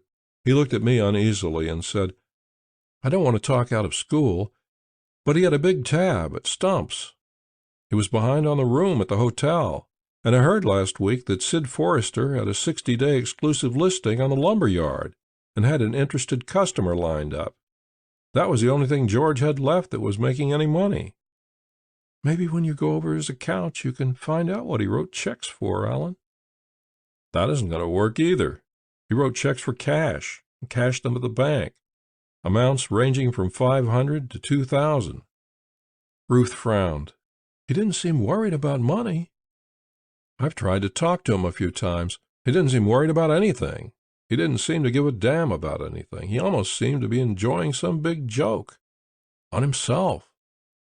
And right at that moment, something became very clear to me, something I should have seen before. I wondered why I'd been so dense. Once you made the proper assumption, a lot of things fell into their proper place. End of Chapter 9. Chapter 10 of A Bullet for Cinderella. I realized they were still talking, but I was no longer listening to what they said. Then I realized that Ruth had spoken to me. I beg your pardon? I said I have to be running along. Wait a minute, please. Can we talk for a minute? You too, Mr. Perry. I saw that she was holding her shoulders as if she were chilled. The sun had gone under again, and a raw April wind was blowing. We could sit in my car a minute. I want to make a guess as to what George was doing with the money. They looked at me oddly. Perry shrugged and said, Sure. We crossed the street and got into my car, Ruth in the middle. It's just a guess. You know that Rose Fulton has never been satisfied with her husband's disappearance. Prine investigated, and he's satisfied. George was out of town when Eloise ran off with Fulton. A neighbor saw Eloise carry a bag out to the car.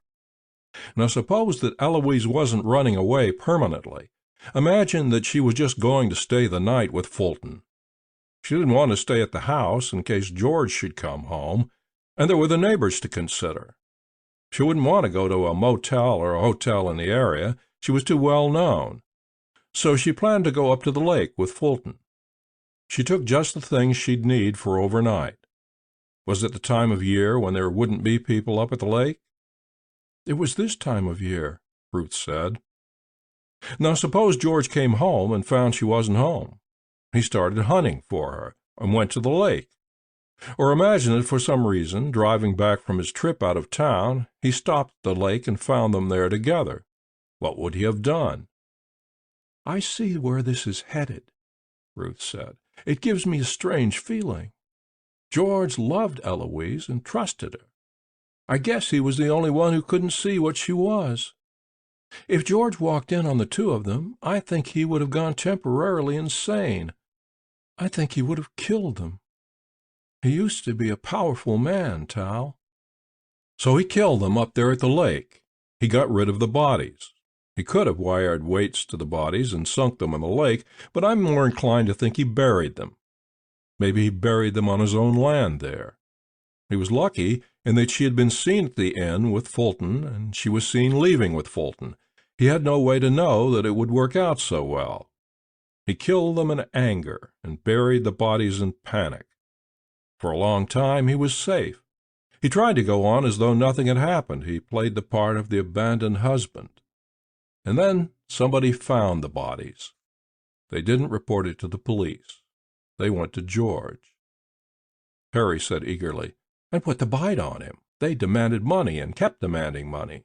He had to start selling things. When nearly everything was gone, he killed himself. He couldn't face exposure and trial and conviction. So we have to look for somebody who has gotten rich all of a sudden.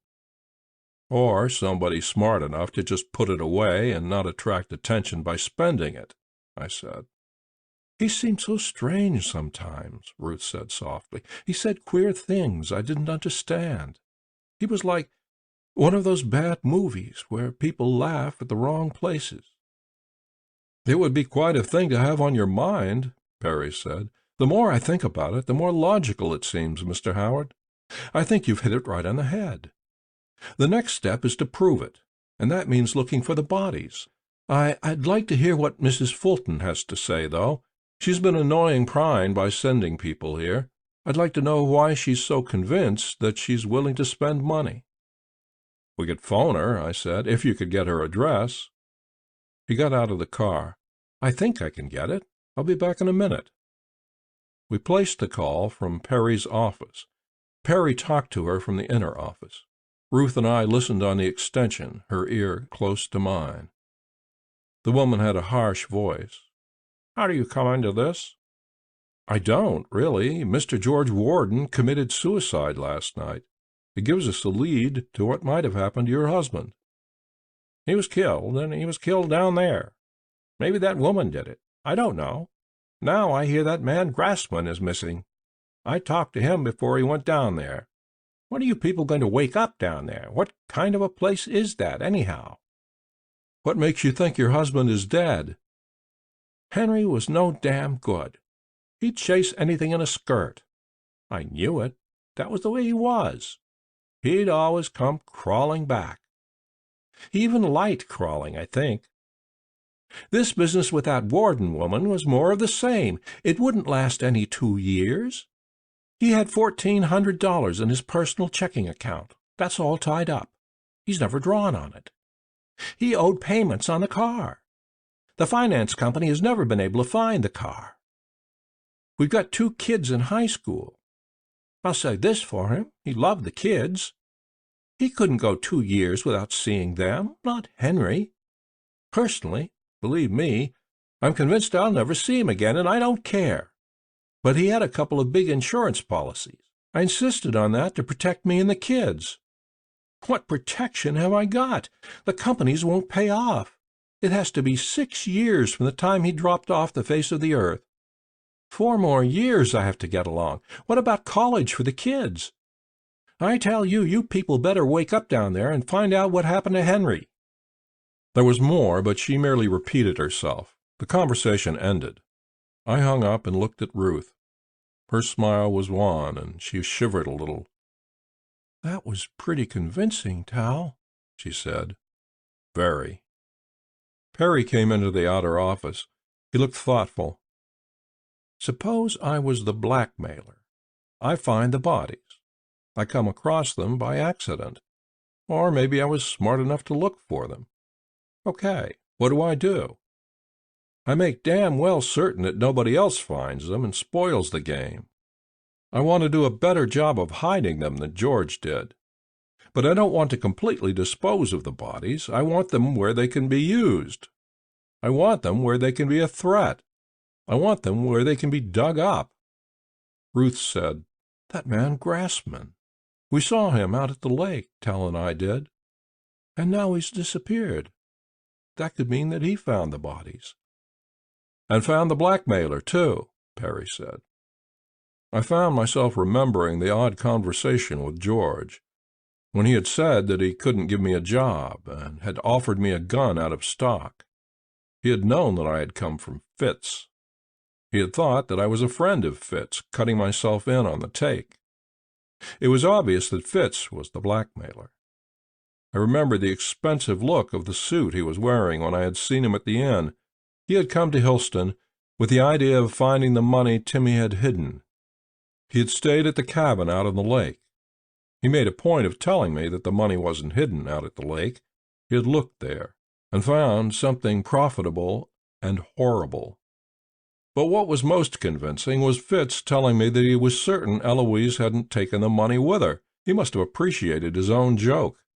Eloise had never meant to leave permanently. She would have been a fool to leave as long as there was a chance of Timmy coming back. She knew about the money. Yet Timmy had been shrewd enough not to trust her with the information about the hiding place. I thought of that first conversation that must have taken place between Fitz and George after Fitz found the bodies. "What should we do?" Ruth asked. "Should we talk to Captain Marion?" At 4:30 that gray Wednesday, I stood on the lake shore with Ruth and Alan Perry, Sergeant Brubaker, and Lieutenant Prine. We were in front of the place that had belonged to George Warden before he had sold it. The narrow dock had been hauled out onto the shore for the winter and hadn't been replaced. The wind had died, and the lake was like a gray steel plate. Voices had an odd resonance in the stillness. Captain Marion came out of the cabin with a husky young patrolman. The patrolman had changed to swimming trunks. He wore an aqualung, with a face mask shoved up onto his forehead. He walked gingerly on the rough path in his bare feet. He looked serious, self-important, and chilled. Captain Marion said, "Try to stay on this line right here. The water looks kind of murky. How's the light?" The patrolman clicked the watertight flashlight on. "It looks bright enough." Prine said in a low voice, so Captain Marion couldn't overhear, "This is nonsense." No one answered him. Brubaker moved away from us. I glanced down at Ruth's face. Her lips were compressed. She watched the patrolman wade out into the water. It shelved off abruptly. He thrashed and caught his balance, the water up to his chest. He adjusted the face mask, bit down on the mouthpiece. He glanced toward us, then moved forward and was gone, leaving a swirl of turbulence on the surface. The ripples spread out, died away. Prine lit a cigarette, threw the match aside with a quick, impatient gesture. He had looked tall when I had seen him behind his desk. Standing beside me, he was not tall at all. His trunk was very long, but his legs were short and heavy. The long minutes passed. We made idle talk, but we kept our voices low. The pines on far hills looked black. The man came abruptly to the surface about 40 feet offshore. He swam to the shore and waded out of the water, dripping. He pushed the face mask up onto his forehead. He was shivering. "Man, it's cold down there," he said. We moved toward him. "Well?" Marion demanded. "Here, sir." He handed Marion something. We looked at it as it lay on Marion's hand. It was the dash lighter out of an automobile, corroded and stained. "I came right up from where it is. It's in about 50 feet of water, half on its side. Gray Studebaker, Illinois plates. The number is CT 5851. Empty. Rock bottom. It's on a pretty steep slope. I think it can be hauled out all right."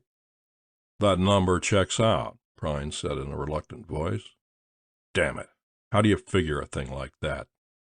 "Steve," Marion said, "I guess maybe we goofed on this one.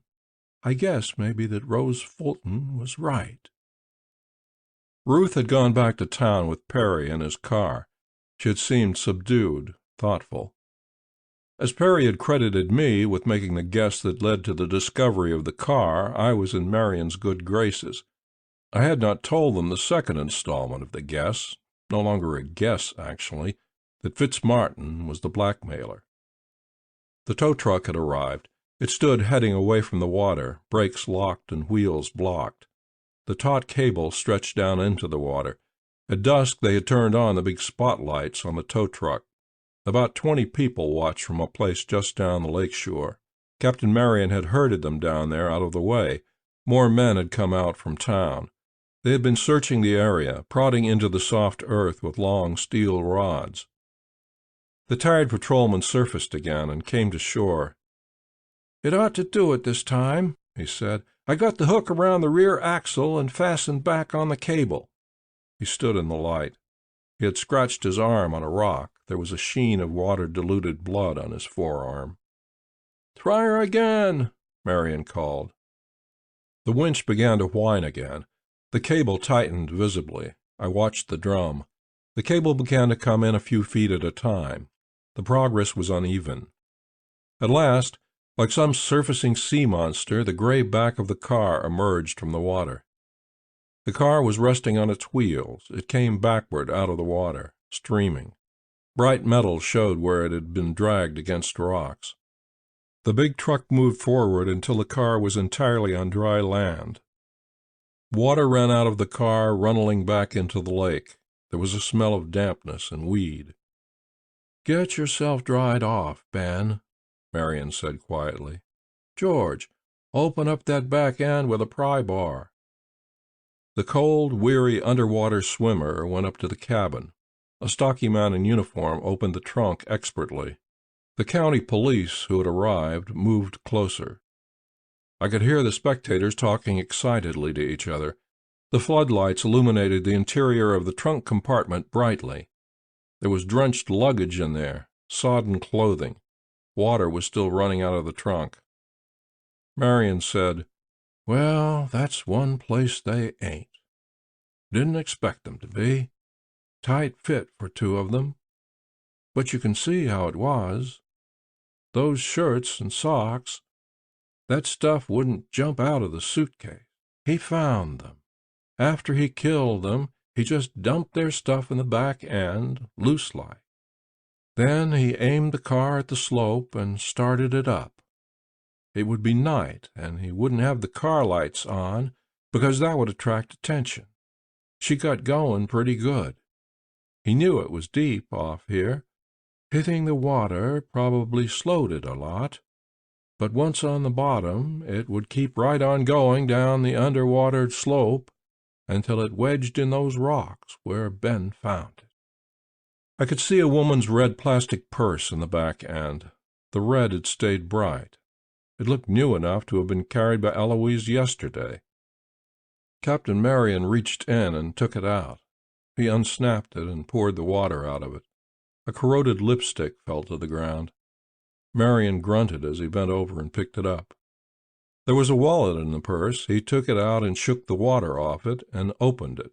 He studied the soaked cards. "Mrs. Warden's all right. Al, can you tow the car off into town all right?" "Sure, Captain." "Well, when you get there, spread all this stuff out in the back end of the garage where it'll get a chance to dry off." In 10 minutes the car had been lashed securely and towed off. I heard the tow truck motor labor as it went up the hill toward the road. "Captain," Ryan said, "shall I have the men keep looking? It's getting too dark to do much good. They haven't had any luck." "Might as well save it until morning. Tom, can you detail some of your boys to help out in the morning?" "I can send a couple around." The spectators had gone, most of them. A wiry little man came over to where we stood. The swimmer, back in uniform, had come down from the cabin. I could smell a strong reek of liquor on his breath. Somebody had evidently found a cold preventative for him. Prine said to the elderly little man, "I told you people to stay back there." "Don't you bark and show your teeth at me, boy. I want to talk to you fellas. Maybe you might learn something." "Get off the—" "Hold it, Steve," Captain Marion said in a mild voice. "What's your name?" "Finister. Bert Finister. Looking for bodies, somebody said. That's what you're doing. You could listen to me. I live off back there other side of the road. I do chores around here. Most of the camps. Everybody knows me. Carpentry work, plumbing, masonry. Put the docks in. Take 'em out in the fall. I know these camps." "So you know the camps. If you were hunting for bodies, Finister, where would you look?" "I'm getting to that. I know the camps. I know the people that come stay in them. Knew George and Timmy Warden and their pa. Knew that Eloise, too. Knew when Timmy used to come up and swim all the way across to see Ruthie Stam. Showing off, I guess. Then last year there was a fella named Fitzmartin up here. Guess he rented this place from George. First time it was ever rented, and now it's been sold. But that's beside the point. You know there's all this do-it-yourself stuff these days. Takes the bread out of a man's mouth. Takes honest work away from him. People do things themselves, they botch it all up. Me, I take it like an insult. That Fitzmartin, he was digging around. Didn't know what he was doing. I figured whatever he was doing, it was something he could hire me to do. Then, by God, he trucks in cement, and he knocks together some forms, and I be damned if he doesn't cement the garage floor. Pretty fair job for an amateur, but it was taking bread out of my mouth, so I remember it. He put that floor in last May. If I was looking for any bodies, I'd look under that floor, because that Fitzmartin, he's a mean acting man. I came around to help, and he chases me clean off the place, walks me all the way up to the road with my arm twisted up behind me, and calls me a trespasser. Nobody ever called me that before. Folks are friendly up here. That man, he didn't fit in at all, and I'm glad he wasn't the one who bought it. The folks who bought it, people from Reading, they seem nice. Got 2 little kids. I let them know when they want anything done, they get hold of Bert Finister. We stood in the glow of car lights. Captain Marion looked at Prine. Fitzmartin? Runs the lumber yard for George. Shall I go and get him? We'd better look first, Steve. That cement floor fooled me. I went over it carefully. It hadn't been dug up and patched. It never occurred to me that the whole floor had been— I saw a pickaxe in the shed, Captain Marion said. Maybe you'd better swing it yourself, Steve. Maybe you need the workout. Yes, sir, said a subdued Lieutenant Prine. They parked the cars so that the headlights made the inside of the garage as bright as a stage. Prine swung and grunted and sweated until Captain Marion decided the punishment was enough. Finister came back out of the darkness with another pick and a massive crowbar. The work began to go faster. A big slab was loosened. They pried it up, heaved it over out of the way, exposing black dirt. The men worked silently. For a long time it didn't appear that they would get anywhere. I was out in the darkness having a cigarette when I heard someone say sharply, "Hold it!" I started toward the garage and then thought of what they might find and stopped where I was. The one called Ben came out into the night. He bent forward from the waist and gagged dryly. He stood up and coughed. "Find them?" I asked. "They found them. Prine says it's her. He remembers the color of her hair." I rode back in with Captain Marion. Prine had gone on ahead to pick up Fitzmartin. Captain Marion felt talkative. "It isn't going to be too easy with this Fitzmartin. What can we prove that will stand up? Blackmail? We'd have to have the money and George's testimony. Concealing the evidence of a crime? He can say George told him to put a cement floor in the garage. He can say he didn't have any idea what was under it.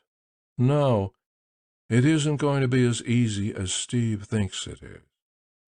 Sometimes Steve worries me. He gets so damn set in his mind. He isn't flexible enough." "But you think it was Fitzmartin?" "It has to be. He milked George clean dry. George didn't have much choice, I guess. Pay up or be exposed. If he was exposed, my guess is that he would have gotten life. A good defense attorney could have brought out some things about Eloise that wouldn't sound very pretty to a jury. George could have figured that when he ran out of money, Fitzmartin might, probably would, take off without saying a word. That would leave him free to walk around broke. Better than not walking around at all. What I can't figure is how Fitzmartin got it into his head to look for those bodies. He wasn't in this town when George killed the pair of them. I understand he was in prison camp with Timmy. But how would Timmy have any idea about a thing like that? There's some angles to this we won't know unless that Fitzmartin wants to talk." I could sense the way his mind was turning. He glanced at me a couple of times. "You gave us some help, Howard. I grant that. But I don't feel right about the way you fit in, either." "What do you mean, Captain?" "Aren't you just a little too damned convenient? You hit town, and everything starts to pop open. Why is that?" "Coincidence, I guess." "You knew Timmy, and you know Fitzmartin. Maybe before you came here you knew Fitzmartin was milking George. Maybe that's why you came here, Howard." "I didn't know anything about it." "I'm not through with you, son. Don't take yourself any notion to disappear. I want you where we can talk some more. You're just too damned convenient in this whole thing."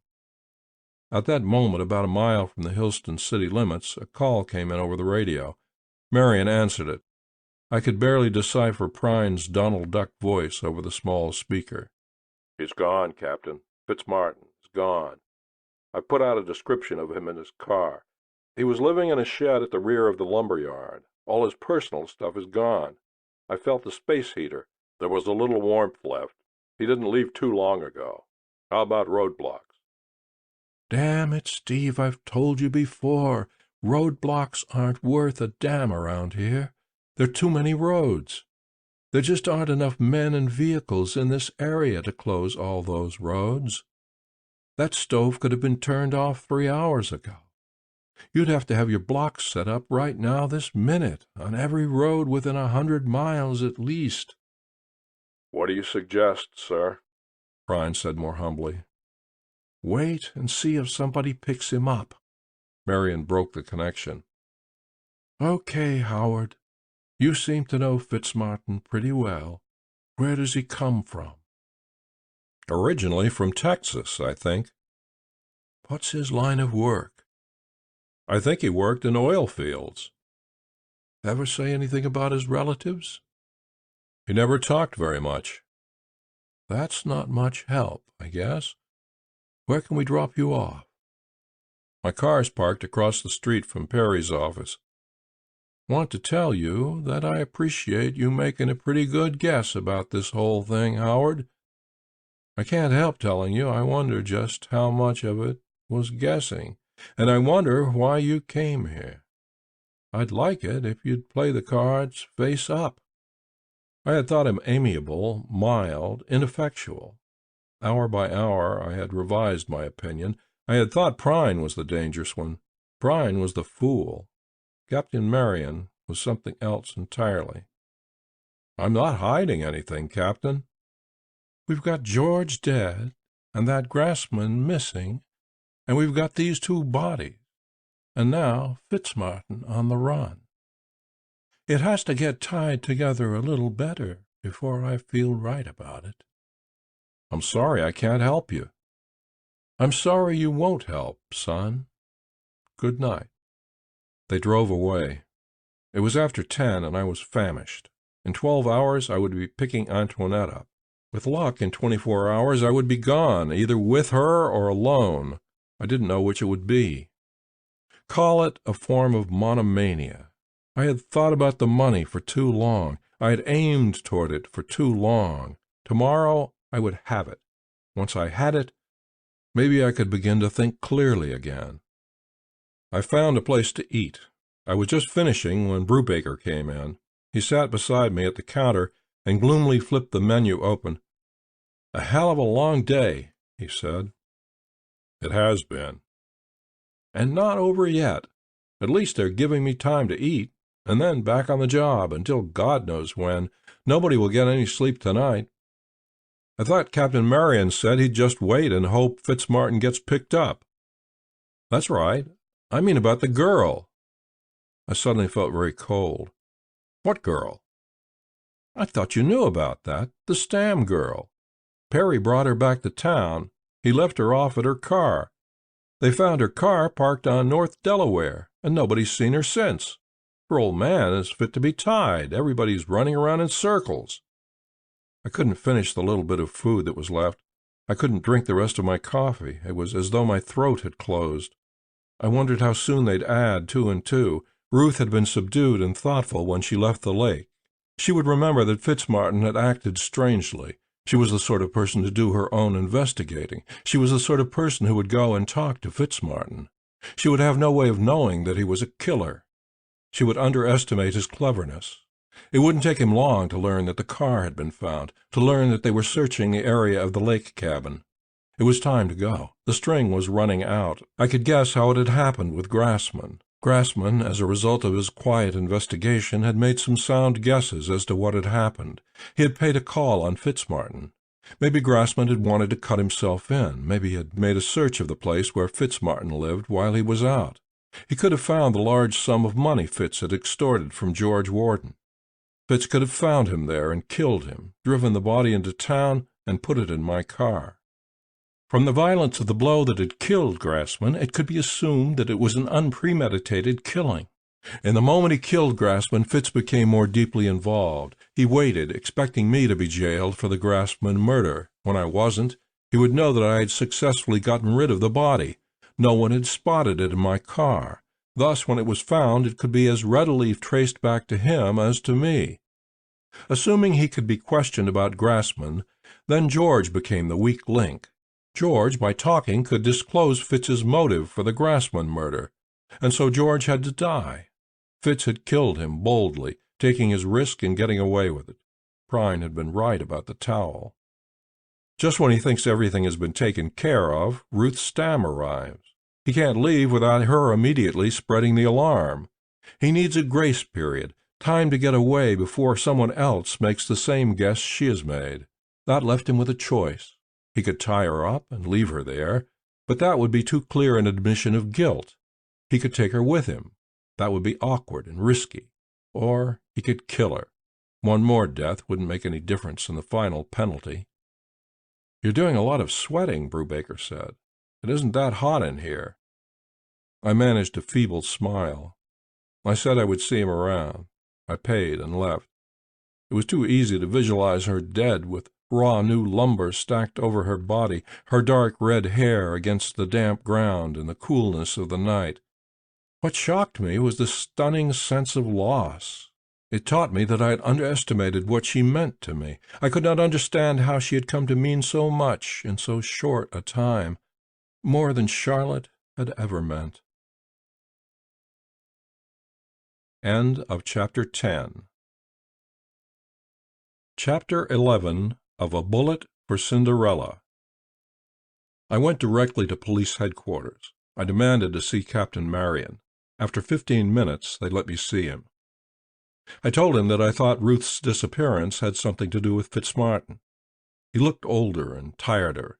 He nodded without surprise. He said, "She knew George pretty well. Maybe she remembered something George said about Fitzmartin, so she tried to check it out by herself. Maybe she'd think she was the only one who'd guess. I've thought of that, Howard. I don't like it. I've got a crew out there searching the yard. I thought of something else, too. Maybe Grassman guessed. Maybe that's why something happened to him. Thanks for coming in, Howard. I added it up about a half hour ago. I don't like the total. Can I help in any way? You look like hell. You'd better try to get some sleep." "I don't think I'll be able to sleep." I drove back out to the motel. It no longer seemed important about meeting Antoinette in the morning. It didn't matter any more. I had come to Hillston to find treasure. I had thought I would find it buried in the ground. I had found it walking around with dark red hair, with gray eyes, with a look of pride.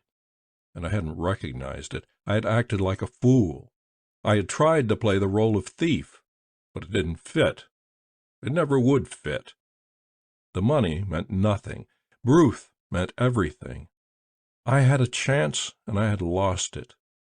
They don't give you 2 chances. I parked in front of my motel room. The office was dark, the no vacancy sign lighted. Cars sat in the light of an uneasy moon, and the travelers slept. I unlocked the door with my key and stepped inside, reaching for the light switch. Something came out of the darkness and slammed against my jaw. Pain blossomed red behind my ears. A skyrocket roaring was in my ears, and I felt myself fall into nothingness. I came to in a brightly lighted place.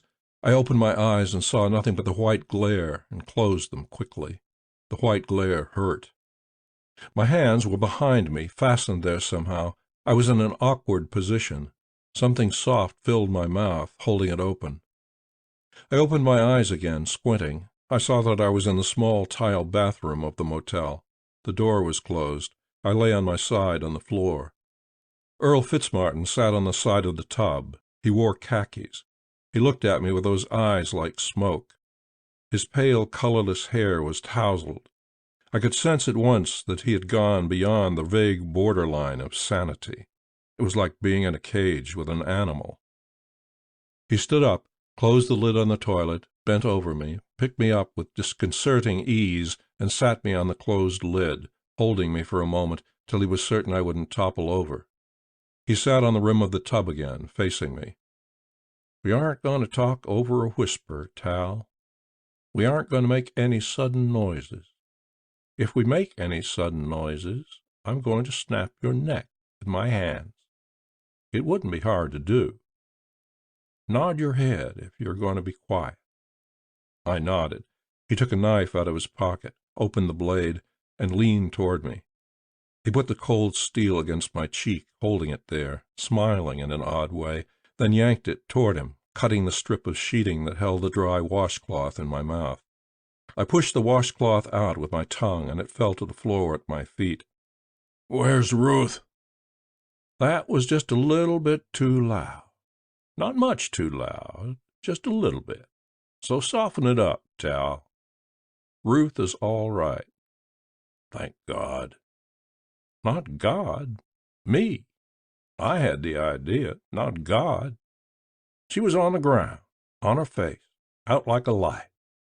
I took hold of that wonderful hair in my left hand, and I pulled her head up.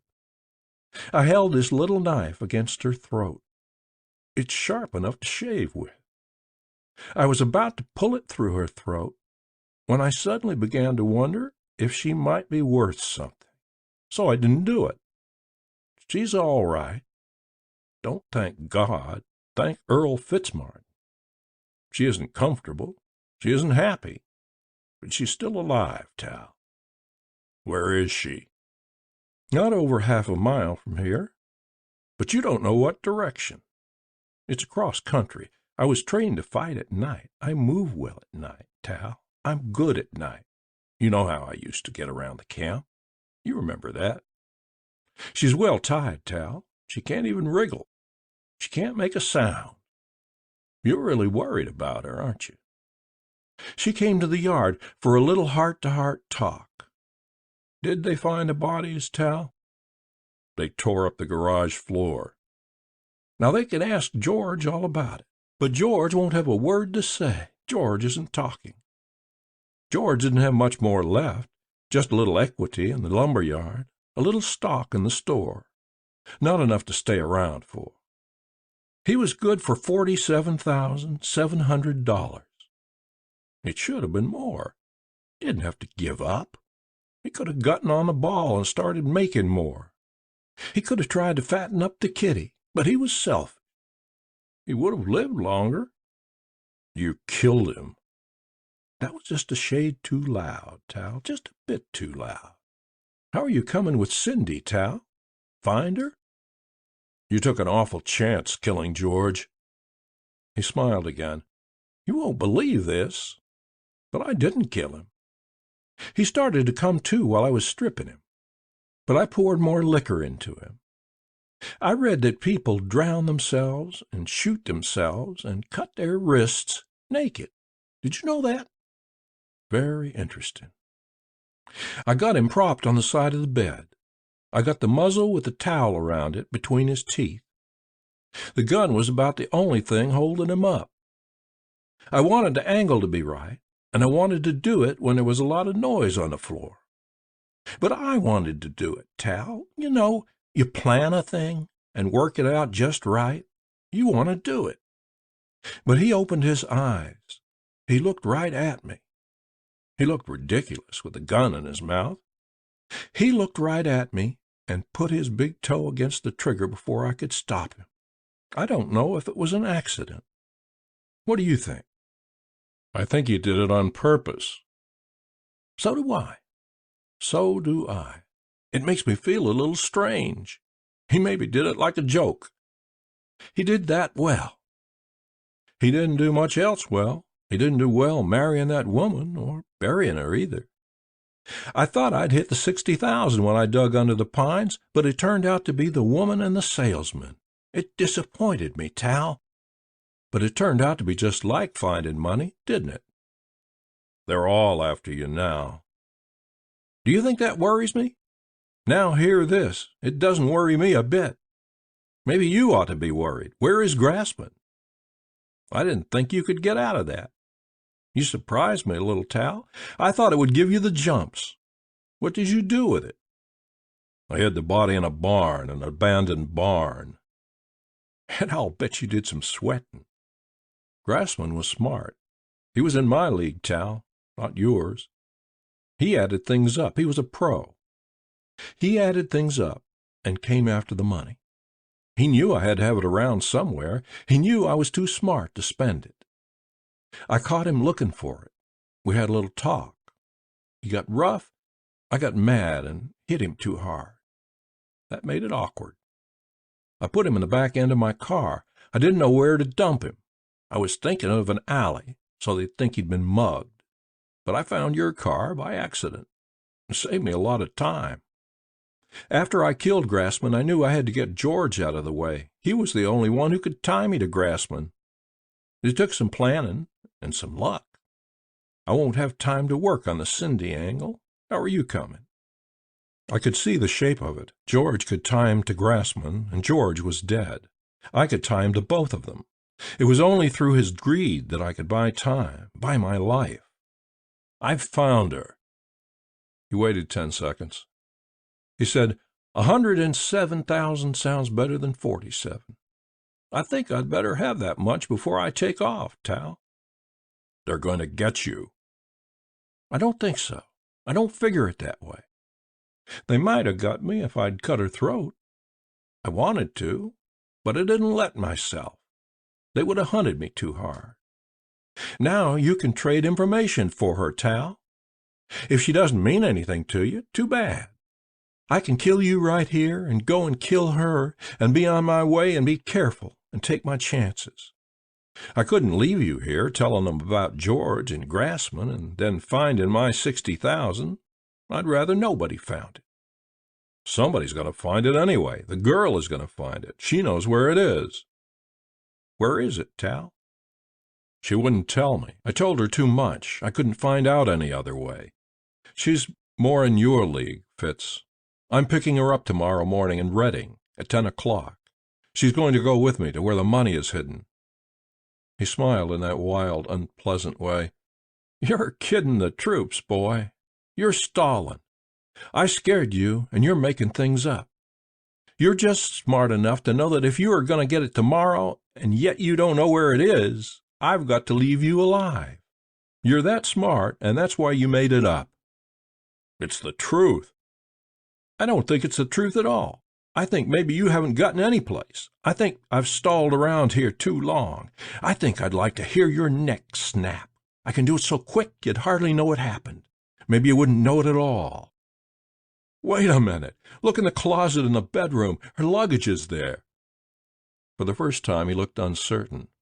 He turned out the bathroom light and went into the next room. He came back with the 2 suitcases. He shut the door, turned the light on again. He opened them and looked at the clothing. This is pretty good stuff. This belong to her? What's it doing here? We were going to get the money and go off together. I could see him appraise that and half accept it. But I don't like the idea of letting you go and get it. I can't keep an eye on you. Fitz, listen to me. I don't give a damn about the money. You can have every cent of it after I get it. I'll trade all of it for Ruth's stam. Then see how it will be? You'll have the 107,000. They think George was a suicide. Maybe they'll never find Grassman. I covered the body with hay. The barn is about to fall down. Nobody ever goes in there. They won't look as hard for you. You'll be a lot safer. You're lying. This is a stall. It's not. I'll prove we were going to go away together when we got the money. Look for the small black box on the bottom of the smaller suitcase under all the clothes. Yes, that's it. Look under the partition. He took the money out. He riffled through it. He folded it once and put it in his shirt pocket. He looked at me for long moments, his eyes dubious. I do not like to think about the next half hour. He put the gag back in my mouth. He had his strong hands, and he had the small, sharp knife, and he had a sadistic knowledge of the nerve ends. From time to time he would stop and wait until I quieted down, then loosen the gag and question me. The pain and humiliation made me weep like a child. Once I fainted. Finally, he was satisfied. He had learned how much I thought of Ruth. He had learned that I knew that we had to go where the money was hidden by boat. He knew that I had guessed we would start from the Rossi house north of town, and he knew that I had no more than that. After that, he cut my hands loose. He was perfectly safe in so doing. I was too enfeebled by pain to be any threat to him. "You'll get the money. You'll dig it up. You'll come back here with it." "No." He took a quick half-step toward me. I couldn't help flinching. Memory of what he could do was too clear. "What do you mean?" "I mean I don't trust you to do what you promised, Fitz. I've got to know Ruth will be all right. I've got to know she'll be safe, or you don't get the money. I broke you this far. You want to be broken the rest of the way?" "I don't think you can do it." After a long time, he gave a shrug of disgust. "Maybe not. How do you want it worked?" "I want to see her. I want to see she's alive before I give you the money. It could be by the river. Then if you try to cross me, I'll throw the money in the river. I swear I'll do that." "You would, wouldn't you? You're making it rough. I can't risk being seen." "I'll see that we start off by boat at 1 o'clock. I don't know how far we'll have to go or how long it will take. You could bring her to the Rossi house at 2. "It's a risk." "It's isolated. There's no phone there. At least I don't think they have a phone. I'll give you the money, and I'll see that you get a fair start. That's the most I can do. I won't try to make it any safer for you." "But you promise a fair start?" "I promise that." He snapped out the bathroom light. I heard the door open and then heard the outer door open and close. I walked unsteadily through the dark room to the front door. I opened it. The moon was gone. A wind sighed across the flats on the far side of the road. There was no sign that Fitzmartin had ever been here. The night was still. He was very good in the night. I remembered that. There was a first aid kit in the trunk compartment of my car. I got it. The small cuts had not bled very much. I cleaned myself up and bandaged the cuts. I ached all over. I felt sick and weak, as though I were recovering from a long illness. I kept seeing his eyes. His powerful hands had punished nerves and muscles. Even my bones felt bruised and tender. I went to bed. I was certain that Ruth was still alive. I hoped his greed would be stronger than his wish to kill. I hoped his greed would last through the night. But there was something erratic about his thought patterns. There was an incoherency about the way he had talked, jumping from one subject to the next. He had a vast confidence in his own powers. I wondered where he had Ruth. A half-mile away? Across country? Maybe she was in his car, and it was parked well off a secondary road. Maybe he had found a deserted shed.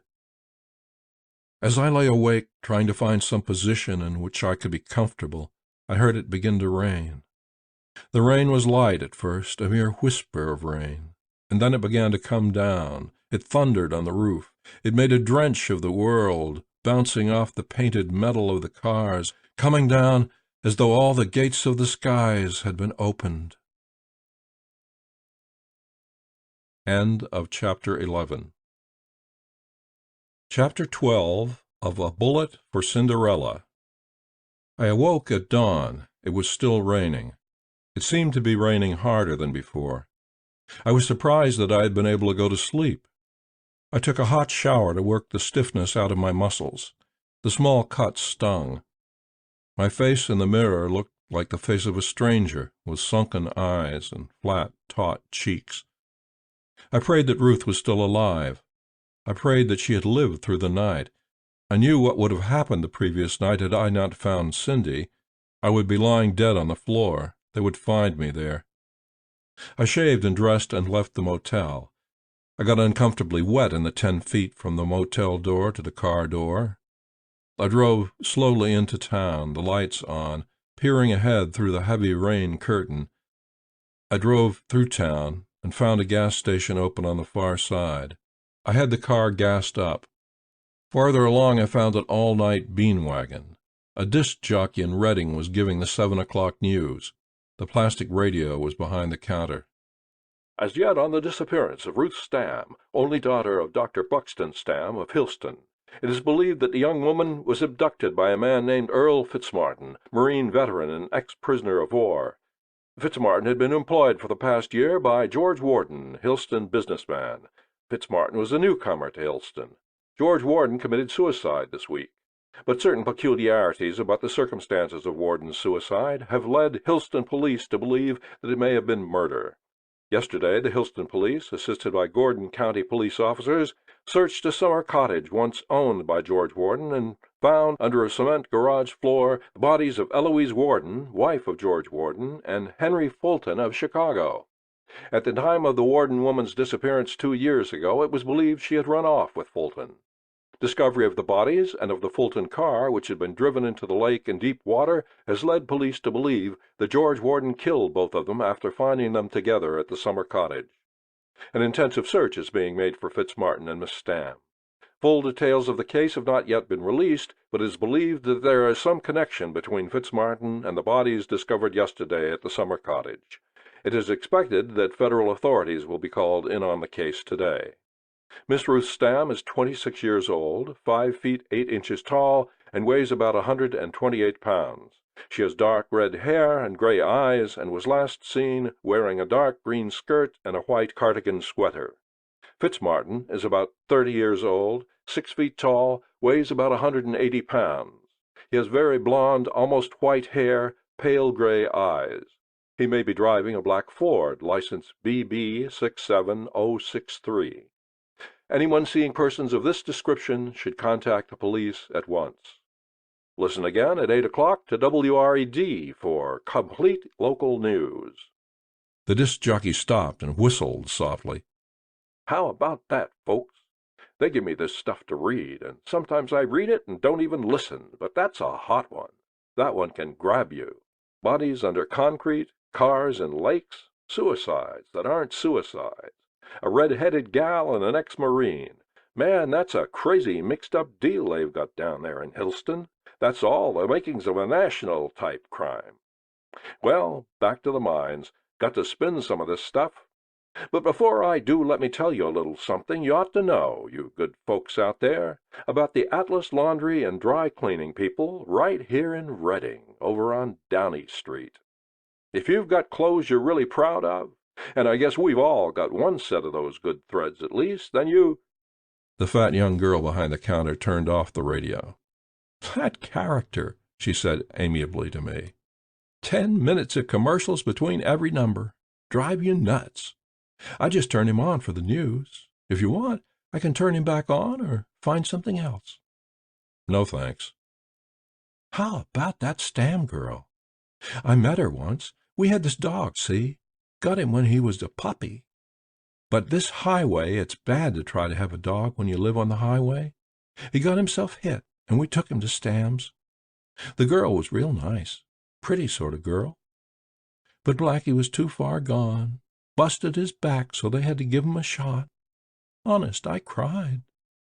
And you know what I think? I think it's a big deal for those two. I think maybe she ran off with that Marine. You can figure she wasn't getting any younger. She'll hear about all this mess she's causing, and she'll get in touch. That's just what will happen." "Could be," I said. "Of course it could be. You want more coffee, maybe? Sometimes I think I'd run off with anybody asked me, just to get out of this rat race. That's on my bad days. Isn't this day a stinker, though? It keeps coming down like this, every creek in the county will be flooded. It gives me the creeps to think about those two buried under a garage floor all that time. I never knew her, but my sister knew her. She was in the high school with her, before my time. My sister says she did a lot of running around. The way I see it, mister, if a husband catches his wife and another man, he's got a right to kill the two of them. It's like what they say, the unwritten law. When I get married, I'm not going to do any cheating. I guess it isn't so bad if a man does a little cheating. They're all alike. Beg your pardon. But no woman with a home and a husband and everything has any right to jump the fence. Don't you think so? He made his big mistake burying the two of them like he did. He should have just got on the phone and said to the police, "You boys come out here and see what I did and why."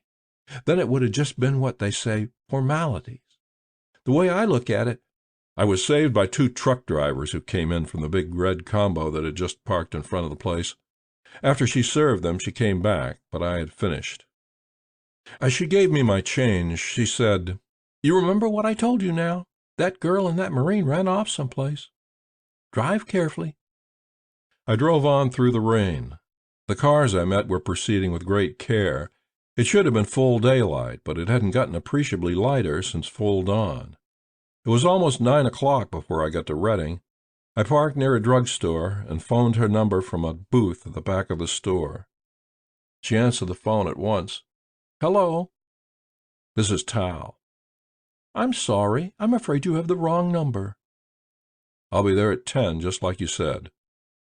"That's perfectly all right." She hung up. Her last comment had been the tip-off. Somebody was there with her. She had answered as though I had apologized. I wondered if it would be all set for 10. I wondered if I dared try again.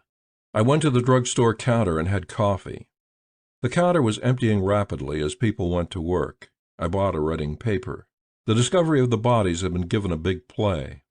The article filled in a little more background than the radio item, but essentially it was the same. At 9:30 I tried again. She answered on the second ring. "Hello." "This is Tal again." "Yes." "Is this deal off or on? What goes on? Should I be there at 10? "This coming Saturday? No, I'm very sorry. I have a date." "I'm at a payphone. The number is 46040. I'll wait right here until you can call me back." "No, I'm so sorry. Maybe some other time. Give me a ring." "Phone as soon as you can." "Thank you. Goodbye." I took a booth near the phone booths. I went and got my paper and ordered more coffee. I waited. 2 people used the booth. At 5 minutes to 10, the call came. "Hello?" "Is that you, Tal? I couldn't talk before. I'm glad you phoned. Make it 10:15. What does your watch say?" "Exactly 4 minutes of." "Don't park out back. Park a block away. Start up at exactly 10:15 and go slow. When you see me coming, unlatch the door. Don't waste time getting away from there." I began to be more nervous. I had no way of knowing what she was mixed up in. I knew her playmates would be hard people. I didn't know how closely they would be watching her. The rain had begun to let up a little. I parked a block away from her apartment house. I could see it. I kept the motor running. I kept an eye on my watch. At exactly 10:15, I started up. I drove slowly. I saw a man in a trench coat across the street from the apartment house, leaning against a phone pole. As I drew even with the apartment house, slowing down, she came running. I swung the door open. I didn't stop. She piled into the car. She wore a dark coat, a black hat with a veil, and carried a brown case like a dispatch case. "Hurry," she ordered. Her voice was shrill, frightened. I speeded up. She was looking back. I heard a hoarse shout. "Keep going," she ordered. "He's running for his car. It's headed the wrong way. They posted a man in back. I didn't know it until yesterday afternoon." A light ahead turned red. There was cross traffic. I ran the light. Tires yelped and horns blatted with indignation. I barely made the next light. She kept watching back over her shoulder. It took 15 minutes to get to the southbound highway, the road to Hillston. Once we were out on the highway, and I was able to open it up a little, she turned around. I glanced at her. Her left eye was badly puffed and discolored. Her left cheek was bruised. I remembered the story of the small girl who had stayed home from school because her brother had blacked her eye. "What happened to your face?" "I got bounced around a little. People got annoyed at me." "What the hell have you been mixed up in?" "Don't worry about it." "I'd like to know how much chance I was taking." "You weren't taking it. I was taking it. They didn't want me to leave. Anybody leaves, they get the idea there's a subpoena in the background, and a committee and an investigation. They were careless. I learned too much. So they had a problem. Do they kill me or watch me? They watched me. I'm stupid, I guess. I was having a big time. I thought I could pull out any time. I didn't know they played so rough. If I'd guessed it could be that rough, I wouldn't have gotten that far in. You can't go back then. I can't ever go back. Don't make jokes. Just drive as fast as you can. She had changed in the short time since I'd seen her. There had been a lot of arrogance about her, confidence and arrogance, and a flavor of enjoyment. That was gone. She was bitter and half frightened and sullen. I drove. The rain finally stopped. The sky had a yellow look. Tires made a wet sound on the road. The ditches were full. We went through a village. Children romped in the schoolyard under the yellow sky. I did not like what I was going to have to do to her. She had given me a certain measure of trust. She had no way of knowing that the stakes had changed. She could not know that I was willing to betray her, that I had to betray her. I knew I could not risk taking her to the motel. She would want her luggage first of all. She would want to check on the money. It was gone. She would want an explanation, and there was no explanation I could give her. I would betray her. But it was the money balanced against Ruth's life. It seemed fantastic that I could have seriously considered going away with this woman who sat so silently beside me, fists clenched nervously against the dark fabric of her skirt. It seemed fantastic that I could have gotten wound up in the whole thing. Charlotte was several lifetimes in the past. When I had come home, I had felt half alive. Now I was entirely alive. I knew what I wanted and why, and knew that I would go to any lengths to get what I wanted. "Are you serious in thinking they would kill you?" I asked. She laughed, a single, short, flat sound. "I know where the body is buried. Ever hear that expression? It was a party I didn't want to go to in the first place. I knew it would be a brawl. It was. A man got himself killed. He got too excited. Not a bad guy, young guy, rich family. Got a big whomp out of running around with the rougher element, you know? Liked to know people by their first name, the ones who had been in jail. Liked to be able to get his parking tickets fixed. He got suddenly taken dead. Sort of an accident. A very important fellow shot him in the head. I was the only outsider. I know where they put him. The family has spent a fortune in the last 5 years looking for their kid. They're still looking. It could be very bad. It was very bad at the time. I'd never seen anything like that before." "They would kill you?" "If they think I'll talk. If they were sure of it and had a chance. There wouldn't be much heat over me, not over this pair of round heels. The kid they killed is real heat. The man with the gun was drunk. I was with the man with the gun. The kid thought he was too drunk to know or care. He had his arms around me when he was shot in the head. When the bullet hit his head, he grabbed onto me so hard I couldn't breathe for a week without it hurting. Then he let go and fell down and tried to get up and went down for good. It was at a farm. They put him in an old cistern and filled it with big rocks. They had his car repainted and sold through channels. If nothing happens in 6 months or so, they'll stop worrying about me, and maybe they'll stop looking. But I know what I'm going to do. Blonde dye job, maybe glasses. I feel better if I don't look like myself." I was wondering how I could keep her away from the motel and still stall long enough to get to the Rossi place at 1. She helped out by saying suddenly, "What's been going on down in Hillston, anyhow? Eloise and her boyfriend under the cement. That Stam girl missing. George knocking himself off. Sounds like it's been pretty wild down there." "I want to talk to you about that." I sensed a new wariness about her. "Just what do you mean?" "I'm new in town. There's been a lot going on. I haven't had anything to do with it. I mean, I've been in on it as a bystander, but that's all. But the police like to keep busy. I think it would be better if we didn't go back through town to the motel. I think it would be better if we went after the money first." You could be picked up? I might be. But what for? I don't like this. If they pick you up, they pick me up, and word would get back to Reading too damn fast. I'm sorry, but that's the way it is. I don't like it. I can't help that. I think we ought to go after the money. When we get it, we can circle around town and get to the motel from the south. Then we can pick up our luggage and be on our way. Then that means spending too much time in the area with the money on us. Why don't we circle around and get the baggage first?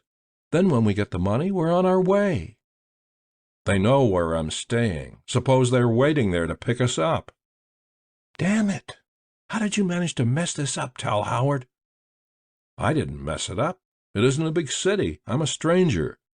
They're after a man named Fitzmartin. I remember that name. You said he knows about the money, too. He doesn't know where it is. You're the only one who knows where it is. Why are they after him? On account of the girl? They think he took her? And they think he was blackmailing George because he found out about Eloise and her boyfriend being dead. And they think he killed George and maybe a private detective named Grassman. Busy little man, isn't he?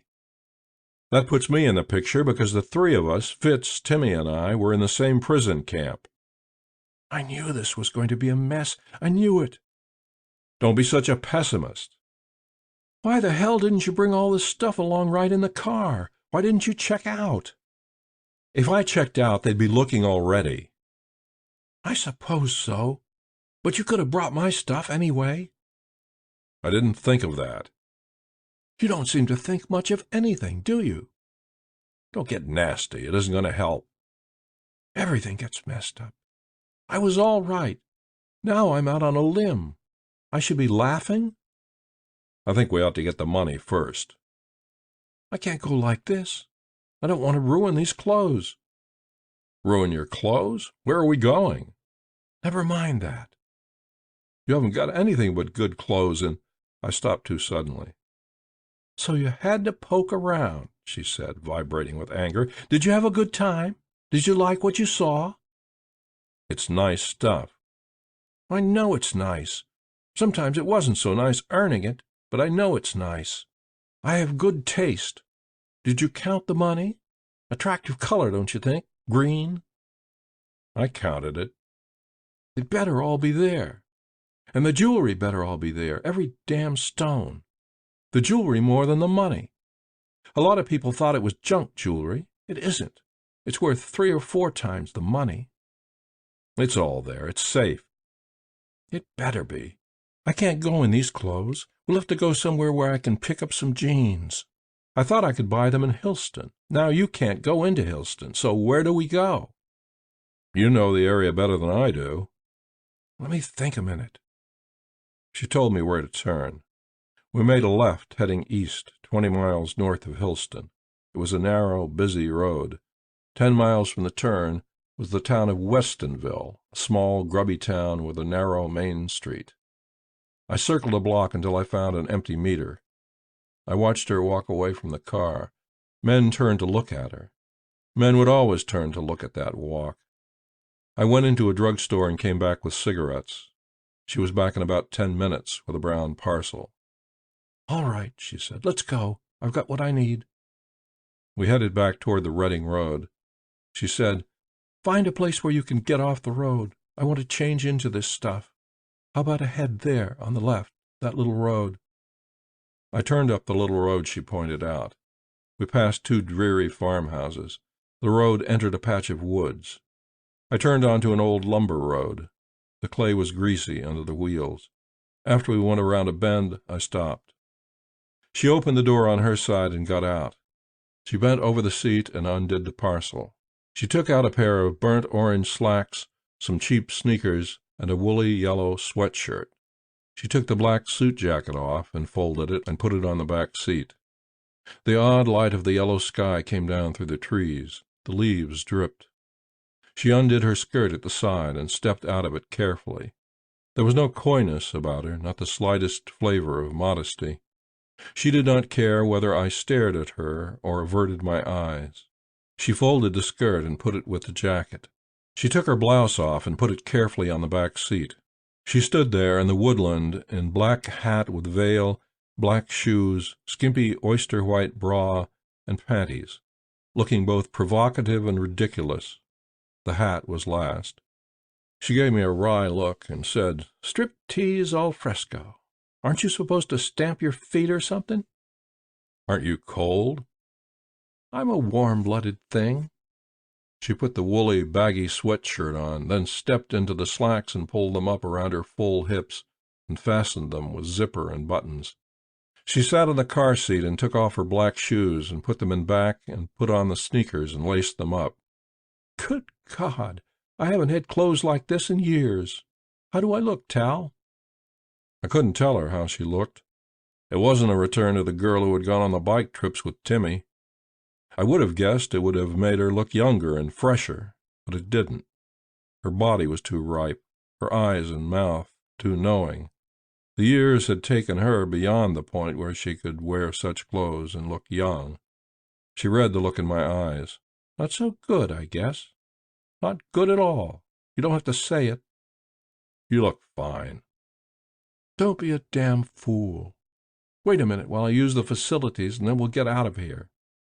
She went off into the woods out of sight of the car. She was back in a few minutes. I backed out. I looked at my watch. The time problem had been nearly solved. It was a little past 12:15. I pulled into the yard of the Doyle place, the Rossi place where she had been born. I saw that the boy had finished painting the boat. "It looks even worse than I remember," she said. She got out of the car and went toward the porch. The chickens were under the porch. The dog lay on the porch. He thumped his tail. Antoinette leaned over and scratched him behind the ear. He thudded the tail with more energy. Her sister came to the doorway, dirty towel in her hand. "Hello, Anita," Antoinette said calmly. "What are you doing here? Doyle don't even want you coming around here. You know that." "Blank Doyle," Antoinette said. "Don't use that kind of language with kids in the house. I'm warning you." The girl who had cried came up behind her mother and stared at us. "You're so damn cautious about the kids," Antoinette said with contempt. "Hi there, Sandy." "Hi," the girl said in a muted voice. "You give the kids such a nice home and all, Anita." "I do what I can. It's the best I can. Look at the way she's dressed. I sent money. Why don't you spend some of it on clothes? Or does Doyle drink it? There's no reason for her to wear her good stuff around the house. What do you want here, anyway? What did you come around here for?" She gestured toward me with her head. "He was here asking about you. I told him where to look. I guess he found you there all right.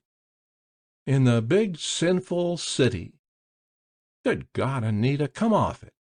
It eats on you that you never figured it out right. You never worked it so you got up there. Now you've got Doyle. And look at you. You're fat, and you're ugly, and you're dirty." The child began to cry again. Anita turned and slapped her across the face and sent her back into the house. She turned back to Antoinette, her face pale. "You can't come in my house. I wouldn't put my foot in that shack, Anita. Are the oars in the shed?" "What do you want with oars?" "I'm taking that boat. There's something I want to show my friend." "What do you mean? You can't use any of the boats." "Maybe you want to try and stop me. I'm using a boat. I'm taking a boat. You go out on the river today, you'll drown yourself. Look at it. Take a good look at it." We turned and looked at the river. The gray water raced by. It had a soapy look. The boil of the current looked vicious. "I've been out in worse than that, and you know it. Is the shed locked?" "No," Anita said sullenly. "Come on, Tal," Antoinette said. I followed her into the shed. She selected a pair of oars, measured them to make certain she had mates. We went to the overturned boat. We righted it. It was heavy. She tried the oars and the locks to be certain they would fit. She got on one side and I got on the other, and we slid the boat stern first down the muddy bank to the water. We put it half in the water. The current caught at it, boiling around the stern. Antoinette straightened up and looked at the river. Anita was watching us from the porch. The pale face of the little girl watched us from a cracked window. "It's pretty damned rough," Antoinette said. "We won't have much trouble getting down to the island." "Island?" "Right down there. See it? That's where we're going." The island was about 300 yards downstream. It was perhaps 300 feet long and half as wide. It was rocky and wooded. It split the river into two narrow areas of roaring turbulence. "I don't think we can make it back to here. We can walk the boat down the shore and land further down when we leave, then walk back up to the car and tell them where the boat is. They can get it when the river quiets down. The worst part is going to be right at the start. Let's get it parallel to the shore, Tal." We struggled with the boat. She slipped on the muddy bank and sat down hard and cursed. I held the stern. The bow was pointed downstream. "Shall I row?" I asked over the sound of water. "I'm used to it. Wait until I get set. When I say go, you get into the stern." She got in and put the oars in the locks, held them poised. She nodded to me. I got in. The current caught us. It threatened to spin the boat, but she got it quickly under control. It wasn't necessary to row. She watched over her shoulder and guided us by fast alternate dips of the oars. She was quick and competent. As we neared the island, the fast current split. She dipped both oars and gave a single hard pull that sent us directly at the island. The boat ran ashore, the bow wedging in the branches and rubble that had caught there on the shelving shore, brought down river by the hard rains. She was out quickly and pulled the boat up farther. I jumped out onto the shore and stood beside her. Her eyes were wide and sad and thoughtful.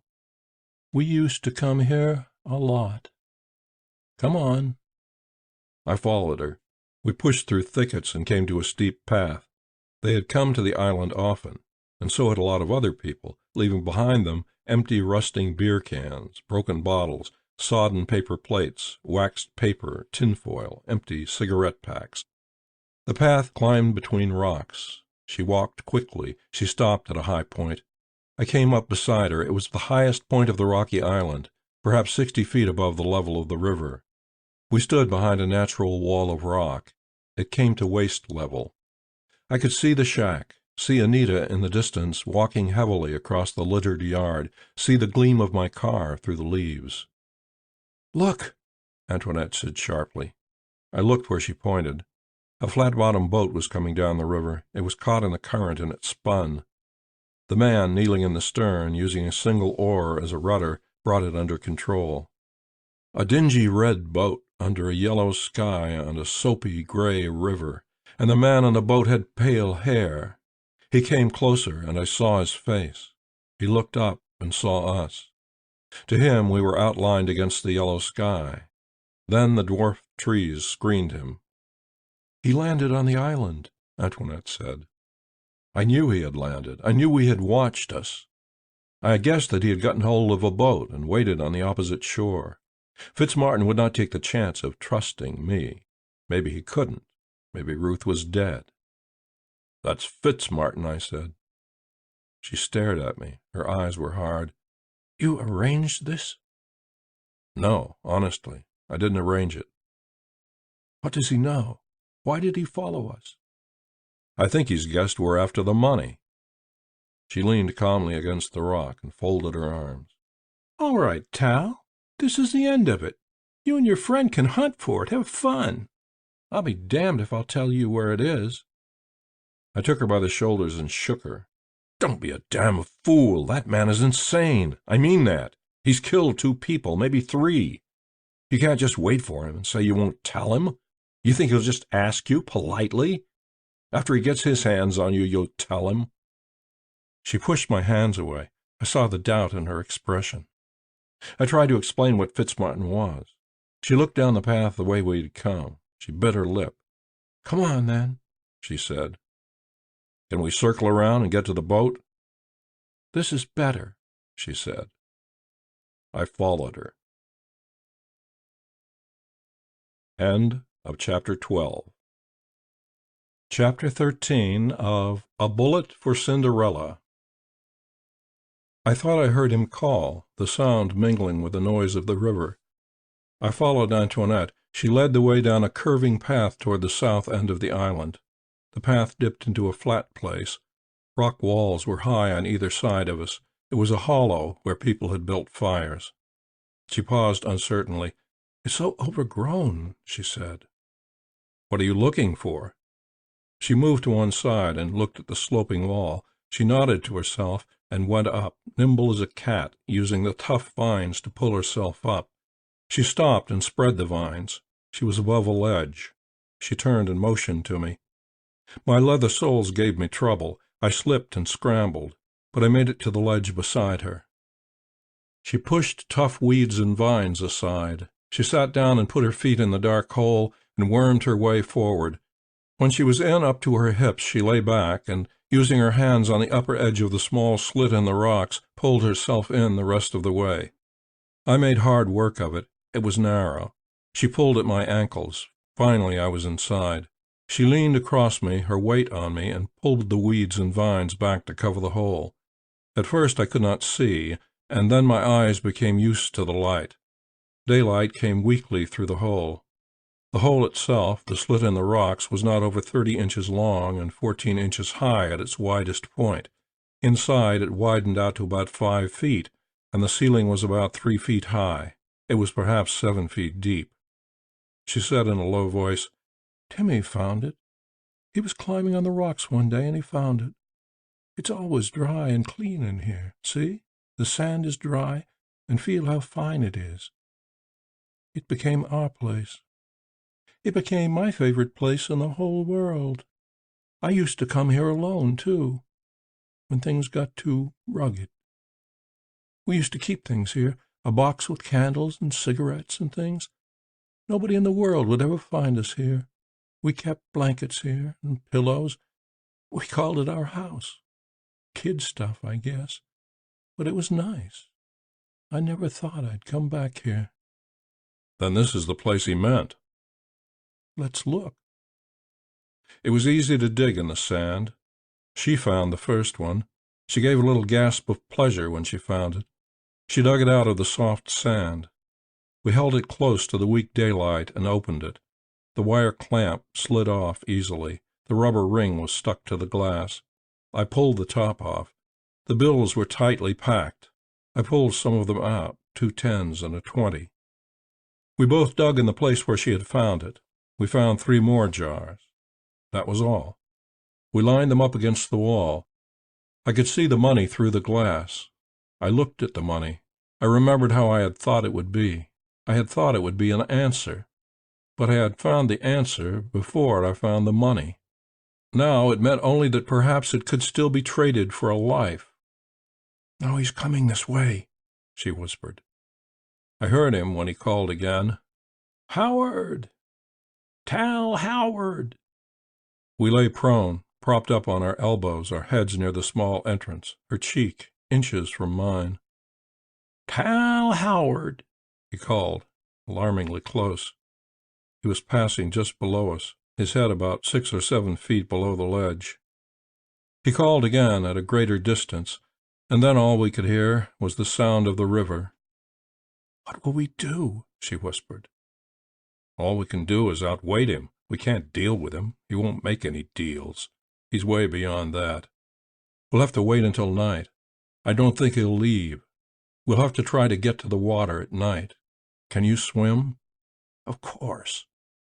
"We can make it to the shore then, with the money." There was no point in telling her the deal I had planned. There was no chance of making the deal. I was certain that if he found us, he'd kill both of us. When he had talked to me, I had sensed the pleasure he took in killing, the way he had talked of George, and the way he had talked about holding the knife at Ruth's throat. That can happen to a man. There are men who hunt who do not take their greatest pleasure in the skill of the hunt, but rather in the moment of seeing the deer stumble and fall, or the ragged bird come rocketing down. From animal to man is a difference in degree, not in kind. The lust is to kill. The lust to kill is in some men. It has sexual overtones. I had sensed that in Fitzmartin. I could even sense it in the tone of his voice as he called to me when he had passed the cave. a warm, almost jocular tone. He knew we were on the island. He knew he would find us. He felt warm toward us because we would give him pleasure. "Come out and be killed, Tal Howard." A warm and confident voice. It was not so much as though he had stepped beyond sanity, but as though he had stepped outside the race, had become another creature. It was the same way we all might one day be hunted down by alien creatures of some far planet. When the day comes, how do we bargain for life?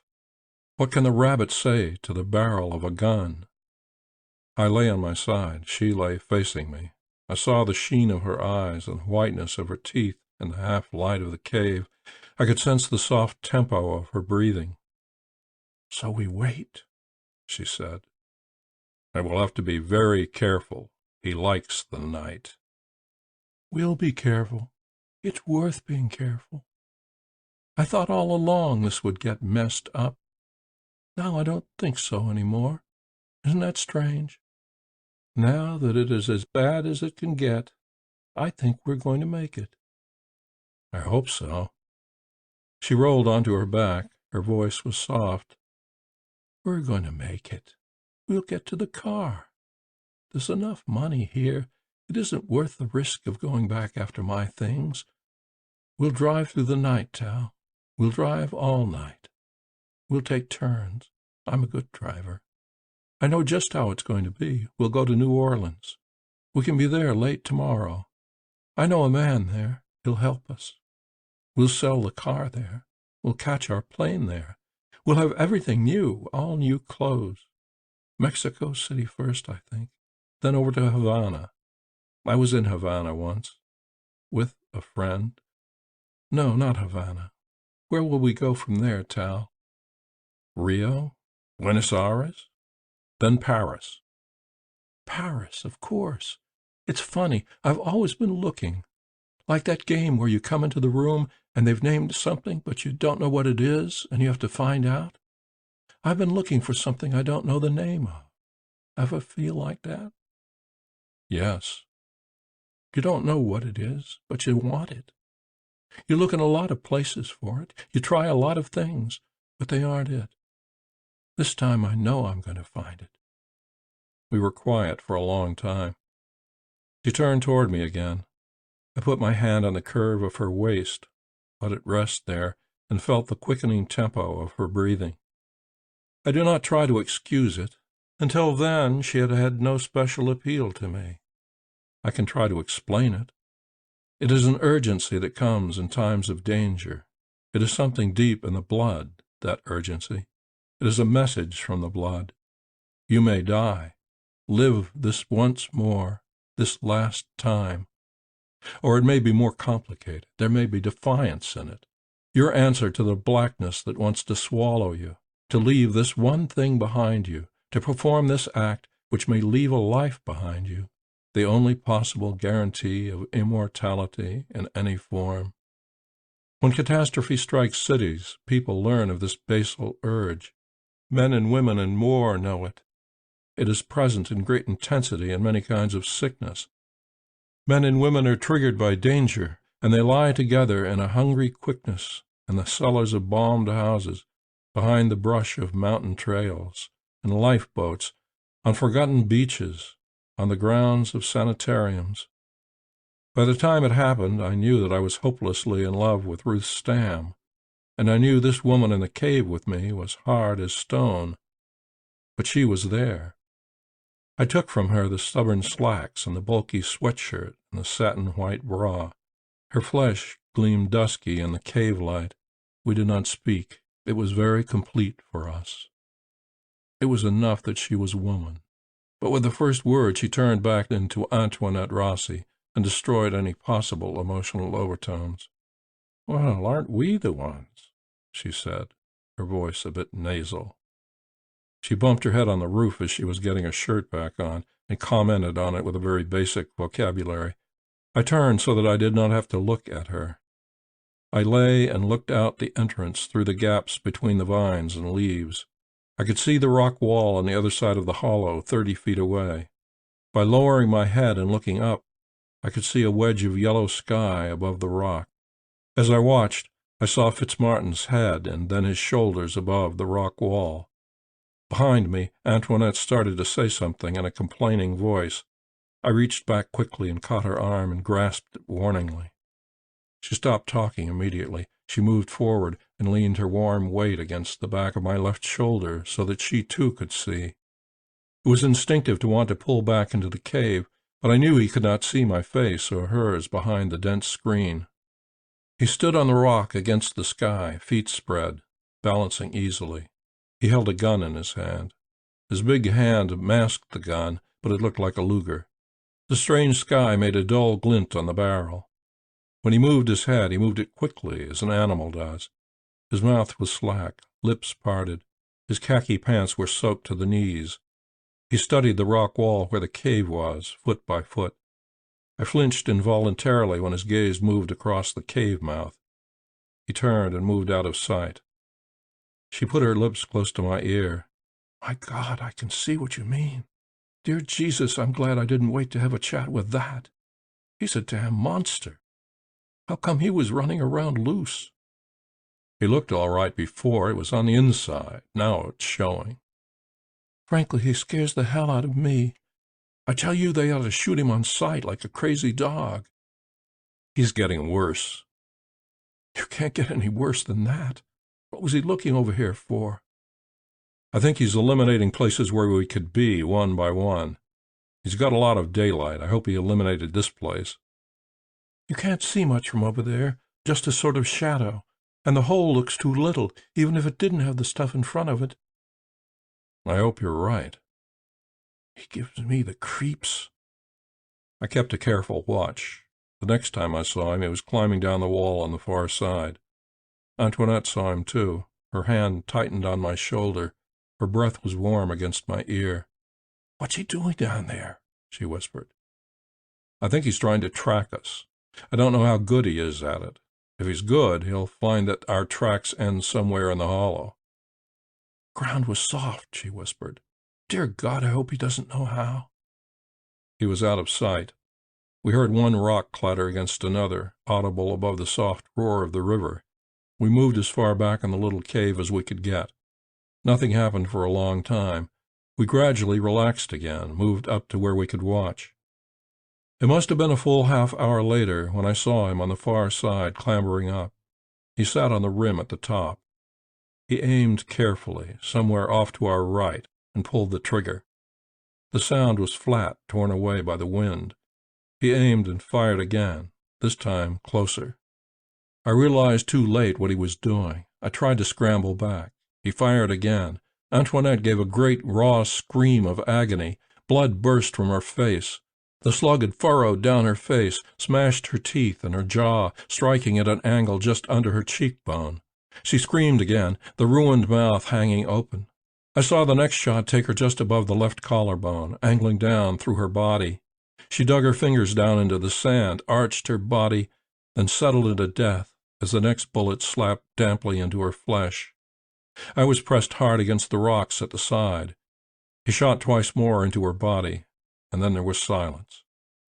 I tried to compress myself into the smallest possible target. When he fired again, it was from a different angle. The slug hammered off rock, ricocheting inside the small cave, hitting two walls so quickly the sound was almost simultaneous before it buried itself in the sand. The next one ricocheted, and from the sharp pain in my face I thought it had hit me, but it had filled my right cheek with sharp rock fragments. I could move no farther to the side. If he found the proper angle, he would hit me directly. If he did not, a ricochet could kill me. I grasped her body and pulled it over me. He fired several more shots. One broke one of the jars. Another hit her body. My hands were sticky with her blood.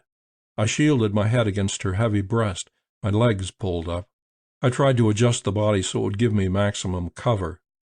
A ricocheting slug rapped the heel of my shoe with such force that it numbed my foot. I gave a harsh, loud cry of pain. The shooting stopped. After a few minutes, he spoke in an almost conversational tone. He was close under the cave. "Howard, come on out of there." I did not answer. He had thought of caves, had fired into the shadowy places, had hit the right one. I hoped he would believe us both dead. It was my only chance that he should believe us both dead. I wormed my way out from under her body. There was no loose stone in the cave. There were only the jars of money. I took one jar and crouched off to the left of the entrance. I heard the rattle of the rocks and knew he was climbing. I saw the vines tremble. I was poised and ready to hurl the jar at his face, but his face did not appear. His strong hand appeared, moving slowly into the cave, inviting me to try to grasp it. It was a clever move. I knew that he was probably braced there, gun in the other hand, waiting for such a try. More of his arm came into the cave. I could see his shoulder blocking off the light, but I could not see his head. His brown hand crept across the sand.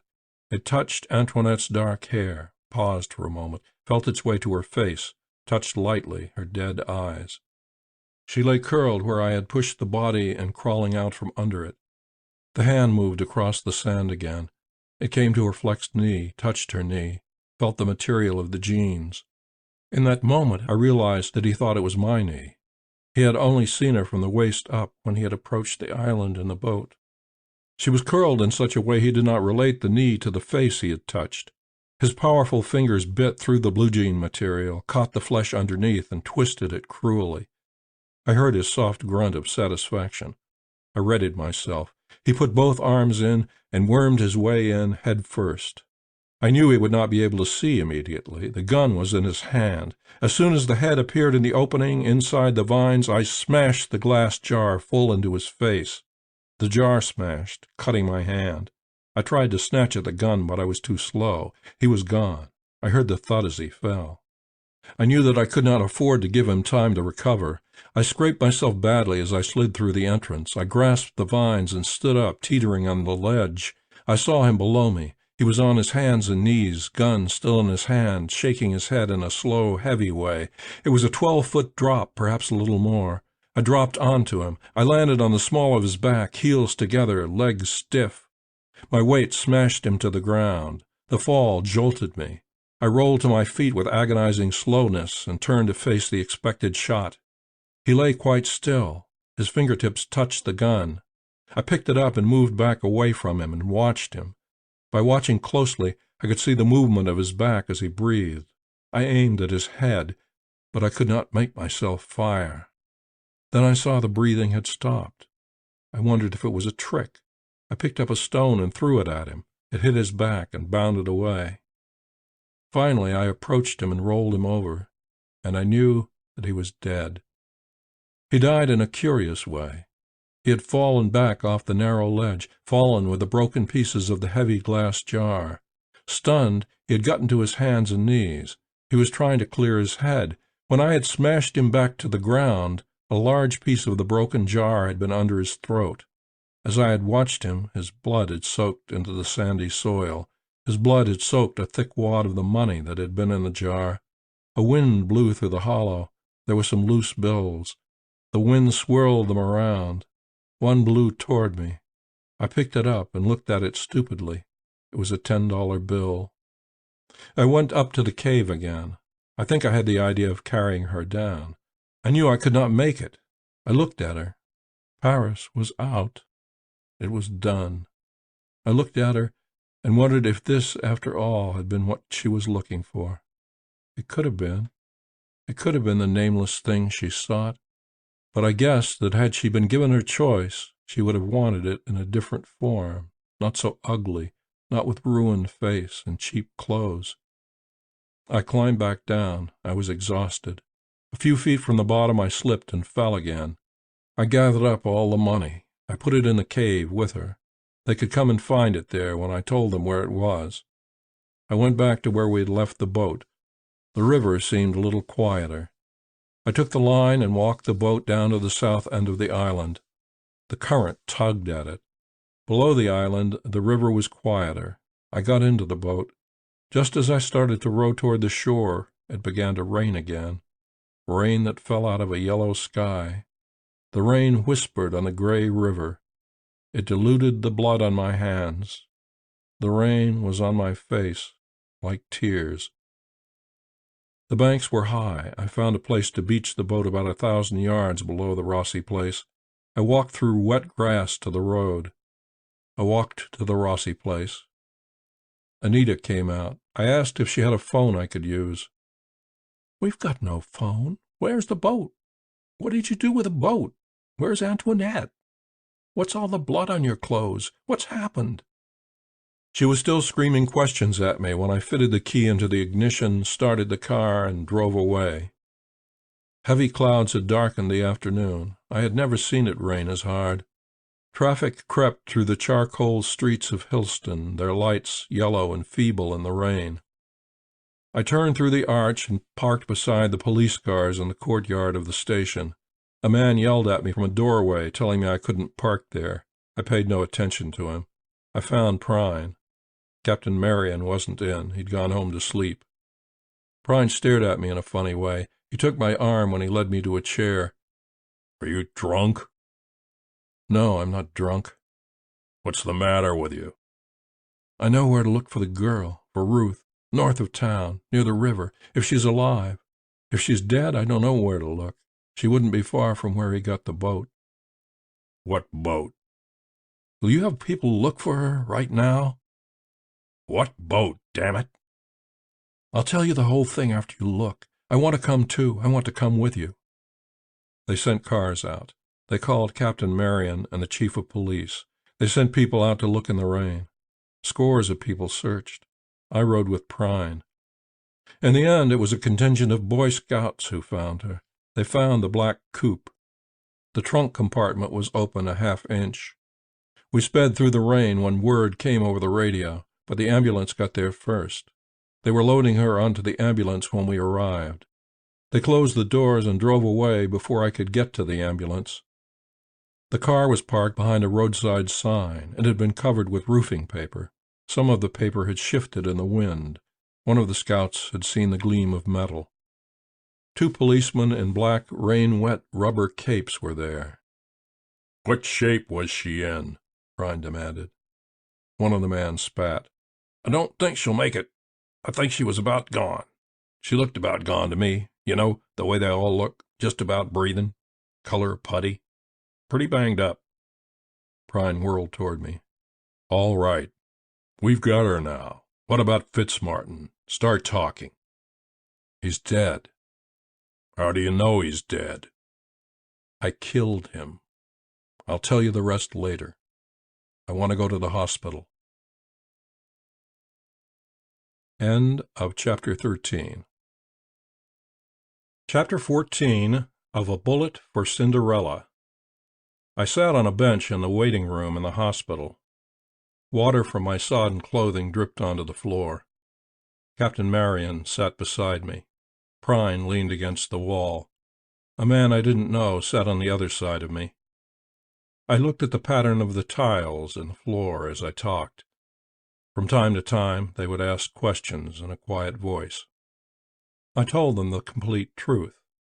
I lied about one thing only. I told them that Fitzmartin had told me that he had hidden Grassman's body in a barn 8 or 10 miles south of the city on a side road, in a ruined barn near a burned house. Marion nodded to Prine. He went out to send men out to hunt for the barn. He had gone out once before to send men to the island. I had told how to find the cave, and told them what they would find in the cave.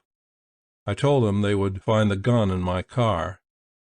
I lied about Grassman, and I left out what I knew about Antoinette. It would do them no good to know about her. They would learn enough from the Reading police. They did not have to know more than that. I told them all the rest, why I had come to Hillston, everything I had seen and guessed, everything Fitzmartin had said, Timmy's dying statements, all of it, the whole stinking mess. It felt good to tell about it. "Let me get this straight, Howard," Marion said. "You made a deal with Fitzmartin. You were going to have the girl find the money. Then you were going to turn it over to Fitzmartin in return for Ruth's safety. You made that deal yourself. You thought you could handle it better than we could. Is that it?" "I thought that was the only way it could be handled. But he crossed me up. He followed us." We could have grabbed him when he got to the river. We'd have gotten to Ruth earlier. If she dies, you're going to be responsible." I looked at him for the first time in over an hour. "I don't see it that way." "Did he say how he killed Grassman?" "You told us why he did it." "He hit him on the head with a piece of pipe." "What do you think the Rossi girl was going to do when you turned the money over to Fitzmartin, assuming that it went the way you thought it would go?" "I guess she wouldn't have liked it." "Why didn't she come and get the money herself, once she knew where it probably was?" "I haven't any idea. I think she felt she needed help. I think she decided I could help her. I think she planned to get away with all of it, somehow, after we were both well away from here, when I was sleeping, something like that. I think she thought she could handle me pretty easily." "How many shots did he fire into the cave?" "I wasn't counting. Maybe 20. A doctor came into the room. Marion stood up. "What's the score, Dan?" The doctor looked at us disapprovingly. It was as though we were responsible for what had happened to Ruth. "I think I can say that physically she'll be all right. She's young and she has a good body. She might mend quite rapidly. It's hard to say. It will depend on her mental condition. I can't answer for that. I've seldom seen anyone handled more brutally. I can give you a list: dislocated thumb, broken shoulder, 2 cracked ribs, a cracked pelvis. She was criminally attacked. 2 broken toes. We nearly missed those. She was beaten about the face. That wouldn't have killed her. It was the shock and exposure that nearly did it. Came awfully close to doing it. She's been treated for shock. She's out of her head. She doesn't know where she is. We just put her to sleep. I say, I can't estimate mental damage." I stood up. "Where is she?" The doctor stared at me. "I can't let you see her. There's no point in seeing her." I moved closer to him. "I want to see her." He stared at me and then took my wrist, put his fingertips on my pulse. He took a pencil flashlight out of his pocket and shone it directly into my eye from a few inches away. He turned to the captain. "This man should be in bed." Marion sighed. "Have you got a bed?" "Yes." "Okay. I'll have to put a guard on the door. This man is under arrest. But look, just let him look in the door at Ruth. Maybe he earned that much. I don't know." They let me look. She was in a private room. Her father sat near the bed. He didn't look toward the doorway. He watched her face. She was no one I would have ever recognized. She was puffy, discolored. She breathed heavily through her open mouth. There was an odor of sickness in the room. I looked at her, and I thought of the movie heroines. They go through terror and capture and violence, yet 4 minutes after rescue, they melt with glossy hair and limpid eyes and gowned by Dior into the arms of Lancaster or Gable or Brando. This was reality, the pain and ugliness and sickness of reality. They took me away. The formalities were complicated. I had to appear and be questioned at the joint inquest. I told all I knew of the deaths of Antoinette Christina Rossi and Earl David Fitzmartin. I signed 6 copies of my detailed statement. The final verdict was justifiable homicide. I had killed in defense of my life. Both the money found in Fitzmartin's car and the money in the cave became a part of George Warden's estate. A second cousin and his wife flew in from Houston to protect their claim to the money and whatever else there was. They arrived on Sunday. George and Eloise Warden were buried in the Warden family plot. Fulton, identified through his dental work, was sent to Chicago for his 3rd burial. No relative of Fitzmartin could be found. The county buried him. Grassman's body was found. his brother flew down from Chicago and took the body back on the train. I had told them about Antoinette's clothes and jewelry and the money, the precise amount, that Fitzmartin had taken.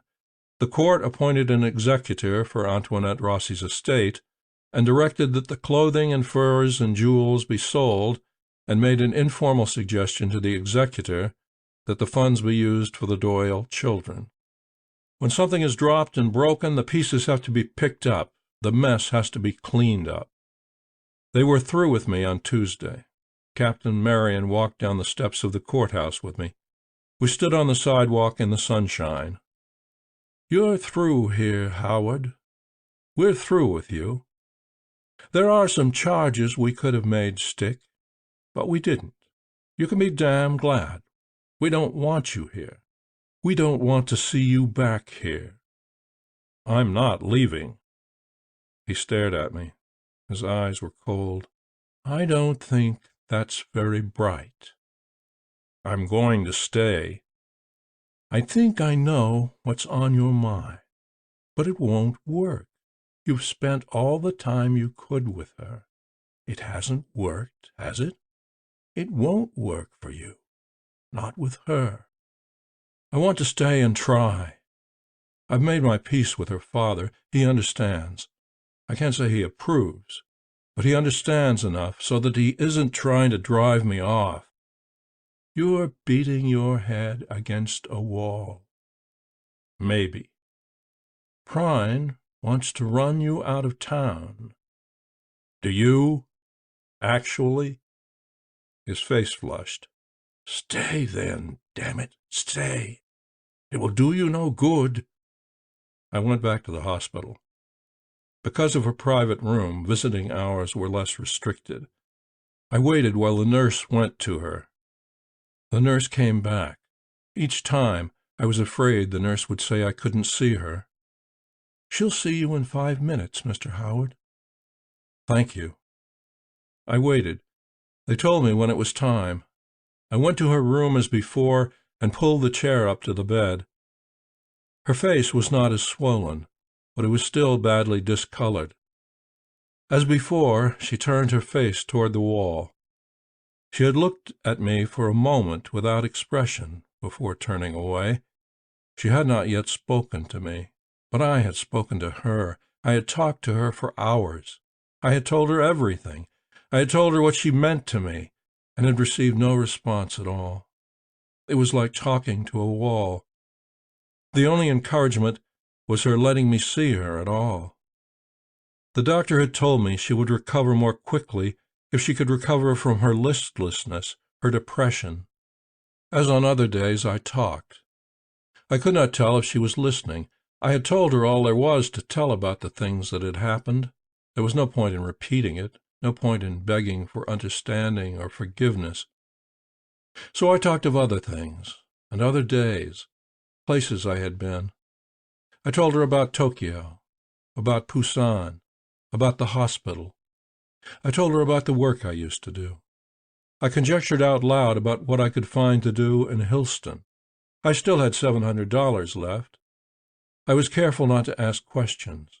I did not want it to seem to her as though I were angling for a response. She lay with her face turned toward the wall. For all I knew, she could be asleep. And then suddenly, surprisingly, her hand came timidly from the cover of the hospital blanket.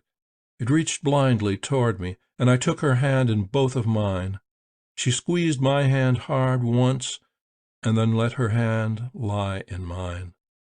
That was the sign. That was enough. The rest of it would come. Now it was just a matter of time. There would be a day when there would be laughter, when she would walk again in that proud way of hers. All this would fade, and it would be right for her and for me.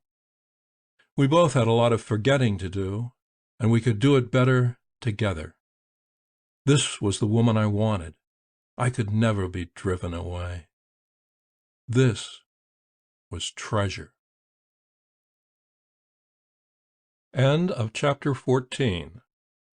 End of A Bullet for Cinderella by John D. MacDonald. We hope you enjoyed tonight's sleep audiobook. If you liked this audiobook and want to listen to more, please check out our channel at Sleep Audiobooks. And if you prefer to listen to each story individually, they will also be uploaded to our secondary channel at Sleep Chapters. You can access our entire catalog of bedtime story audiobooks through our web app, which can be found at sleepaudiobooks.com. There, you will also find our suite of sleep tools, including a complimentary Better Sleep Quick Guide if you sign up to our mailing list. Links are in the description below. All likes, comments, and especially subscribing help this channel grow so that we can reach more night owls in our quest to help as many people sleep easier so they can live their lives more fully during the day. We appreciate your support and wish you a very excellent night's sleep. This is Sleep Audiobooks.